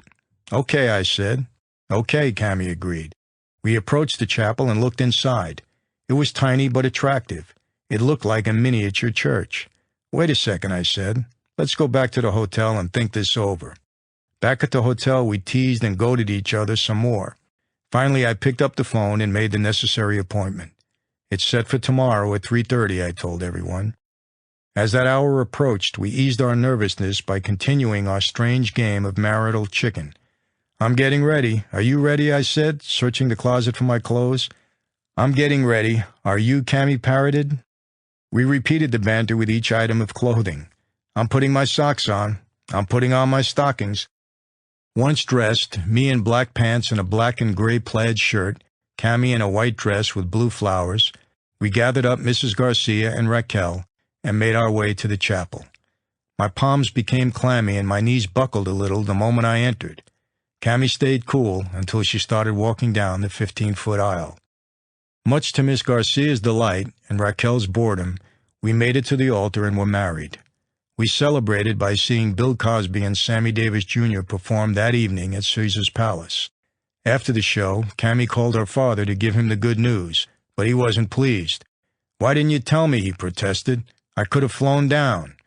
He was not angry that we had gotten married, but that he had been left out of the happenings. "Don't worry about him," Mrs. Garcia said. "He'll get over it." I was sure he would, but I understood his anger. What father would not like to be at his daughter's wedding? Well, at least we had the official wedding that he could look forward to. In the days and weeks following the Las Vegas wedding, I had very mixed feelings about what we had done. The $100 ceremony had been so quick and offbeat that it didn't seem real, and we had done it more for Cammy's mother than for ourselves.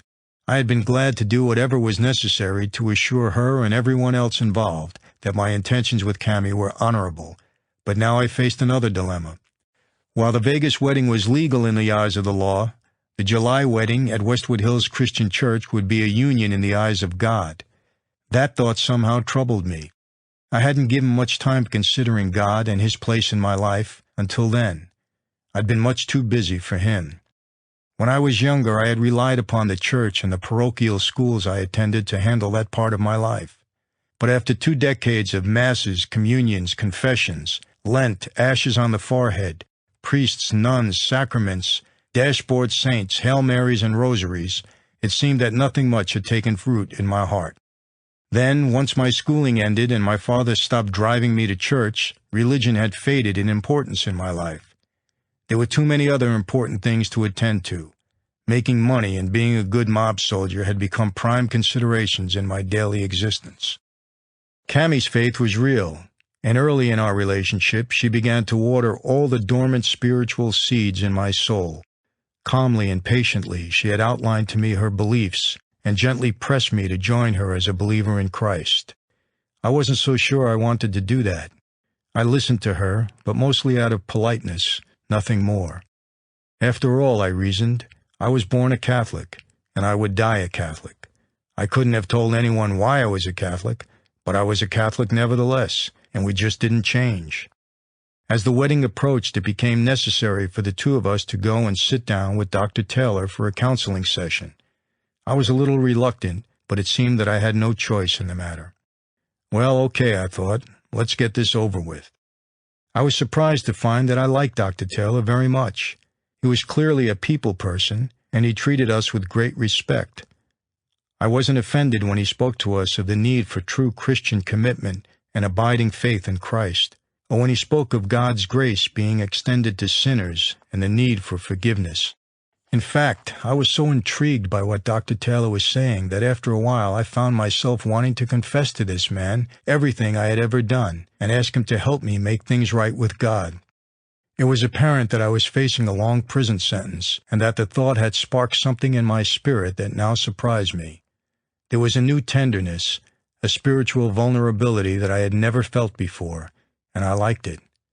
I asked Cammy if she would mind leaving the two of us together for a while so that I could speak to the minister alone, and she gladly agreed, going on home. Once Cammy had left, I said to Dr. Taylor, "You talk about forgiveness, but you don't know who I am or what I've done. For God to forgive me would be a real stretch." Dr. Myron Taylor was not fazed at all by this statement. "Have you heard of the Apostle Paul?" he asked. I indicated that, of course, I had. "Well," Dr. Taylor said, "he was a murderer. As a devout Pharisee, it fell to him to kill the troublesome Christians. That was his job. Still, God chose to forgive him and save him. God's grace is for everyone." That was good news indeed, and I was enjoying hearing it so much that Dr. Taylor and I talked for the next several hours. Eventually, I was convinced that what this man was saying must be true. Cammie had told me before, but it just hadn't sunk in. Now I was beginning to understand, and I was ready to become a real Christian. "Okay," I said to Dr. Taylor, "I'm convinced. Now what do I have to do?" "All you have to do is accept Jesus," he answered. "Okay," I said, "but what do I have to do?" He assured me again that all I had to do was accept Jesus as my Savior. "Well, how do I do that?" I insisted. "It's very simple," he assured me. "Just invite him to come into your heart." This is not going to work, I was telling myself. It's much too easy. But I listened. Dr. Taylor opened his Bible and read to me from John 3:16. I remembered seeing that on banners or posters near the end zones at professional football games. Usually when one team kicked an extra point, there would be someone in the crowd behind the goalposts waving a sheet that said John 3:16. I had wondered what it meant at the time, but I was never curious enough to track down a Bible and look it up. Now I was hearing it for the first time. It said, "For God so loved the world that he gave his one and only Son, that whoever believes in him shall not perish, but shall have eternal life." I found this to be a very powerful statement, and it seemed to address me directly. Whoever meant Michael Franzese. It was immediately clear to me why, of all the verses in the Bible, the football stadium Christians had chosen this one to flash into the nation's consciousness. This was a summation and a confirmation of everything Cammie and now Dr. Taylor had been telling me. This was the Christian experience in a few words. I told Dr. Taylor that I was ready to accept Christ as my Savior and asked him to help me pray. The prayer he led me in that day was very short, but it was also very powerful. It went like this: "Dear God, I know I'm a sinner, and only Jesus can save me. I'm willing to turn away from my sin and submit to your will. I believe that you sent your Son Jesus to die on the cross and shed his blood to pay the price for my sins, and that he rose again. I ask you, dear God, to come into my heart and save me. I ask that Jesus Christ become the Lord of my life. Amen." Wow, this was overwhelming. I was now a real Christian. So I was now a true Christian believer, or was I? Although I had really wanted to receive cleansing from my sins the day I spoke with Dr. Taylor in his office, I was still very skeptical of many things he and Cammie had told me. Before I could make a complete commitment to Christ, I would need to see more evidence. I could not blindly accept someone else's word for it. In the meantime, I would study the Bible and pray to God, but just in case this Christian thing wasn't for real, I would hedge my bets and continue life pretty much as before. God was certainly doing his part to prove himself. The morning following my prayer of acceptance of him as Savior, a very strange thing happened. I was lying in bed with blackout shades drawn when a bright beam of light suddenly flashed before me. I jumped up and searched for its source, but I couldn't locate it or even surmise how it might have been created. I wanted to believe, however conveniently, that it had been a sign from God to Cammie and me of his continuing love and concern for us, that he was telling us that everything would be okay. That experience buoyed our spirits for weeks, and whenever one of us became depressed, the other mentioned the light. To this day, I can't say for sure if God gave me a sign to comfort me or I just imagined it to be one. Whatever the case, he did touch my spirit that morning. He put it in my heart to search for more evidence, to diligently seek the truth about his Son, Jesus. There was nothing depressing about our church wedding. The wedding and gala reception had been planned for Cammie's family and friends. I invited only a few people from New York, including a brother and a sister of mine, but neither of them was able to attend. The reason for the New York blackout was again my mother. I still didn't feel comfortable telling her about Cammie. I did tell Dad what I was doing and why, and he understood. Since I was inviting Mom, I couldn't invite many others from back east, lest she find out. So like everything else in New York, I just blotted it out of my mind. I was starting a new life in California in more ways than one. No need to spoil the moment with any reminders of the past or of potential future troubles in New York. If friends and family members later felt insulted or betrayed, I'd deal with it then. This day was for me and for Cammy. This was our moment. But I had other worries. Although I had already married Cammy once in Vegas, I was somehow extremely nervous about this second ceremony. I wiped the sweat from my brow and paced up and down the church hallways. The fact that I had no relatives and few friends of my own to talk with only added to my anxiety. Unlike Vegas, this was a real church, and this was a real marriage, one that was certain to change my life forever. I wasn't yet sure what this all meant. All I knew was that I wanted this young woman more than I had ever wanted anything else in life, more than I had ever thought I could want anything. I shouldn't have worried. The ceremony went off without a hitch. The moment the music started, Cammy floated down the aisle in a $5,000 white wedding dress made of lace, satin, and silk, and dotted with pearls. A 10-foot train trailed behind her like a snowstorm. A pearl and sequin headpiece, specially ordered from Italy, was woven into her long, dark hair. A relative of the Garcias sang Endless Love, while the rest of the overflowing Garcia clan watched. It was magical.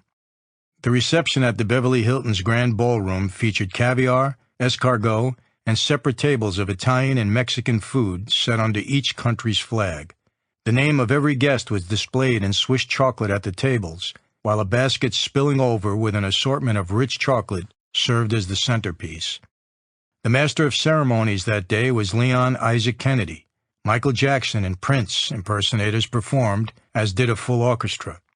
Later in that evening, a disc jockey played dance music as Cammy's brothers and friends entertained the crowd by breakdancing. During the dollar dance, a Mexican tradition, guests pinned dollars to Cammy's dress and danced with her. Female guests similarly paid me $1 for a dance. The public celebration over, we honeymooned in Hawaii at the Hilton on Maui. The island paradise reminded us of our days in Fort Lauderdale and Miami. We shopped, swam, danced, ate, loved, and watched glorious sunsets. Even losing a race with a wicked tropical thunderstorm in an open Jeep failed to dampen our spirits. During the next 3 months, I had to split my time between New York and Los Angeles. Despite this hectic schedule, I managed to attend the Thursday night Lamaze natural childbirth classes with Cammy for 6 straight weeks without missing a session.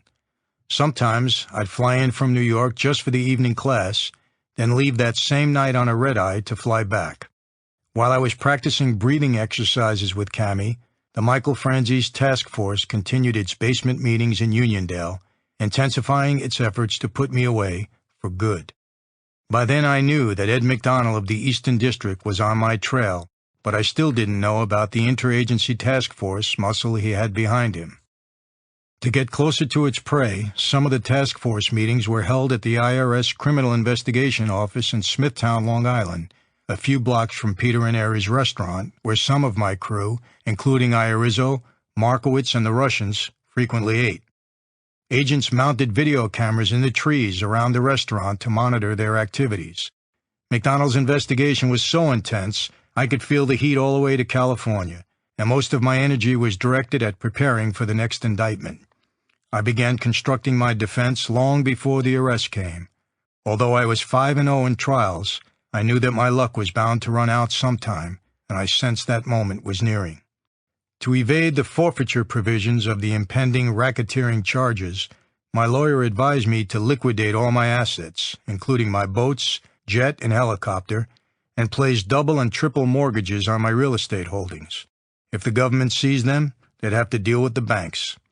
I instructed John Jacobs to assure all the investigative bodies that I would voluntarily surrender when the indictments were announced. This included notifying the prosecutors who were investigating me in Florida. There was no need, I had Jacobs explained, to send a storm of troopers to ambush me. I wanted to spare my wife and our California neighbors from the sudden police invasions that had scarred my life as I was growing up. During one of my New York trips, Frankie Sestaro met me at the airport and said there was an important meeting we needed to attend at Shelley Levine's office on Long Island.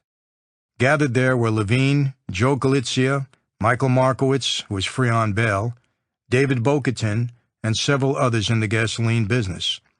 I sensed that something was wrong the moment I entered the building. It felt like I was walking into a trap, which I was. Sestaro was unaware that the Long Island Organized Crime Oil Industry Task Force had wired Levine's office for sound and rigged the building's entrance for video. In a battle of espionage and counter-espionage technology, the task force had planted state-of-the-art miniature audio receivers in the office that could not be detected by the weekly electronic bug sweeps performed by a retired police detective Levine had hired. They were also not affected by the white noise emitters installed in the office to jam listening devices. Instead of going to Levine's office, I anchored myself at a table in the coffee shop downstairs and ordered Sestaro to tell anyone who wanted to see me to meet me there. I advised my associate to return immediately after delivering the message. Police detectives and prosecutors, including Oil Task Force spearhead Ray Germain, head of the Suffolk County Organized Crime Bureau, and a member of the Joint Task Force, listened to the entire meeting. Germain dispatched teams of detectives into the building to find out where I was. They spotted me in the coffee shop. Germain kept sending in fresh teams to see if I was making any movement towards joining my associates upstairs. The investigators reported back that I was reading the stock market listings in the Wall Street Journal. By the time the meeting ended, everyone in the room upstairs had made damning admissions of criminal activity.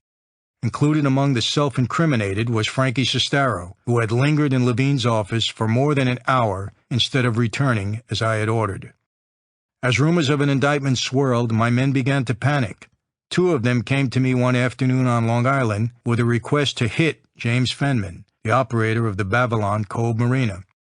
Fenneman had testified against me in the loan shark case and was expected to give further testimony about a credit card scheme in the pending case. "We can get to him," they said. "We know where he is. Just give the word, and it'll be one less problem for us." I was torn. I had an allegiance to my men and to my sworn oath to protect the business of the family, but I thought of the prayer I had said to become a believer, a follower of Christ. Although I still wasn't quite sure about the strength of my convictions, it was an oath I took very seriously, just as I had my previous oath. I knew that God can understand some lapses and failures in the smaller areas as I tried to escape my old life, but how could I order someone's death? I had avoided doing that even before I was a Christian. Fenneman certainly might hurt me, but I quickly realized that there was no way I could order the man killed. "No," I said, shaking my head. "That's never been my way. We can't start killing all the witnesses. It will just create more heat on all of us." Back in California, my first child with Cammie, Mikkel, was born on November 25, 1985, at Cedars-Sinai Hospital in Beverly Hills. It was a difficult birth. Cammie was in labor for 22 hours, gritting her teeth and sucking on ice cubes and lemon drops. She taped pictures of our wedding on the wall by her bed to provide inspiration and take her mind off the pain. At one point, the agony was so great, she began clawing at her face. I told her to tear at me instead. She accepted, and her nails dug into me. When the child finally arrived, I was allowed to cut the umbilical cord. That evening, I slept in the hospital in a bed next to my wife. 2 days later, on Thanksgiving, I cooked the turkey for my wife and my infant child, slaving away in the kitchen with a towel draped around my waist. At one point, I caught a glimpse of myself in the bathroom mirror, holding a large spoon and a knife and wearing a makeshift apron. "Can you believe this?" I asked Cammie. "I almost don't know myself." Cammie, who still didn't have the full picture of who I had been, merely laughed. The following day, when Frankie Sestaro called, Cammie explained that I was busy vacuuming. "Don't tell him that," I scolded. "Why, it's the truth," she countered. The Long Island Don had not only become born again, he had also turned into California's Mr. Mom. The strange thing was that I was loving every moment of it. On December 16, 1985, just a few months after my decision to accept Christ, Paul Castellano, boss of the Gambino family, was gunned down in what was believed to be a power play for family leadership, and my flea market rival John Gotti ascended to the Gambino family throne. The New York media ran with the story, soon making it a banner week for the mob news. The infamous Gotti would later be convicted of the murder and sentenced to life in prison, where he died tragically of cancer in the summer of 2002. 3 days after Castellano's bloody death, I was awakened at 5:30 a.m. by a call from Frankie Sestaro. "I have friends at my home," he said.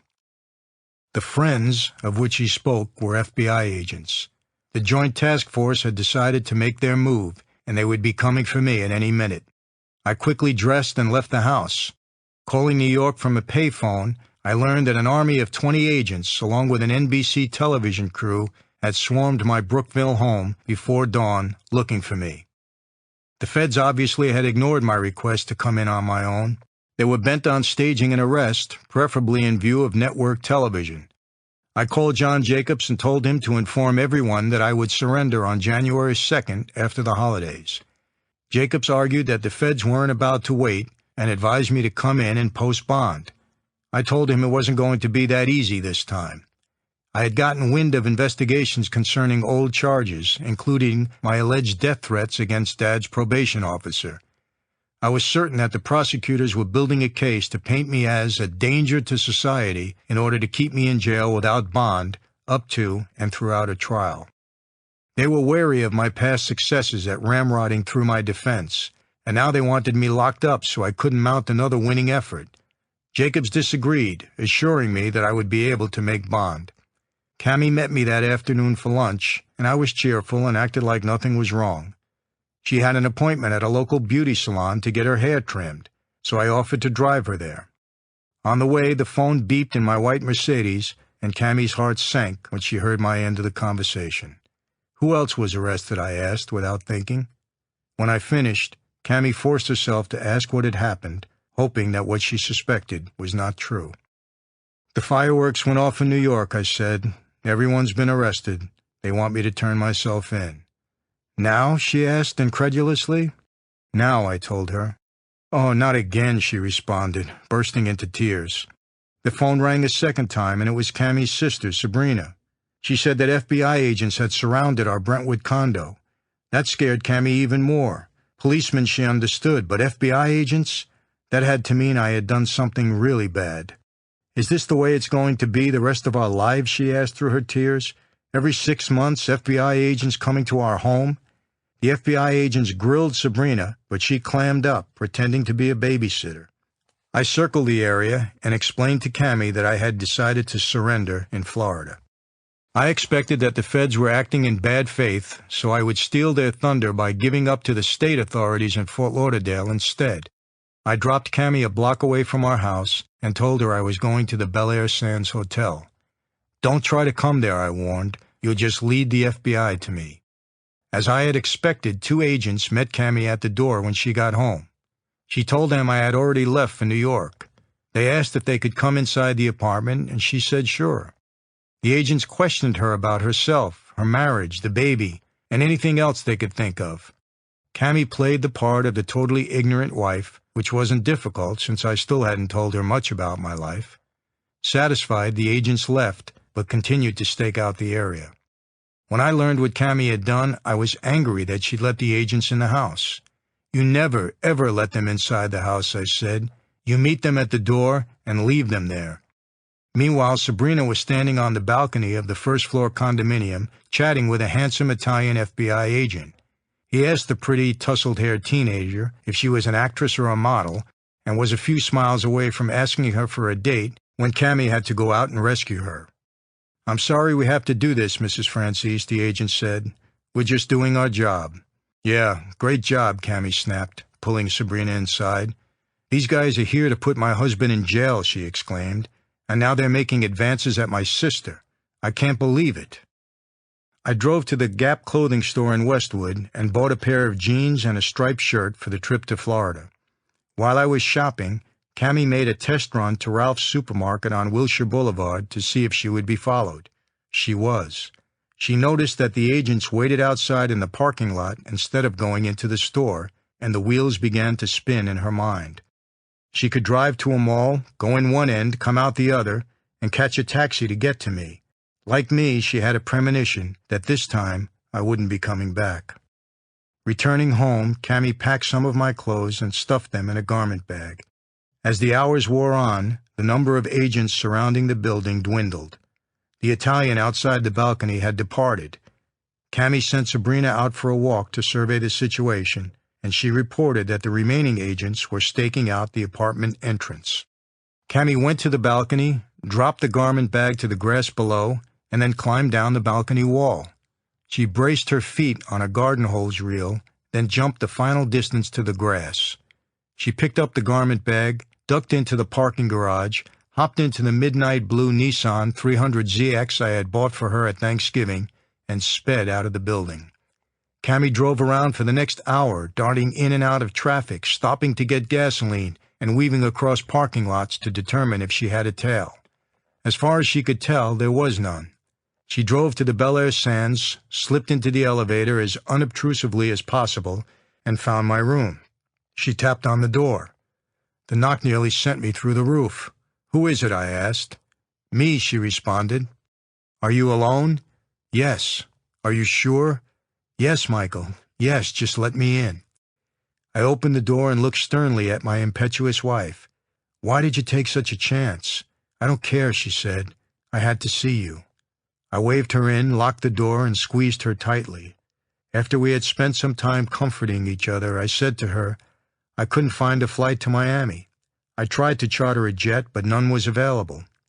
She grabbed the phone in one hand and the yellow pages in the other and began calling every airline. Eventually, she found an Eastern flight that could get me into Fort Lauderdale with 2 stops. She made the reservation in the name of her younger brother, Guatemala Garcia, a name I couldn't even pronounce. In those days, before the tragedy of 9/11, you could travel under a different name without much difficulty. It's quite different, of course, today. We ordered room service, shared a solemn dinner, then lay on the bed for 2 hours, hugging each other and crying. "Who's going to take care of me if you go away?" Cammy whimpered. I hadn't even left yet, and she already felt terribly lonely and afraid. I brushed the tears off her cheek and looked into her huge, frightened eyes. She was just a baby, a scared child. "We'll get through this," I promised. "Just try to be strong. I'll call you as soon as I can. Have your family stay with you. I don't want you to be alone, not even for one night." Cammy cried the whole way to the airport, and it tore me up to see her in such anguish. As I drove, tears also ran out from under my glasses and down my cheeks. "Don't cry," I said, ignoring my own tears. "Everything will be okay." At the departure ramp, I gathered my things, said goodbye, and walked away. I stopped, turned, and gave Cammy a last wink. I had to be strong. She needed it in that moment. While I was on my way to Florida, federal agents were wisely searching airline listings to try and intercept me.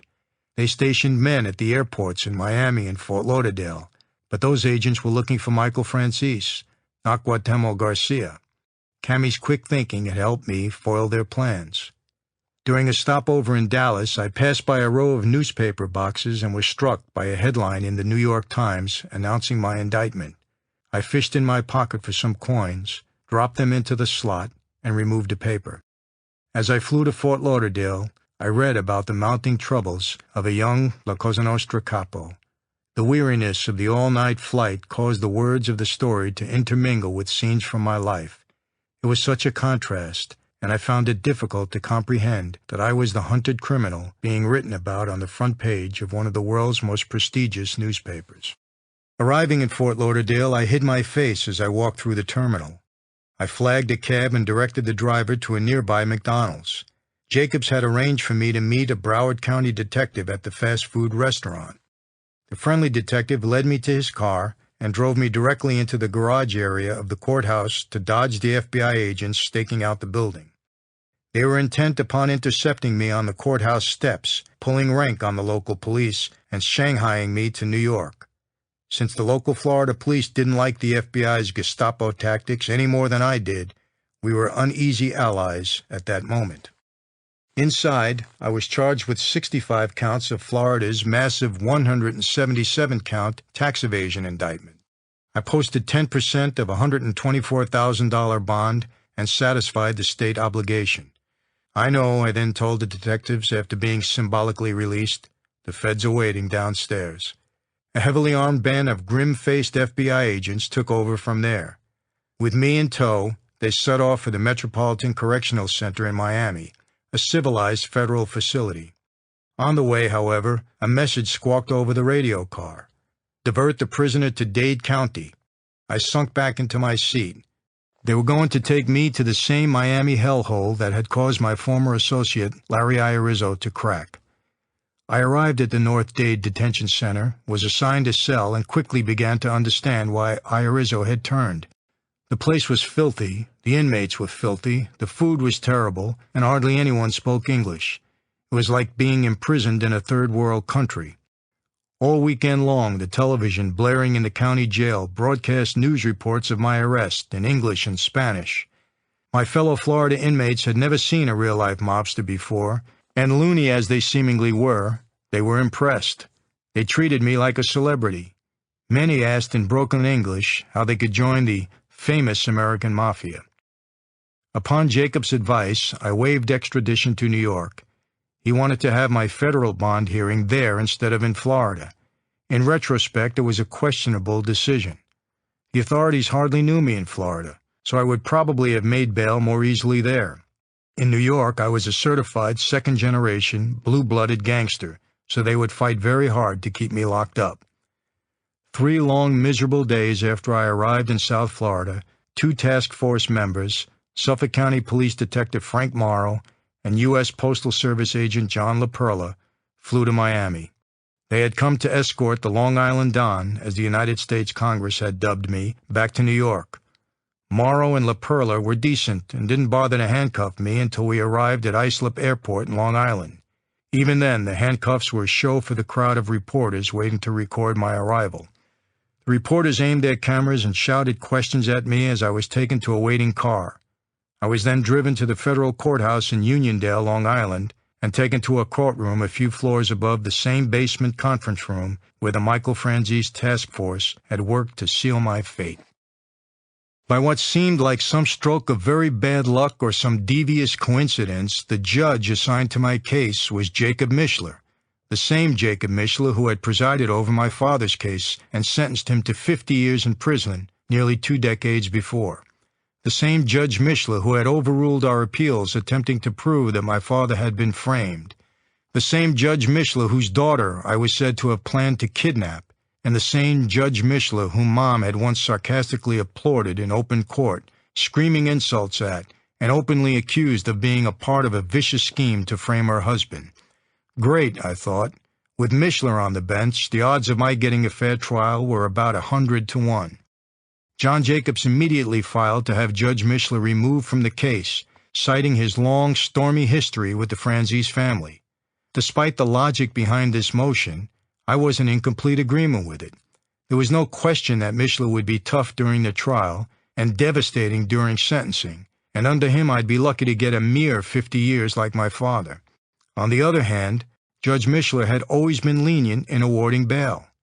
He had allowed my father to remain free on appeal for 3 years following his bank robbery conviction. More than anything else, I wanted to make bail, and the way I saw it, we could motion to have Mishler bounced after the bond hearing. Jacobs remained adamant that Mishler had to go without delay and continued to push hard to have him ousted. Mishler countered that he hardly remembered my father's case or the threat against his daughter, and that he could be fair with me. Jacobs continued to protest and demanded a speedy trial, a calculated move based upon the fact that Judge Mishler was scheduled to sit on the bench in South Florida as part of his rotating federal juris duties. Mishler finally relented and gave up the case, and it was reassigned to Judge Eugene Nickerson. Judge Mishler's courtroom had been in the wide-open spaces of Uniondale, Long Island, but Nickerson's courtroom was in Brooklyn. Despite my attempts to escape to the sun of Florida and California, I had come full circle. I was back in mob territory.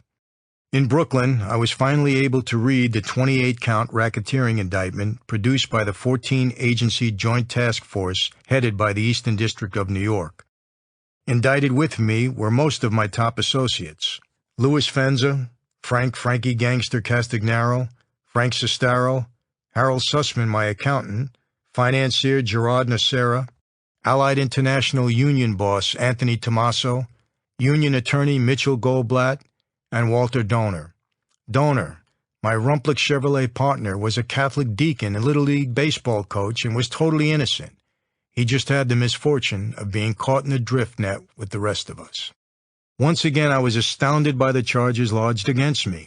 I was accused of conspiracy, mail fraud, obstruction of justice, extortion, uttering a counterfeit security, violating federal anti-kickback laws, embezzlement, and wire fraud.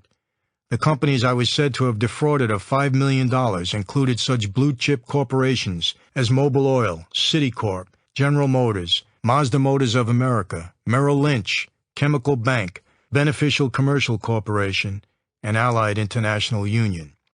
The 177-count Florida indictment listed 26 co-defendants, including Austrian Duke Henry Albateran d'Antin, and dealt solely with the gasoline business. I didn't know a dozen or more of the co-defendants, including the Duke, and had no idea why they were included. Others I knew well. They included Frankie Sestero, Vincent Aspromonte, William Ferranti, Sebastian Buddy Lombardo, Peter Ranieri, Jerry Zimmerman, Michael Markowitz, David Bogatin, and Leo Persitz. My first thought upon reading the indictments was that I could beat these charges. The union embezzlement charges were imprecise, and I was insulated from them. The rest of the charges were a mishmash of truth, fiction, other defendants' crimes, and routine business practices. The accusations could easily be attacked. Despite the millions I had been stealing in gasoline taxes, it appeared that the government was still unable to build a solid case against me. I was among friends at the Metropolitan Correctional Center in New York. Included among my fellow inmates on the 9th floor were family boss Carmine the Snake Persico, Colombo underboss Jerry Langella, and Genovese family boss Anthony Fat Tony Salerno. It was said that there were more of us in MCC than there were on the street at that time. We were all there because Rudolph Giuliani, then U.S. Attorney in Manhattan and later Mayor of New York City, had indicted the bosses of all 5 families for racketeering in what came to be called the Mob Commission case. Under his tenure, there was intense and unprecedented scrutiny of the mob as he was determined to bring it down. MCC was a real drag. We were locked down all day with no exercise, no activities, or even a breath of fresh air. One afternoon, I watched as a pair of Chinese Dragon gang members, in prison on murder charges, beat a bulky weightlifter bloody with a pair of broomsticks. The bodybuilder was a bully who threw his weight around, especially in the telephone area, and the Chinese guys had finally had enough. They were as quick and deadly as mongooses, and ended up breaking the bigger man's arm. What was more disturbing to me, however, was the fate of my fellow mobsters. They kept going to trial, losing, and getting hammered with harsh sentences. Every other day, it seemed, someone was coming back with a 30, 40, 50, 70, or even 100-year sentence. The city seemed to be engulfed in a wave of mob hysteria, and the prosecutors were on a roll.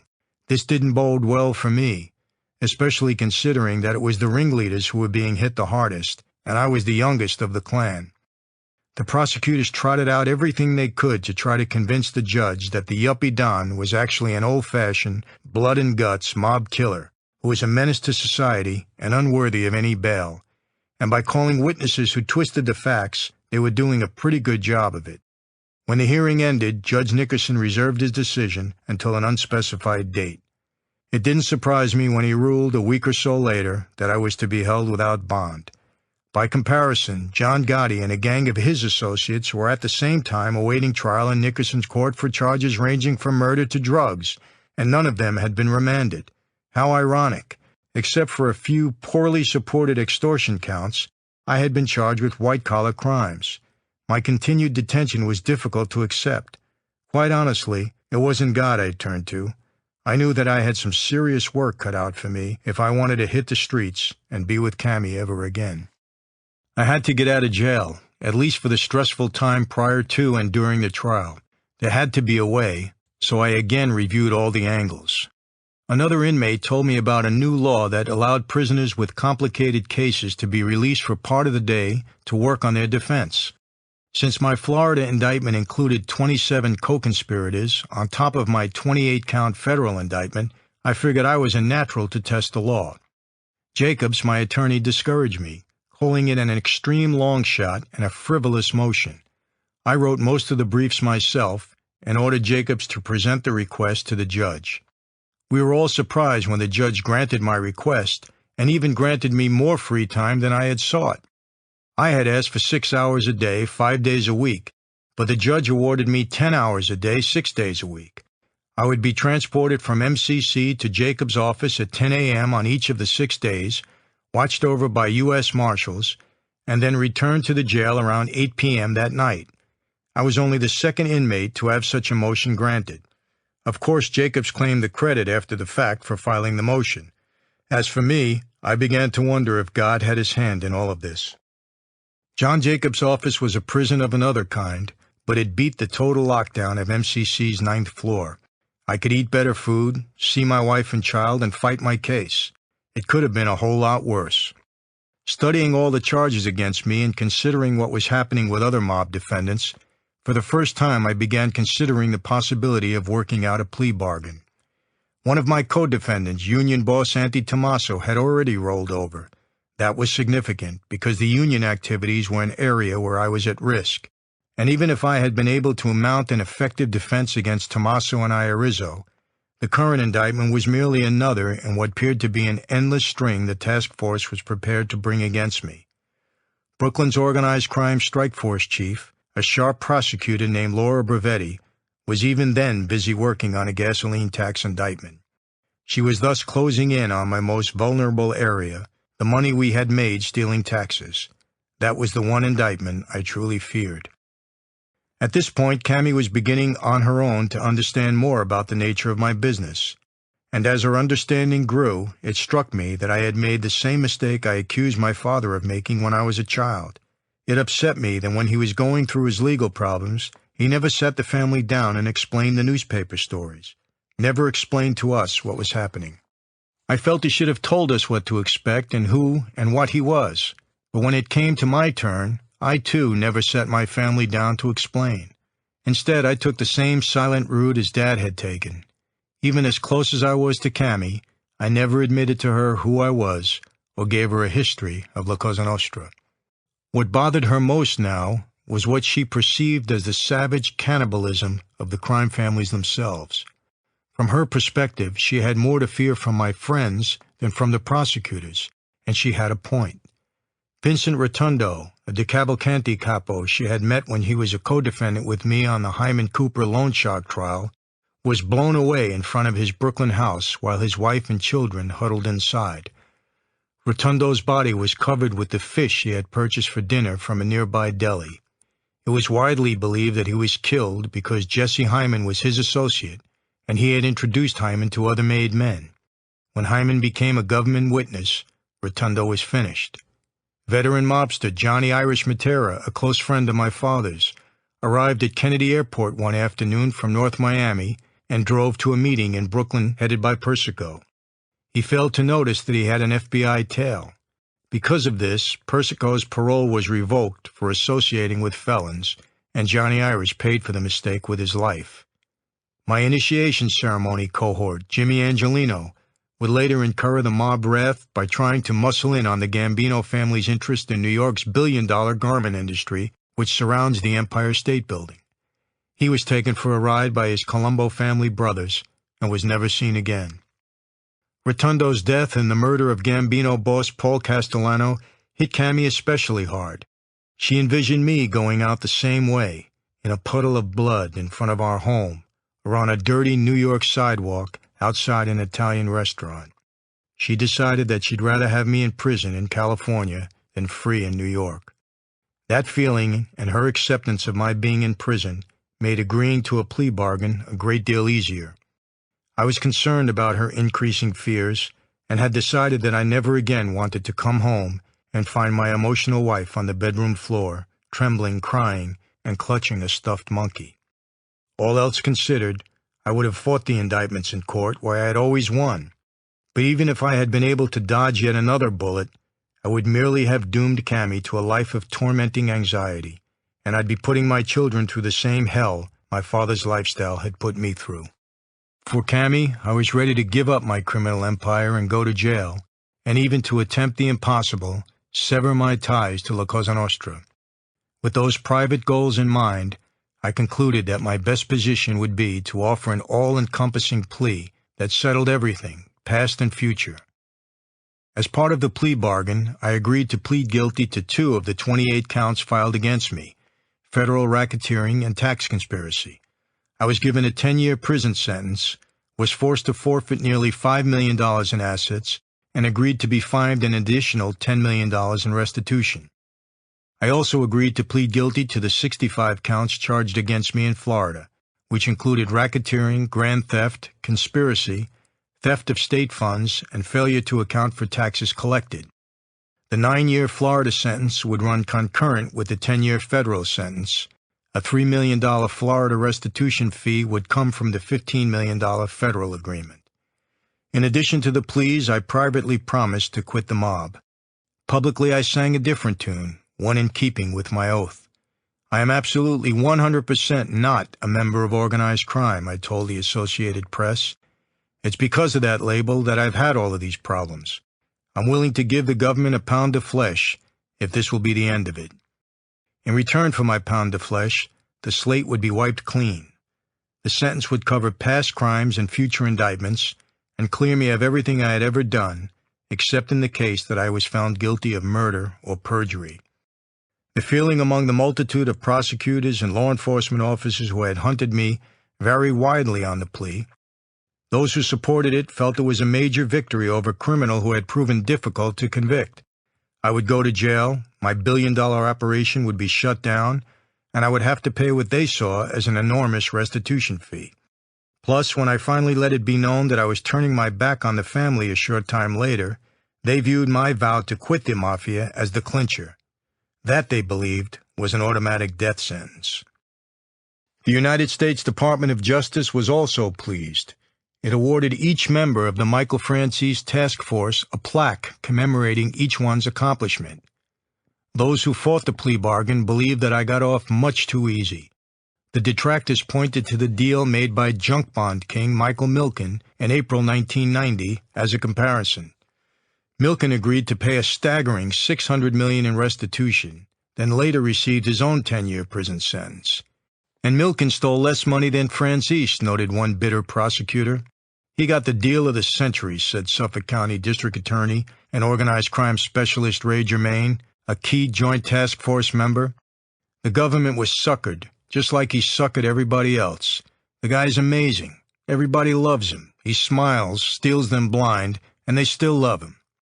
In public, I strongly disagreed with this assessment, reminding everyone that not only had the government fined me $15 million, but it was also taking 4 to 10 years of my life, depending upon my conduct in prison. In simple terms, I stated for public consumption, I lost and the government won. The score might have been closer than some wanted, but I lost nevertheless. The task force achieved its stated goal of destroying my organization and putting me behind bars. And never, even in my most private moments, did I feel that I suckered anybody. I came to realize that the life I was living was wrong, and I was glad to be paying my debt to society and starting a new life. In reality, although I felt that the disposition was fair in many ways, I was sure that I had dodged a major bullet that could have landed me in prison for life. My plan was working perfectly.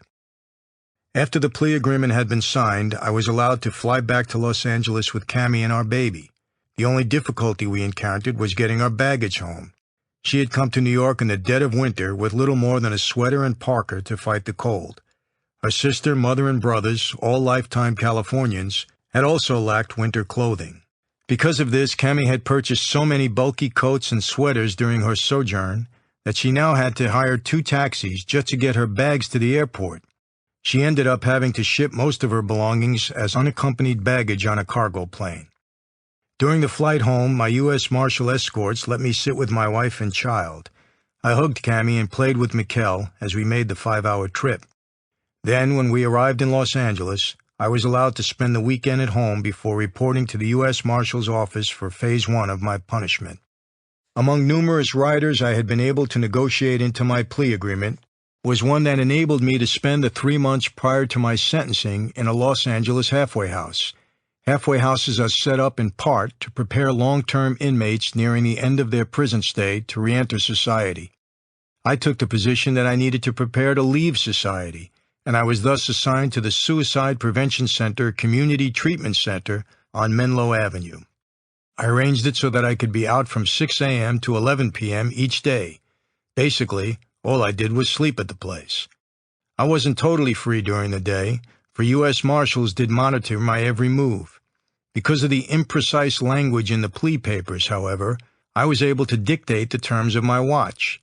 The agreement stated that I was able to pay the salaries of the officers on the 24-hour detail, a sum that amounted to $4,000 a week.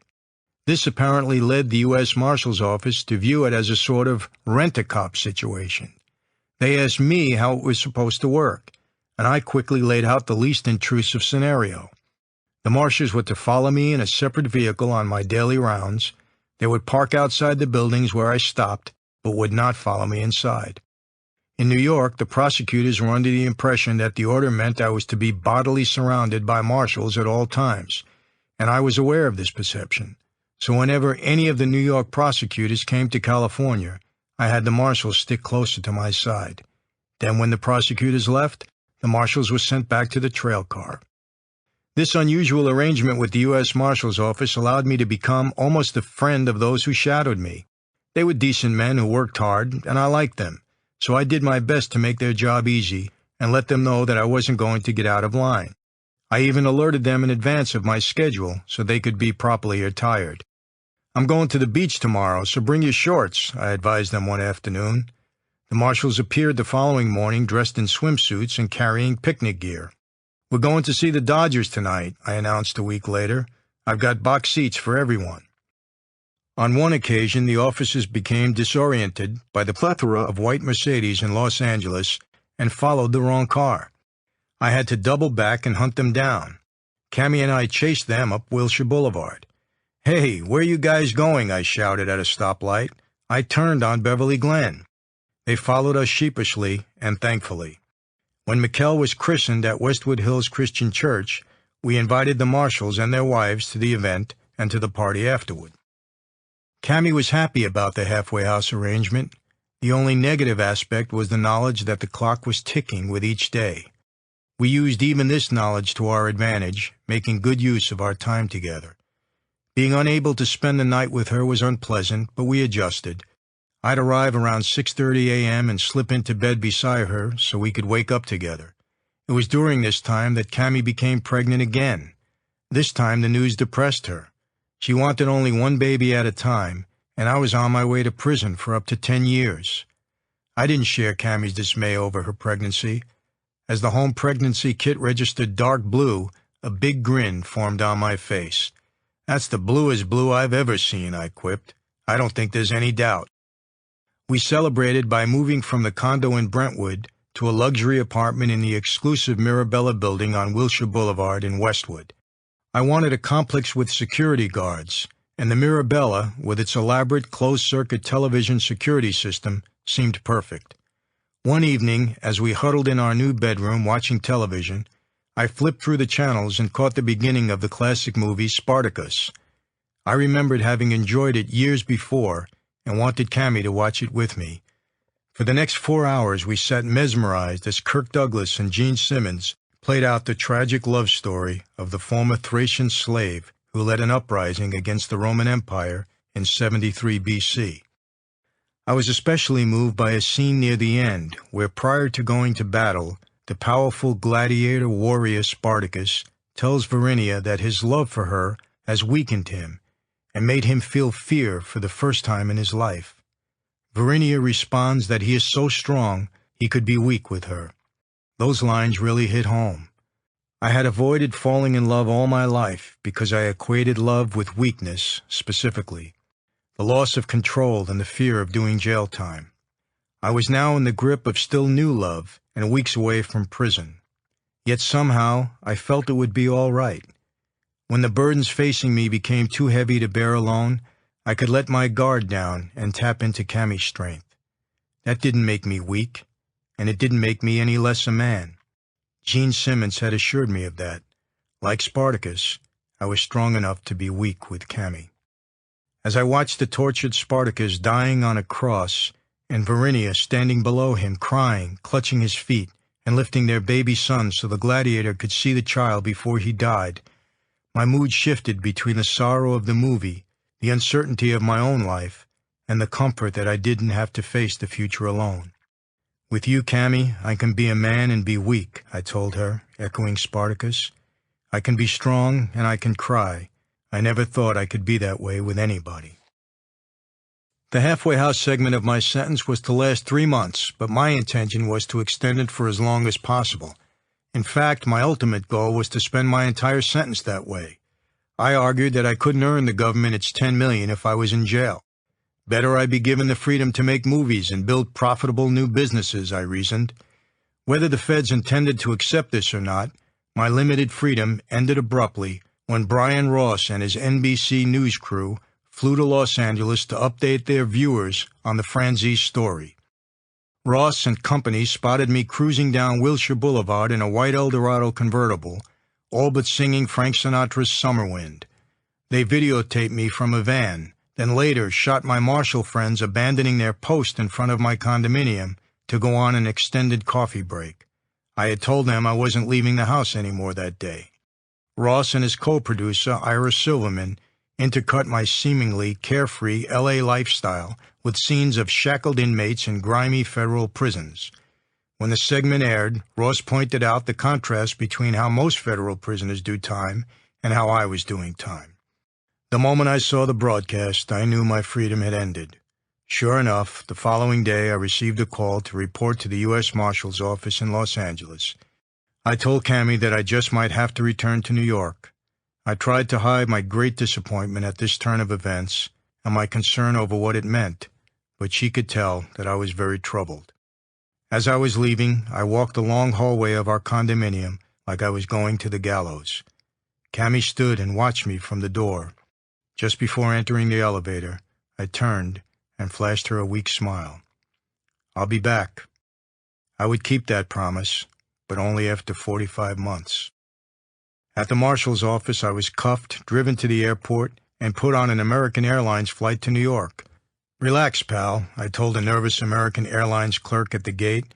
"I'm in for tax fraud. I'm not a murderer or anything."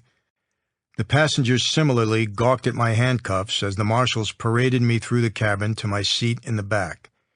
In New York, I was brought before the miffed Judge Dickerson, who had no doubt seen the NBC report. Not surprisingly, the judge ended the halfway house arrangement and ordered me back to prison. I was bused to the Otisville Federal Corrections Facility near Middletown, New York. My freedom had ended so fast, I had been unable to schedule the water baptism I so desired. I was transferred to a federal prison in Lewisburg, Pennsylvania, and was assigned to K-Dorm, a basement dungeon out of some Stephen King novel. The bottom floor at Lewisburg had previously been condemned, but it had been reopened after a riot at a nearby Washington, D.C. prison ended with prisoners burning the place down. They shipped 251 of the 1,000-plus D.C. prisoners to Lewisburg and dumped them into the basement, which was nothing more than a large Army-style barracks with exposed pipes and rows of filthy bunks. There were no bars or individual cells. Everyone just wandered around, made noise, argued, picked fights, and got on each other's nerves. The food was so bad at Lewisburg that I ate only 1 meal a day. In fact, it was such a hellhole that I insisted that Cammy not visit me there. I did have some friends on the more civilized floors above us. Among them were Tony West and James "Jimmy the Gent" Burke. West owned a bar and restaurant next to my brother-in-law's Italian restaurant, Trattoria Siciliana, on 2nd Avenue and 29th Street in Manhattan. Burke was the Lucchese family associate Robert De Niro played in the movie Goodfellas. I wasn't sure why West was in, but Burke had been convicted of murdering Richie Eaton, one of his partners in the infamous $6 million Lufthansa Airlines theft at Kennedy Airport in 1978. Eaton had been found frozen solid in a refrigeration truck. Burke would place cigarettes, candy bars, books, or postage stamps in a small bag, tie a long string to it, drop it out an upstairs window, and lower it to me through a window in the shower room. I didn't smoke, but cigarettes and candy were like money in prison. I was able to trade them to other prisoners in exchange for their phone time. K-Dorm was a holding area for prisoners being sent somewhere else. The flights out were every other Tuesday and Thursday, and the list of those scheduled to leave was posted after midnight the same morning. Everyone wanted to get out of there so badly that we all woke up after midnight on those mornings and trudged to the board to see if we might be on the list. Finally, after 3 weeks, my name was posted. I took a 2-hour bus ride to an airport somewhere, then turned around and took a 2-hour ride back to the prison. Apparently, the plane had broken down. I could not get out until the following day. I was being sent to El Reno, Oklahoma, another paradise. There I was placed in the hole, in isolation, for an entire week. I passed the time reading my Bible. I was certainly interested in learning more about God at that point, but my Bible reading had not yet reached a level of impact or intensity that it would later on. Cammie surprised me by flying in from Los Angeles. When I was told that I had a visitor, I thought it must be a mistake. When I eventually realized that it was no mistake, I asked permission to shower before seeing her because I was so grubby from my incarceration. Even then, I must have presented a horrid sight. My hair was long and unruly, my beard was dark and stubbled. I was wearing baggy pants with huge cuffs, black shoes with rubber soles, and a khaki shirt, and I had lost 15 pounds. "You look like a homeboy," Cammie joked. "You should have seen me before I took a shower," I said. "I couldn't come out that way." Meanwhile, back east, things were looking grim. Undercover agents spotted my father having dinner at Lena's restaurant in Jericho, Long Island, with a convicted gambler and loan shark named Joseph Caridi. According to Nassau County District Attorney Elaine Jackson Stack, Caridi interrupted his meal to collect a usurious loan from one of his agents. My father's parole was subsequently revoked for the second time, once again for associating with known felons. He was shipped to a federal penitentiary in Petersburg, Virginia, for 8 more years, beginning in April of 1986. Mom was beyond grief. For the first time, both her husband and son were in prison. And correction officials made sure that Dad and I were never at the same prison. I felt helpless, locked away myself. There was nothing I could do for him. That hurt as much as anything else. After my week in the hole at El Reno, I was transferred to a new prison facility, this one in Phoenix, Arizona. That was as close to California as I was to get for the next 4 months. Because of its newness, the Federal Correctional Institution in North Phoenix was sparkling clean. My mother could do time here, I joked to Cammie, trying to ease her mind. The farther I got from New York, the more my mob background seemed to affect people. The day I arrived, the prison's chief lieutenant summoned me to his office. "This is my prison," the beefy Texan drawled. "You ain't gonna come here and take over." "Hey, I don't recall sending you a resume for a job," I countered. "I'm just a prisoner. I'm not taking over anything. In fact, you can keep me in lockdown 24 hours a day if you want. Just slip my food in the door and let me out for visits. I just want to do my time and get out of here." After that, the guards and I got along fine. Despite the pleasant visiting circumstance and the almost college campus atmosphere of Phoenix, the distance from Los Angeles made the trips tiring for Cammie, and when she was 8 months pregnant, her doctor ordered her to stay put. I told my attorneys to push harder to get me to Los Angeles. Finally, the order came through, and I was sent to Terminal Island, a federal facility near San Pedro that was a 45-minute drive from the Mirabella. "Baby, I'm home," I told Cammie over the phone after I arrived. Home was better than most of the other prisons I'd been in, and was certainly survivable. My new home, however, turned out to be anything but a pleasant experience for Cammie.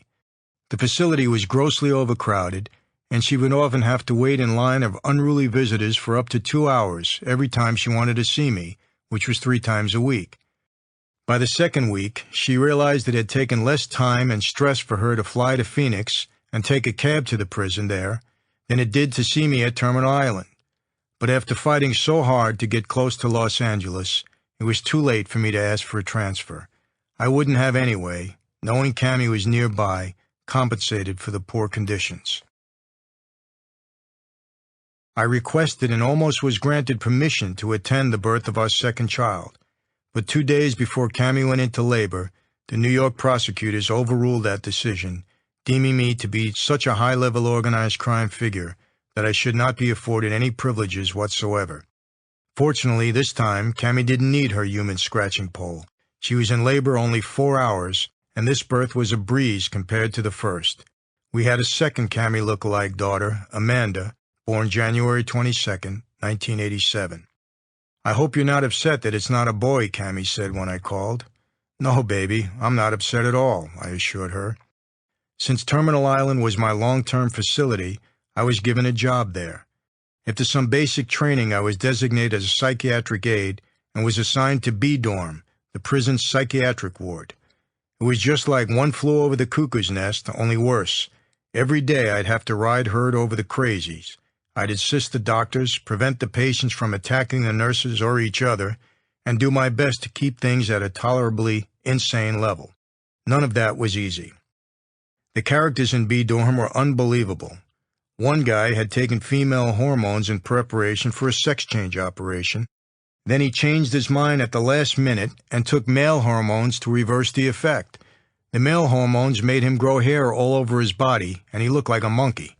The seesaw act with his gender must have cooked his brain, because he was a mess.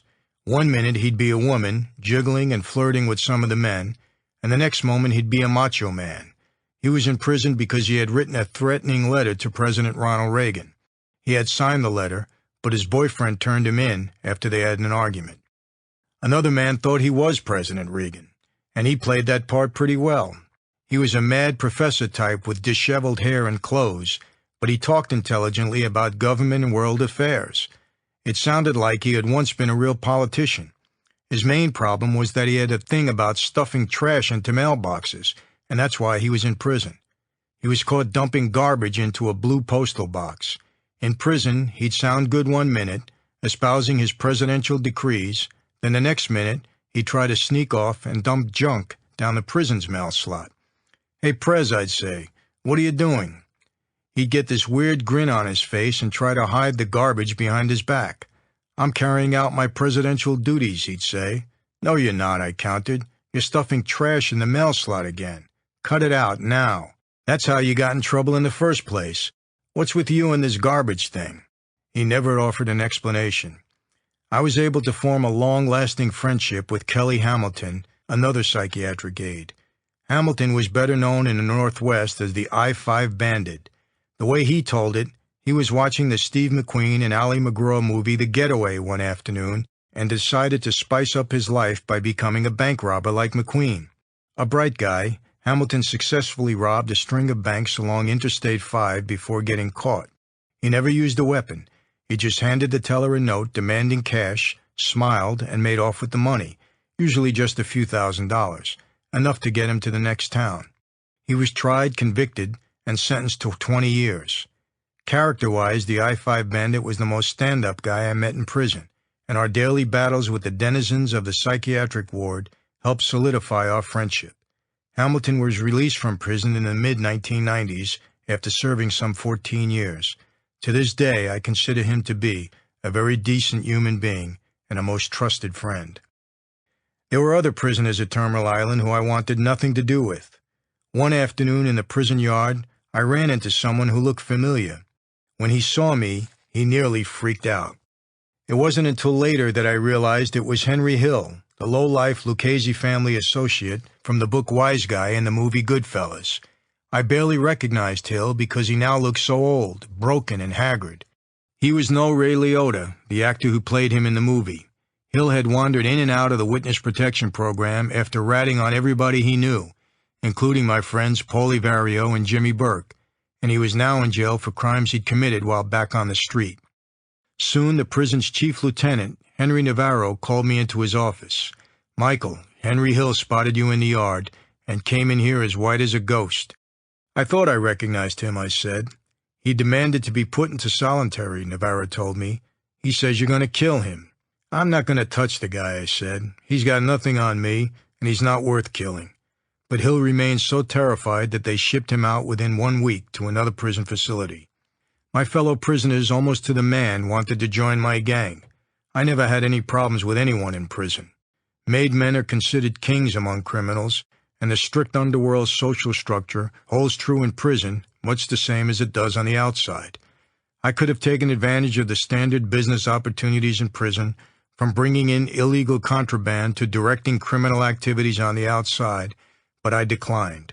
All I wanted was extra visits and phone privileges, my television, and sometimes a better meal. Other than that, I played it straight. I wanted to rack up all the good time I could get. Each day I was a good prisoner, I would get 2 days knocked off my sentence. If I stayed out of trouble, I could be free in 3.5 years. And that thought consumed me and guided my every move. I had too much to live for now to spend more time needlessly behind bars. Shortly before Thanksgiving 1987, I was rousted out of my bunk at Terminal Island early one morning by an unfamiliar guard. "Wake up," the corrections officer demanded. "Pack your things. You're leaving." I instinctively glanced at my watch. It was just before 3 a.m. This was not a good sign. "Why?" I asked. "You're on the list, Franzese," the man said, showing me a sheet of official-looking paperwork. I knew that statement was probably the full extent of the guard's knowledge. Everyone had his job in the rigidly organized prison.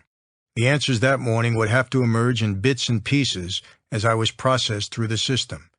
It took a surprisingly long time to pack, and I marveled at how much I had accumulated in my one-room home. The guard kept rushing me, but I gathered my possessions at my own pace. A shaving kit, soap, notebooks, legal paperwork, photographs, letters and cards from Cammie, a few items of clothing, and my books, Fatal Vision, Iacocca, Born Again by President Nixon's former special counsel Chuck Colson, who served time on a Watergate-related charge, and some escapist novels by Sidney Sheldon and Jackie Collins. I was escorted through the dark prison and taken to the receiving and discharging room. "What's going on?" I asked the officer there. "You're being transferred," he said. "Where?" The man looked at me, paused, and flashed a sympathetic expression. "Marion, Illinois." I recoiled.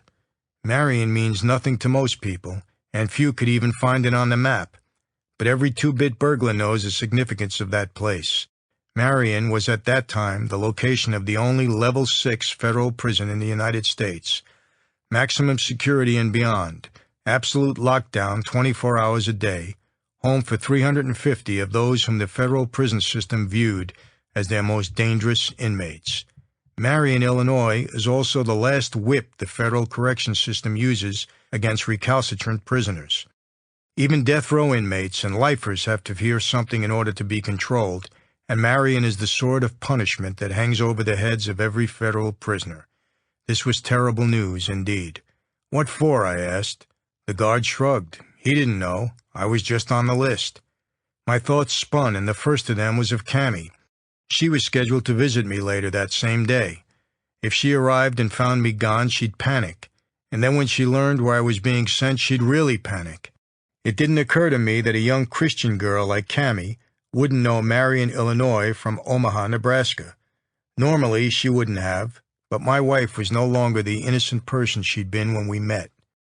2 years of standing in jailhouse visitors' lines, chatting with wives, lovers, parents, and children of other inmates had educated her on the prison system. I was sure she must know by now what the levels meant and what the differences were between Level 1 and Level 5. There was no doubt in my mind that Cammie had heard of Level 6, one level above hell. The guards at Marion were rumored to be as twisted and sadistic as the prisoners. They sometimes wore full riot gear, complete with flak jackets, helmets, Darth Vader face masks, gloves, and heavy boots. They often carried pistols, rifles, and shotguns, along with 3-foot-long clubs with ends weighted by steel beads. I had to call Cammie. I had to ease her fears, even if my own were running wild at that moment. I would ask her to contact my attorney so that he could find out what was happening and then take measures to stop it. This task would not only take her mind off of the perceived horrors of Marion, it would make her feel, rightly or wrongly, that the process could be thwarted. As soon as I could get to a phone, I would call. As I waited, I tried to guess what had sparked this latest development. An obvious answer came quickly to mind. An edition of Life magazine with a lengthy article about me had hit the stands 3 days before. I had consented to a rare interview, and the story was given big play. Life proclaimed me the mob's young genius and once again hinted at special treatment. The Life article detailed my wheeling and dealing with the government in my unusual plea agreement. It also claimed that Cammie had given me an ultimatum to quit the mob and had threatened to leave me if I refused. That part of the story infuriated me because Cammie had made no such demand. I steered my thinking back on course. Prison officials must have read this article, thought my life was in danger because of its "Quitting the Mob" headline, and decided to ship me off to Marion for my own protection and to avoid liability. "What can I do?" the receiving and discharging clerk said. "It came over the teletype. It's a writ." A supervisor appeared, and I confronted him. "How can you writ me to Marion?" The supervisor seemed surprised. "Marion? Who said anything about Marion? You're going to Chicago." It had probably been an honest mistake. Chicago, Illinois, Marion, Illinois. The other guy had just assumed that I was being sent to the worst prison in America. Chicago was still too close to Marion for comfort, but the supervisor insisted there was no connection. I was then able to breathe a sigh of relief. Chicago, welcome as that news was, created a whole new set of confusing scenarios. "Why Chicago?" I asked. "I don't know," the supervisor said. "You have to appear before a grand jury on Tuesday, so we have to get you there. That's all I know." It must be a mistake, I thought.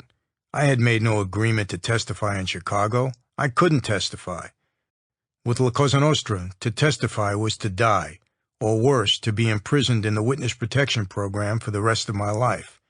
"I've never been to Chicago," I said. The supervisor knew what I meant. Chicago had its own mob hierarchy, dating back to the days of Al Capone.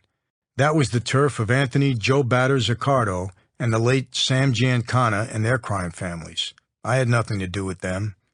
Handcuffed and manacled, I was herded onto a beat-up 707 sitting in the San Pedro runway. The marshal's jets were generally broken-down machines, inherited from some other department or confiscated from drug dealers. The insides had been altered just enough to shift from carrying illegal freight to transporting human cargo. The jet was slowly filling with criminals of one sort or another, being transferred around the federal prison system for whatever reason. By takeoff time, the lumbering jet was packed with nearly 100 convicts. Most of them quietly accepted their fate. A few, however, those who didn't quite know their fate, those who knew their fate and didn't like it, or those who were afraid of flying, had to be dragged onto the aircraft, screaming in anger or terror. As the battered 707 lifted off, the anguished wails of those prisoners acted to drown out the disquieting creaks of the old jet's fuselage and engines. In a strange way, that eased the minds of the other prisoners. Screaming was somehow better than rattling motors. The mob's young genius, I thought. The billionaire La Cosa Nostra prince, ushering in a new age of smooth, white-collar crime. People were reading those sentiments in Life magazine at that very moment.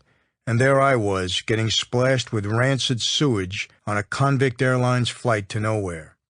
Bruce Kelton was the former assistant chief of the Los Angeles Organized Crime Strike Force. In the world of attorneys, experience in a specialized government field gives prosecutors valuable training that enables them to do an about-face in the private sector.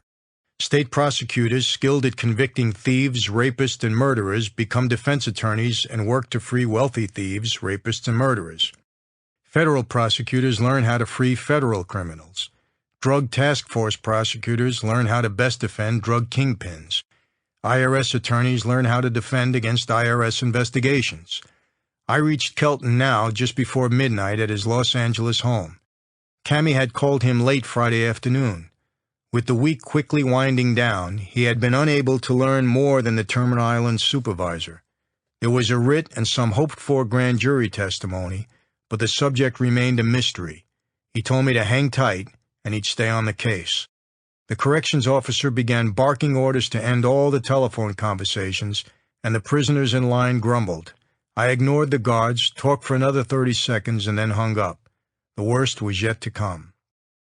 On Monday, Kelton was able to trace the writ to Howard Pearl, a federal prosecutor in Chicago.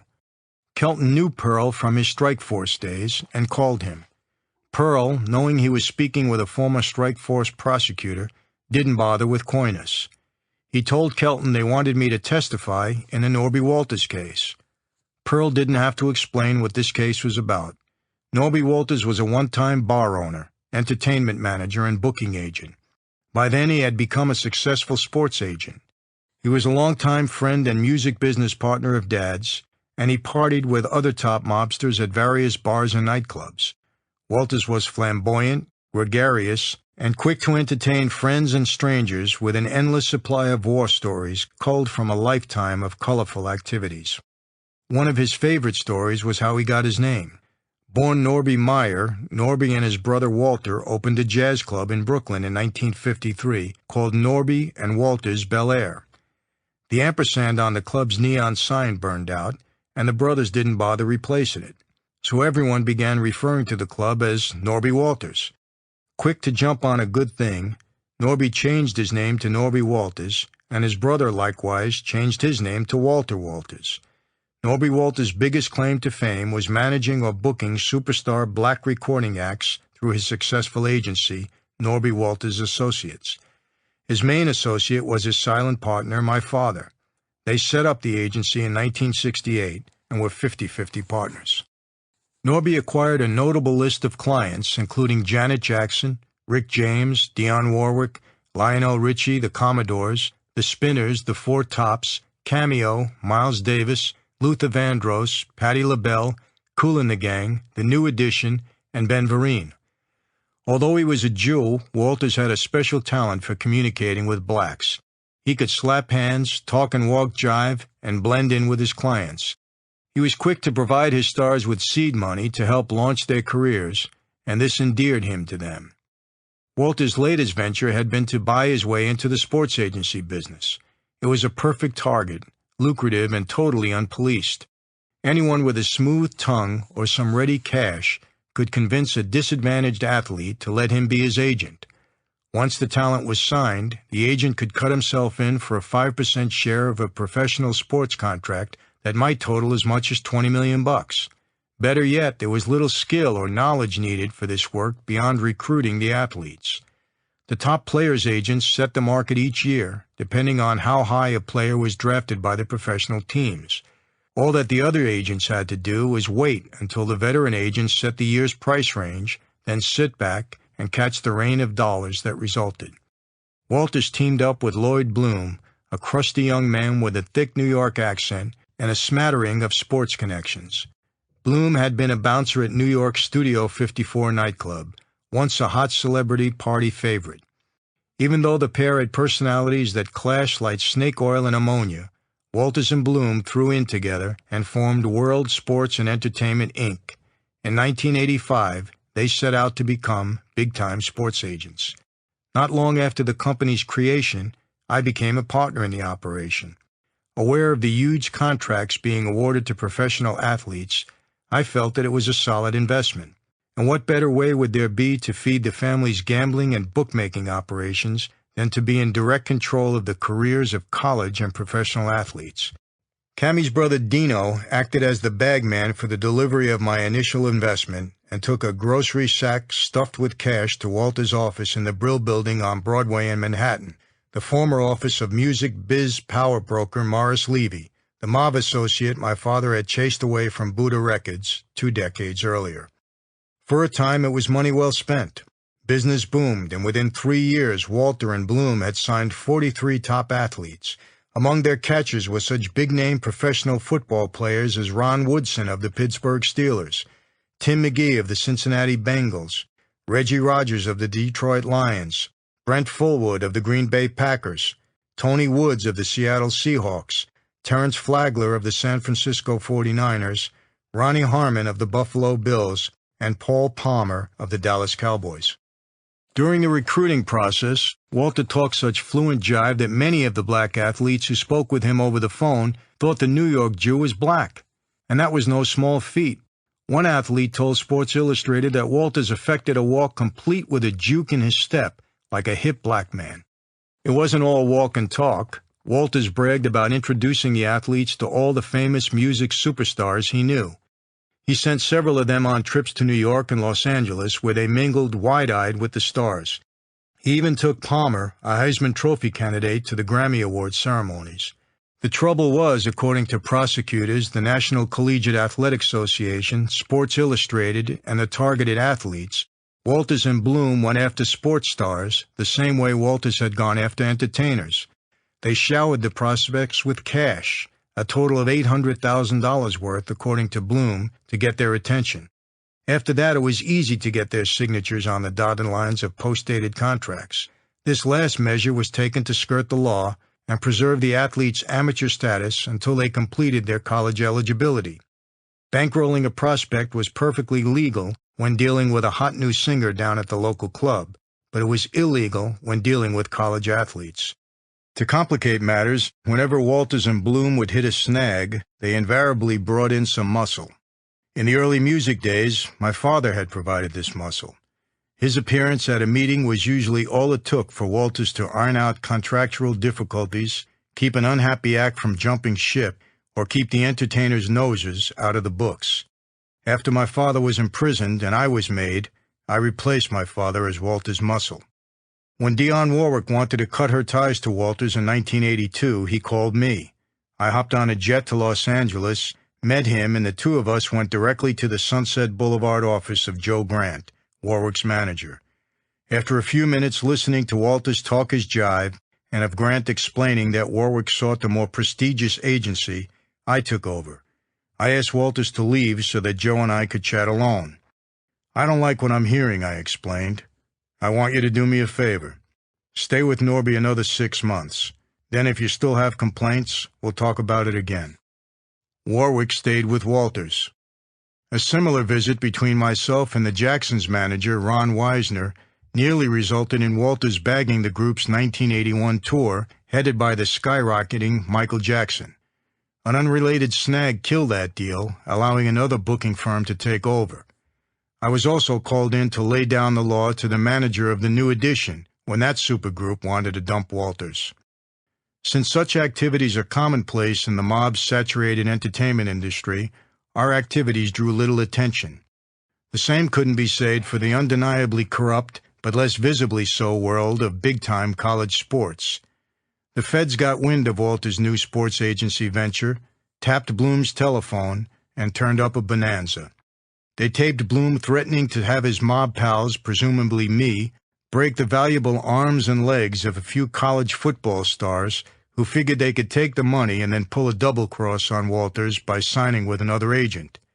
Other athletes told the National Football League Players Association they had received similar threats from Walters. The Packers' Fullwood took it one step further. He testified before a Chicago grand jury that Bloom had threatened to kill his agent, George Kicklighter. In the midst of all these threats, which Walters and Bloom steadfastly denied, Kathy Clements, an associate of Chicago sports agent Steve Zucker, was roughed up in her Chicago office by two hoods wearing ski masks and gloves. Clements, wife of former Notre Dame quarterback Tom Clements, had squabbled with Bloom over Zucker taking 3 of World Sports and Entertainment's clients. The Fed suspected that Walters, Bloom, and their muscle man, me again, were responsible for Clements' beating and intensified their investigation. Then an incredible thing happened. In March of 1987, Walters had the gall to file a suit against some of his former clients for breach of contract. Contracts that were illegally post-dated and gained through illegal cash payments, which he now wanted repaid. Then he followed this strange action by telling the Atlanta Constitution that the players had wronged him by taking his money. This bizarre act was similar to someone calling the police to report that an acquaintance has robbed him of his cocaine stash. When the authorities came down on Walters and Bloom, a nasty scandal erupted that quickly became national news. Sports reporters dubbed it Jockgate and covered every single angle. Walters and Bloom were made to symbolize everything corrupt and evil in big-time college and professional athletics. The more press it received, the bigger the case became for the hotly pursued prosecutors. When the lawmen connected Walters to me and my father, they could hardly conceal their elation. The high-octane element of organized crime invading college athletics fanned the meteor fires even brighter, and the press, fed by the FBI and Chicago prosecutors, had a field day. The hallowed halls of academia, places like Notre Dame, Miami, Nebraska, Pitt, and Oklahoma, were supposedly being invaded by bent-nosed mobsters.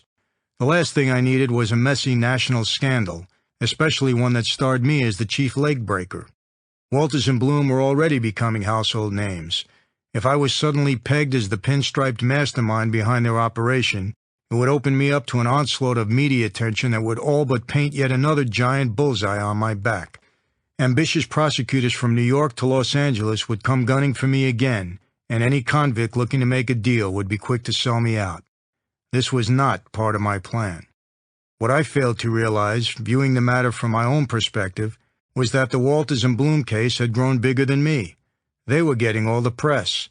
The case was in Chicago, not New York, where I had become a household name and favorite target of federal and local law enforcement agencies. Therefore, in the Chicago prosecutors' minds, Walters and Bloom were now the big targets. For the first time in my life, I would be on the other end of the thing. Instead of being the prized red bowling pin everyone wanted to topple, I was now one of the white pins needed to knock over the red one. Once I understood what was happening, my next move was to get a better grip on the expected grand jury testimony. The problems that such an appearance presented were enormous. Testifying anywhere about anything is against La Cosa Nostra rules, but that giant dilemma could wait. There was a more immediate problem to deal with. The Jockgate trial wasn't scheduled to take place for 2 years. That meant in the meantime the prosecutors might try to stash me in some dreary, overcrowded, inner-city Metro Correctional Center in Chicago with no exercise field and what amounted to 24-hour lockdown. I wanted no part of that, and it certainly hadn't been part of my plea agreement. No way, Bruce Kelton told Prosecutor Howard Pearl. He went on to explain that I was already steaming about getting stuck in El Reno during the Cuban riots. I would simply play my ace and take the fifth. Pearl hinted that such a posture could lead to my indictment in the case and could also result in a contempt of court charge. If cited for contempt, I'd be held in a Chicago prison for up to 3 years with no credit toward finishing my federal term. Kelton explained that we were not shutting the door. We just wanted to establish some ground rules before we officially opened communications with him. I wanted to go back to Terminal Island. That was non-negotiable. Pearl would then be invited to pay me a visit and explain exactly what he wanted. We would discuss it and take it from there. Pearl agreed. Everything had been worked out in Chicago and Los Angeles. Pearl and FBI agent George Randolph flew to California during the normally slack work week between Christmas and New Year's. That action spoke volumes about the importance of the Norby Walters case. The prosecutor and the agent laid out their evidence. They even read to me the transcript of a tape on which Bloom had threatened to break a Texas wide receiver's hands if the athlete signed with another agent. Randolph, an honest, straight shooter who didn't play games, knew the extent of my involvement, how much I had invested with Walters, how Cammie's brother had delivered the cash, and the precise details of the Dionne Warwick, Michael Jackson, and New Edition shakedowns. It didn't take me long to realize that the prosecutors had Walters and Bloom nailed. Although he wasn't saying it, Pearl also knew that I had little to do with the sports agency or the threats against the athletes. In addition, Pearl had nothing to connect me, or Walters and Bloom for that matter, to the brutal beating of Kathy Clements. There was little doubt, however, that Walters had been readily dropping my name to push his way around the sports world. And even though I was in prison, I remained Walters' prime muscle. That was enough, the prosecutor explained, to indict me and to toss me into the sensational case. And not only me, but my father as well. At the very least, they wanted Dad to testify about his long-time dealings with Walters. That threat got my attention. My first reaction was to protect Dad. My dad's been in jail 17 years, I protested. He's 68 years old. Leave him out of this. Pearl made no promises. It all depended upon how cooperative I was, he said. We don't want your father. Just between us, we don't even want you. I don't even know if we can make a case against you or if it would stick, but we do have enough to get an indictment. I briefly tried my I'm out of it, let me do my time in peace routine, but I could see that wasn't going to get me anywhere. The Norby Walters case was too big. The Chicago prosecutors, Howard Pearl and Anton Valukas, were in a national goldfish bowl on this one. I also knew what the game was. It didn't matter what I could testify about. My story made no difference at all. My presence was what mattered. All the prosecutors had to do was connect Walters and Bloom with the mob, and the jury would raise their eyebrows, shudder, and convict the pair of anything the government wanted. I merely had to appear, give my name and mob rank, and admit to being a partner in the World Sports and Entertainment, Inc. To help the jury members with their imaginations and to juice the national headlines, the prosecutors would get me to chat about visiting Wisner and Dionne Warwick's guy Joe Grant on Walters' behalf. That was it. I wouldn't have to admit to any criminal activity. I wouldn't have to say anything to directly implicate Walters or Bloom. I didn't have to finger them in any criminal act whatsoever. I could testify and still stay semi-clean. The prosecutors would take the ball from there. They would be able to take my testimony, stand before the jury, hum the Godfather theme, and paint a portrait of Walter's operation that would make Mario Puzo and Francis Ford Coppola proud. There was one problem with this. To testify was to die when it came to the family. Having gathered their evidence, Pearl and Randolph headed back to Chicago, and then I did some investigating of my own. Despite being in prison, my lines of communication were still operational, and what I learned was distressing. Word on the street was that Bloom was dealing and that he was going to roll on Walters. This information was good. A year later, Sports Illustrated reported that Bloom had made a deal with state prosecutors in Tuscaloosa, Alabama, to testify against Walters in a separate but related case involving a University of Alabama basketball player. If Walters was convicted, Bloom would receive some light sentence, like washing police cars for a week. That was the final straw for me. It was apparent that the Chicago prosecutors had Walters and Bloom where they wanted them. Everything they told me was true. They had the documents, the wiretaps, and the dirty athletes to prove their case, and it was getting too much media attention for them to allow Walters and Bloom to slip away. If the case continued to its logical end, it would not only grow, but also start sucking others down into the muck. I knew what I had to do. A one-line order, complete with the official Colombo stamp, was promptly dispatched to Walters. Take a plea, end it for all of us. At the time, Walters could have walked away with 18 months, Bloom less, and he wouldn't have had to turn. Both could have been paroled in 3 to 6 months, but Walters refused. Tell Michael they got nothing, he responded. I ain't taking no plea. Tell Michael not to worry, I can beat it. Just tell him not to testify. Then a second, more urgent message was sent to Walters through the mob courier system. Michael strongly suggests that you take a plea. End this. Walters refused again. I was infuriated. Walters had benefited from his mob associations his entire life. He used the mob when it helped him and denied it when it hurt. Now he was disobeying a direct order and putting family members at risk. The Norby Walters mess was hurting my own future. I was determined to do the minimum, 40 months, and get out of prison. Now Walters was putting me into the position of possibly having to do the whole 10 years, and that was just my current sentence. If I was dropped into the fetid Jockgate stew, I could have another decade or so tacked on, all to save Norby Walters from doing 6 months soft time in a case he was going to be convicted in anyway. I'm not doing one extra day for Norby Walters, I vowed, but that vow meant doing the inconceivable, testifying. The trouble was that the inconceivable clashed with the unthinkable, being locked in a prison cell away from Cammie for up to 17 more years. I'll answer truthfully, no lies, I told Kelton, just the honest truth. Norby is an associate of the family. I'm his partner. I don't know what Norby did. I never met a single athlete. I met Lloyd Bloom one time. I never heard of Kathy Clements. I was in jail when all this happened. End of story. There, I had started the ball rolling toward the inconceivable. Now what would happen? I had more than a year to sit in my cell and contemplate my pending testimony.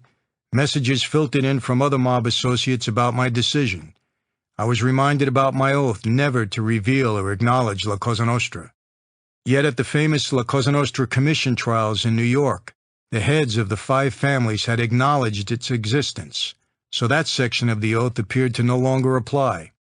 I thought about the oath, the blood oath I had sealed 12 years before. It seemed exciting back then, a secret brotherhood based upon honor and integrity. I had repeated the ominous words and became a made man like my father. As I lay on my prison bed now, Thomas DeBella's words echoed through my mind in disjointed segments. If your mother is dying and you are at her bedside and the boss calls, you leave your mother. If you are ordered to kill even your best friend, even your father, you do it. No questions. If you fail, you will be killed. They were harsh words, but such power was supposed to be tempered with a strong sense of even-handedness and uncompromising honor. Those who obey will be protected. Those who disobey will be killed. But it hadn't worked like that. Those who obeyed were sometimes killed, and those who disobeyed often escaped unharmed. Politics, money, and power weighed heavily on serious family matters that should have been determined by the honorable code, hidden in the oath we all swore to. I hadn't failed the oath, I reasoned, however conveniently. The oath had failed me. It had destroyed my father and my mother, brothers and sisters, and now it was trying to destroy me and my family. And even if someone obeyed, if someone followed the oath without yielding, what good was it? My father had blindly followed. He never bent. He was the ultimate mob soldier. And what good had it done him? He had been framed for a crime he knew nothing about. For 20 years he had rotted in jail, and he still faced 30 more where those came from. Some had said that the mob set my father up in the first place. Maybe the enemy wasn't the prosecutors and the FBI, but the mob itself. And still he kept quiet. For 10, then 20 years in prison. He was the Iron Man, a man of rare honor and integrity. Everybody deserted him, but still he didn't testify. He accepted no plea bargain, no deals, no nothing. He had also not received any lasting parole, just 50 years in prison. And who cared? Who cared about Sonny Franzese rotting in some Virginia prison? And now I was supposed to follow in my father's footsteps? And Norby had disobeyed. Norby broke the code by refusing a direct order to take a plea. Norby wasn't thinking of the good of the family. Norby didn't care if someone had to do an extra 7 or 70 years. He was trying to save himself from a 6-month sentence. And besides, as much as I loved her, my mother's opinions didn't carry much weight with me anymore. They had been supplanted by my feelings for another Franzese woman, Cammy Franzese, and Cammy needed me out of prison. In March of 1989, 2 marshals came to Terminal Island, handcuffed me, and clamped leg irons on me. They then chauffeured me to Los Angeles International Airport for the trip to Chicago. Stopping at the terminal, they ordered me out of the car. "I'm not going out like this," I protested, nodding toward the leg irons. "You must be out of your mind." "We can't do that," the lead marshal said.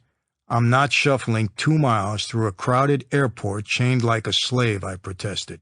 "You can turn around and take me right back to Terminal Island." The marshal huddled for a few minutes. "Okay, we'll take them off. But if you try to make a run for it, remember we've got guns." "Give me a break," I said, not happy with the humiliation. "Just get these stupid things off me." The trial of Norby Walters and Lloyd Bloom was a star-studded affair played out before a courtroom mobbed with reporters.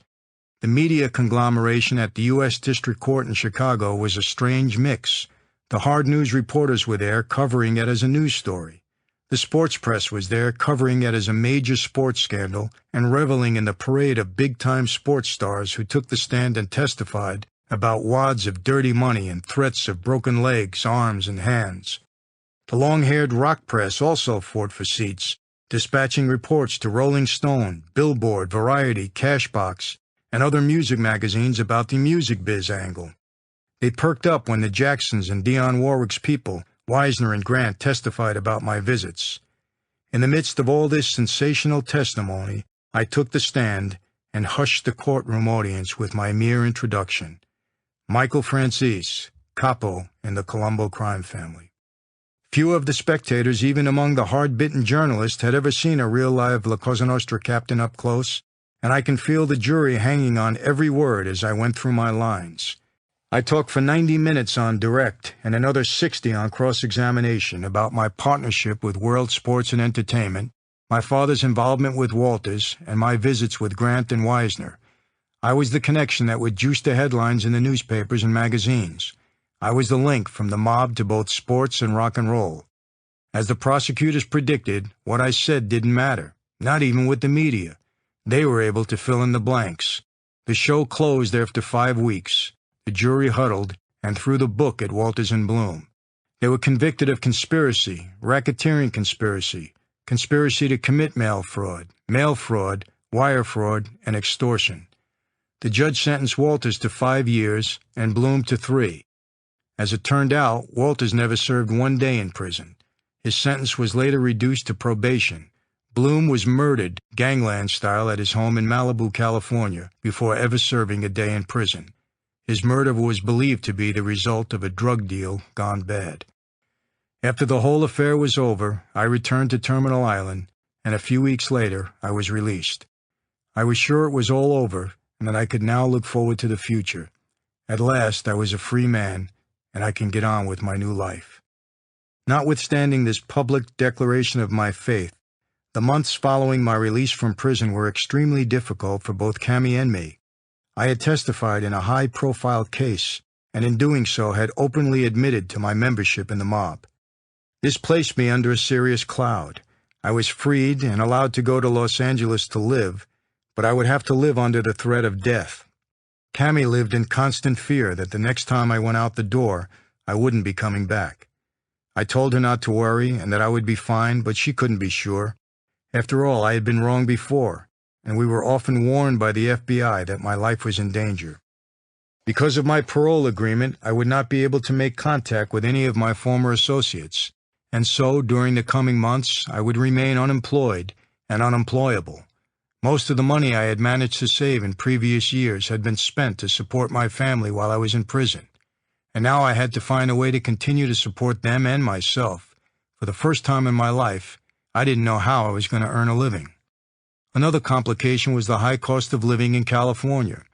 Before, I hadn't even noticed it with all the money I was hauling in, but now it ate at me relentlessly. Because of all this, things were tense at home. About a year after my release, I was contacted by 2 Hollywood film producers who were interested in turning the story of my life into a feature film. Moshe Diamant and Mark Damon had been the successful producing team behind many of kickboxer Jean-Claude Van Damme's hit movies. Moshe was a straight-talking Israeli whom I was immediately drawn to. He was forever asking me questions about the mob life. My answers would inevitably lead to his telling me what a bad guy I had been when I was a mafia don. I found him to be very amusing and actually enjoyed his well-intended criticism. Through all of this, Moshe and I became good friends. He and his wife Ilana were immediately drawn to Cammie, and our friendship grew. Little did I realize just how important a friendship it would turn out to be for me and my family. Although I was baptized within months of my release and fully intended to try to live the Christian life, I found that I simply was not able to do it. The idea of having God in control of my life, of me not being in control, was so foreign to my thinking that I couldn't receive it. I was so used to doing everything for myself that I now thought I had to somehow get through my probation period by using my own wits. I would have to learn to earn a living while starting from scratch, appease the government, and dodge any bullets that came from my former associates. I had always been able to accomplish almost anything I set my mind to, and I figured this time would be no different. Oh, I knew that God would be there if I needed him, and I loved him in my own way, but I couldn't imagine that I would actually require his help. I needed to help myself. That's what I needed. In short, my intentions were good, but I was far from ready for real life. My faith had not yet matured, and I needed the failure that was to come, and it came, big time. The truth was that I simply couldn't cut it. The adjustment from mob guy to good guy was just too difficult for me under those conditions. In Los Angeles, I was like a fish out of water, away from the life that had been so much a part of me. As the saying goes, you can take the boy out of Brooklyn, but you can't take Brooklyn out of the boy. I desperately needed God's help, but I was too self-absorbed to ever turn my situation over to his control. Because of this, everything I did to pull myself out of the hole only seemed to make matters worse. Mob life was still too much a part of me. It had taught me to make my own way in life, not relying on anyone but myself to survive the brutality and treachery around me. I had thrived and prospered under this policy, earning my own money and plenty of it, and vigorously defending myself when I was caught up in any legal troubles. I had gone even further than most made men when it came to directing my lawyers. I never sat around and waited for them to act like Dad had done. No, I had fought hard and worked hard to make my way up the ranks. Then, through my own wits, I had engineered a deal with the government to get me only 10 years in prison instead of life. I had done it so that I could build a new life with Cammie. I had been proactive, and I had accomplished all that I set out to do. So how could I now turn everything over to God? I simply couldn't do it. I would continue to work things out myself, only this time was different. This time I failed. Maybe this was my first failure ever, but it was a masterful one. I not only failed, I failed miserably, and it landed me right back in prison, where God went to work on me again. but this time I would get it right. It was the morning of November 13th, 1991, and that day would prove to be the most painful of my life. Early that morning, I had spoken with my probation officer from my home. He asked me where I would be for the next few hours because, he said, he would need to call me back later in the day to discuss certain matters. I told him I would be going to the bank for about half an hour, then I would return home and wait for his call. He gave me no clue what I would expect to happen next.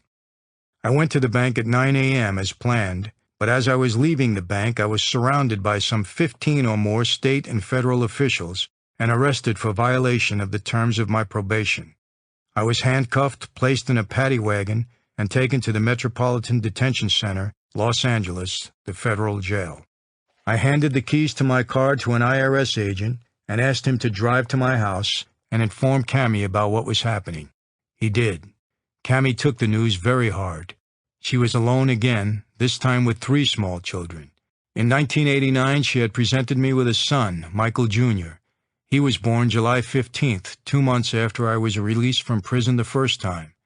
Cammie had become pregnant while I was out on an 8-hour pass. At MDC, I was booked and placed in administrative detention, the whole. I still find it very difficult to adequately describe what I was feeling in those moments when I was left alone with my thoughts. What I can say is that I was hurting as I had never hurt before. Part of what I was feeling, of course, was the dread of spending more years behind bars and of leaving Cammie and our children. But it was much more than that. I felt like I had let everybody down. Many people had placed their trust in me, and I had failed them all. I had failed Cammie, I had failed my children, and that hurt. I can't begin to describe the pain this realization caused me. I hated myself for messing up. But most of all, I had failed God. A soon-to-be-published book about my life was supposed to have been a wonderful way of showing the world what God had done in my life. It portrayed a man who had been about as lost as any one man could be, but who had been changed by accepting Jesus Christ as his Lord and Savior. Now that testimony was spoiled. I was an embarrassment to myself, to my family and friends, to my associates, and worst of all, to my God. As I lay on the cot in that cell, my insides seemed to be bursting. On top of my worry about how Cammie would be handling my latest incarceration and my hatred of myself for failing everyone around me, I was also feeling sorry for myself. This was something unusual for me, and I struggled with it. At that moment, a guard passed by my cell and asked me how I felt. He said, "Franzese, you don't look too good tonight." I said, "I don't feel too good." He left, and within a minute came back and passed a book through a slot in the cell door. It fell on the floor. I looked at it. It was a Bible. I went over to the book and picked it up and was so angry with God for having me in the situation that I was in that I took that Bible and hurled it against the wall with all my might. It took me about 30 seconds, and I realized that it was only God and me in that cell that night. I had everybody in the world mad at me. I didn't need God mad at me. And I picked the Bible back up. It was not God's fault that I was back in jail. I had no one to blame but myself.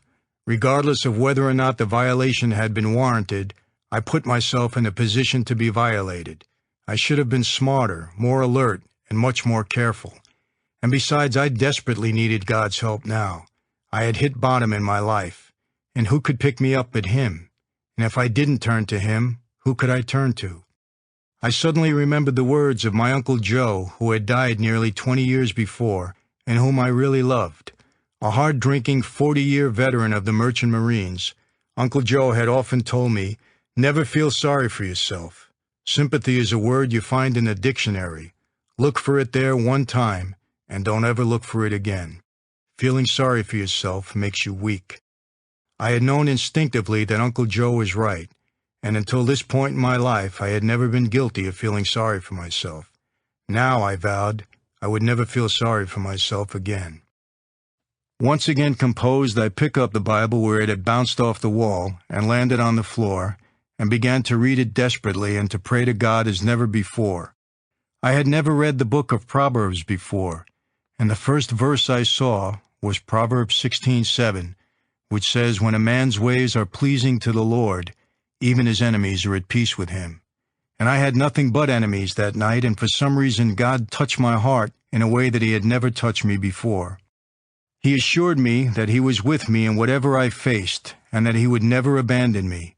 I asked him to forgive me for having blamed him, however briefly, for what had happened, and I knew at that moment that I had been forgiven. I realize now that I could never have embarrassed God, never. Overlooking sin was what His grace was all about. Those who made a habit of knocking Christianity because of the behavior of some believers were missing the point. God knew that His children would fail. He knows better than anyone that we are all sinners. Some fall harder than others, but we all fall. Some fall publicly, while others fall in private, but we all fall. It was a very long night, and I'm not sure that I appreciated the great good it was doing me as I was experiencing it. In retrospect, I can say that it was a night crucial to the maturing of my faith. I came to realize that God, who holds all things in His hands, had allowed me to return to jail for a reason, and I sensed that in time I would understand the reason or reasons. The reasons were primarily spiritual, of course, but in time I realized that my return to prison was probably one of the most important reasons that I was still alive. Judge Nickerson, in sentencing me to 4 more years in prison, out of a possible 5 allowed by law, had probably saved my life. My former mob associates had come to fear me because I was publicly renouncing the former life, and they were sure that I would testify against them at some point. Once they, my own father included, realized that I would not be testifying against my former associates, the heat would be off. But it took 35 months I served in prison this second time, most of it in 24-hour lockdown to cool things off. Whatever the case, I believe it was the Lord's doing. That first night was just the beginning of my intensive reading of the Bible over the coming months. I had read it before, but now I had read it and reread it and read it some more. And what I read began to make a lot of sense to me. I found the stories about Jesus' life recorded in the Bible to be powerful and convincing. I had learned through experience that the most effective type of evidence a prosecutor could produce was eyewitness testimony. That was the reason that police officers worked so hard to develop informants. Although many new types of electronic surveillance, DNA evidence, and other breakthroughs in forensic science had changed the face of investigation and trial proceedings, still, nothing can prove a crime better than a real person who had witnessed it. I noticed that 4 strong witnesses had written the life story of Jesus, 4 men as varied in their temperaments as they had been in their names: Matthew, Mark, Luke, and John. Still, these 4 men had been able to corroborate each other's testimony in case after case after case. That was powerful and credible evidence that could have stood up in any court of law. Some 2,000 years had gone by now, and no one had been able to refute the teachings of the Bible. And there was so much more which I have detailed in the pages of Blood Covenant. As I expanded my search for truth, the evidence just kept piling up. Comparing the evidence in support of the Bible to that which was offered to substantiate the validity of other faiths, my research left me with only one conclusion. From the history of creation as told in Genesis to the mystery of eternity revealed in Revelation, the evidence proved beyond any and all doubt that the Bible was truly the Word of God. I was thankful that I had opened my heart to receive that truth, and that truth was setting me free. During this final incarceration, I did time in FCI Englewood, Colorado, FCI Sheridan, Oregon, FCI Lompoc, California, and the L.A. County Jail. While I was in L.A. County, I was housed in a maximum security area along with the Menendez brothers, who were convicted of killing their parents. It was the same cell block in which O.J. Simpson was later housed. I was able to witness to the Menendez brothers, since my own faith had grown enough that I could now share it with others. Even though the opportunity for me to witness to these men was a welcome diversion from the dreary jail routine, the time seemed to pass intolerably slow. Every second seemed like hours, and every day like weeks. Cammie and I both struggled with the separation. One day I was walking in the prison yard when suddenly it seemed to me that my worst fears were about to become reality. A voice was heard over the loudspeaker summoning me to the warden's office, and such a summons was rarely good news. Was the FBI waiting in the warden's office to pick me up? Was I going down again? A lump formed in my throat as I walked the distance to the warden's office, as if to the gallows. The whole way I was calling out to God in my spirit. My prayer that day was very simple. Help me. Franzese, I could almost hear the warden say. FBI here to see you. And that would be it. I'd be done at that point. I'd spend the rest of my life in prison. No more Cammy, no more children. It would be all over. Was it God's will for me to finally get what I deserved? I had gained eternity through His grace, but would I now have to pay a lifetime of punishment for being part of La Cosa Nostra? My heart sank as I took the final steps towards the warden's office and opened the door. As I had suspected, there were FBI agents in the office waiting for me that day. They were from headquarters in Washington, D.C. My heart sank further, but I was confused when I walked in because I couldn't see any handcuffs. Still, as the men introduced themselves, I was dying inside. Then I realized that their faces did not have the usual sternness of men coming to take me away, and what they were saying was nothing to be upset about. "Hi, Mike," one of the agents said pleasantly. "We're here to ask a favor. The NBA, Major League Baseball, NHL, and NFL are cooperating to produce a video that will deliver an anti-gambling message to the players and personnel of the various leagues. We'd like you to get involved. What do you think?" Oh, I was happy to hear those words. In my heart, I was saying, "Thank you, Jesus. You do have a plan for my life." I couldn't have known it in that moment, but the video would lead to my first public speaking engagements and would prepare me to present my testimony to believers and non-believers alike. The Lord was laying the foundation from which He would use me in the future. Had my entire life in the mob been a preparation for God's service? Did He really intend to use all of that bad for His good? So it seemed. As the days passed, however, and it got closer to my release date, I must admit that I was still pretty nervous. I was still terribly nervous on the morning of my release. Cammy and the kids were there bright and early to pick me up, but I kept thinking that something bad was going to happen. I saw them standing outside the gates waiting as I walked through the yard for the last time and received my fellow inmates' goodbyes. The men were happy for me and sad for themselves, sad that it wasn't them leaving. When I finally got to receiving and discharging, I was a bundle of nerves. I was looking all around to see where the feds were waiting, and at the same time I was praying that they wouldn't be there. Then I was outside, and suddenly I was in the arms of my beloved wife and children. What utter joy! But still the conflicting emotions that had assailed me would not let me go. "Hurry," I said to everyone. "Let's get in the car. Let's go. Let's get out of here quickly." I could think of nothing else. I just had to get away. As we sped away, I turned and looked one last time at the men in the yard. I could see them, but they looked different now. They were behind a fence, and I felt so sorry for them in that moment that I hated to leave them behind. But I was free. My thoughts ran wild with praise. "God, I thank you. As undeserving and unworthy as I am, you have blessed me yet again. Now I just want to live to please you." Prison had been good for me, and I was a much better man for it. I had come through it as a much more dedicated and serious believer. This former mafia captain had really become a soldier in the army of the Lord Jesus. For the second time in 5 years, I had to attempt to rebuild my life after having served a fairly lengthy prison sentence. Once again, I was released on parole. In light of my mob association, past history, and high profile, my parole officer, a lady, politely told me I could expect no favors while on parole. "Obey the rules, don't ask for anything, finish your supervision and get on with your life," she told me on my first visit. She was aware of just how disastrous my last attempt at parole had been, and she didn't want a repeat performance, not on her watch. In reality, she was doing me a favor. This time, I was able to lay low. The feds didn't have it in for me like they may have had the first time around. And as for my old mob pals, they had their own troubles to deal with. Most of my former mob associates were either dead or in prison for the rest of their lives, and I hadn't testified against any of them or put any of them there.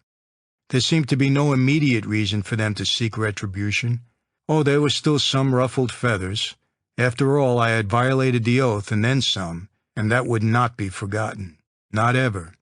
No, they would wait for me to slip up, go back to my old ways, make a run for the presumed buried gasoline money, be in the wrong place at the wrong time. Or maybe, just maybe, God took care of all of that for me. I gave that problem to God, and He'll decide when it's time for me to enter eternity. All I can do is be ready when He calls me home, but I also realized that it would be helpful not to move back to Brooklyn. In 1997, I was formally released from parole. No more state or federal supervision. I was a free man at last. It was time to get on with my life.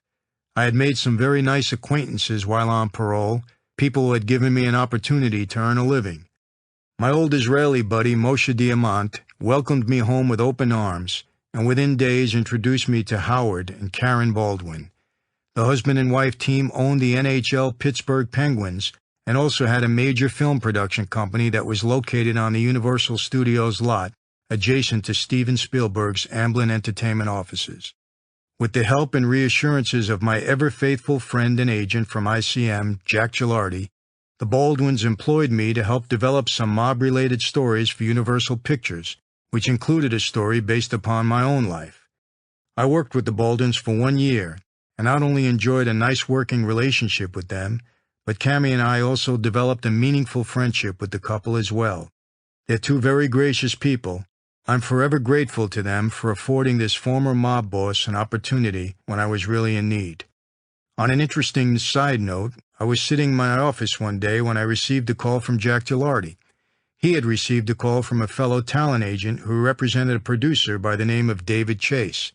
He wanted to know if I was interested in going to work as a creative consultant for a television show David was producing for the Fox network about a New Jersey mob family whose boss was named Tony Soprano. I turned the offer down. Goes to show you how smart I was. But then again, Fox turned the show down too. The rest, as they say, is history.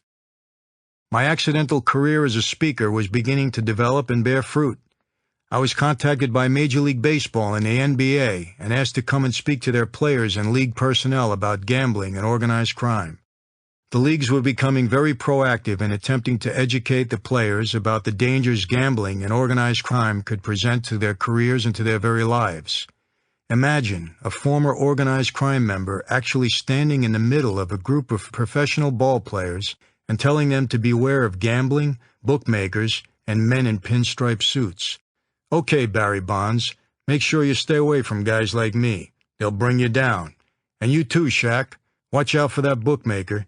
He can put a real blemish on that otherwise untarnished image. There is truly a dark side to an athlete's involvement with gamblers and organized crime figures, and I knew it firsthand. There was the Norby Walters Lloyd Bloom fiasco and much, much more that I could tell these players about. Even though I had never done anything like this before, I agreed to go and speak. Inviting me was a bold move on the parts of the heads of security for both leagues and the NCAA, which also participated in the program. They were agreeing to bring in a genuine, notorious mob capo into the midst of their league's most prized assets. It was a risk, a huge gamble with a potentially devastating downside.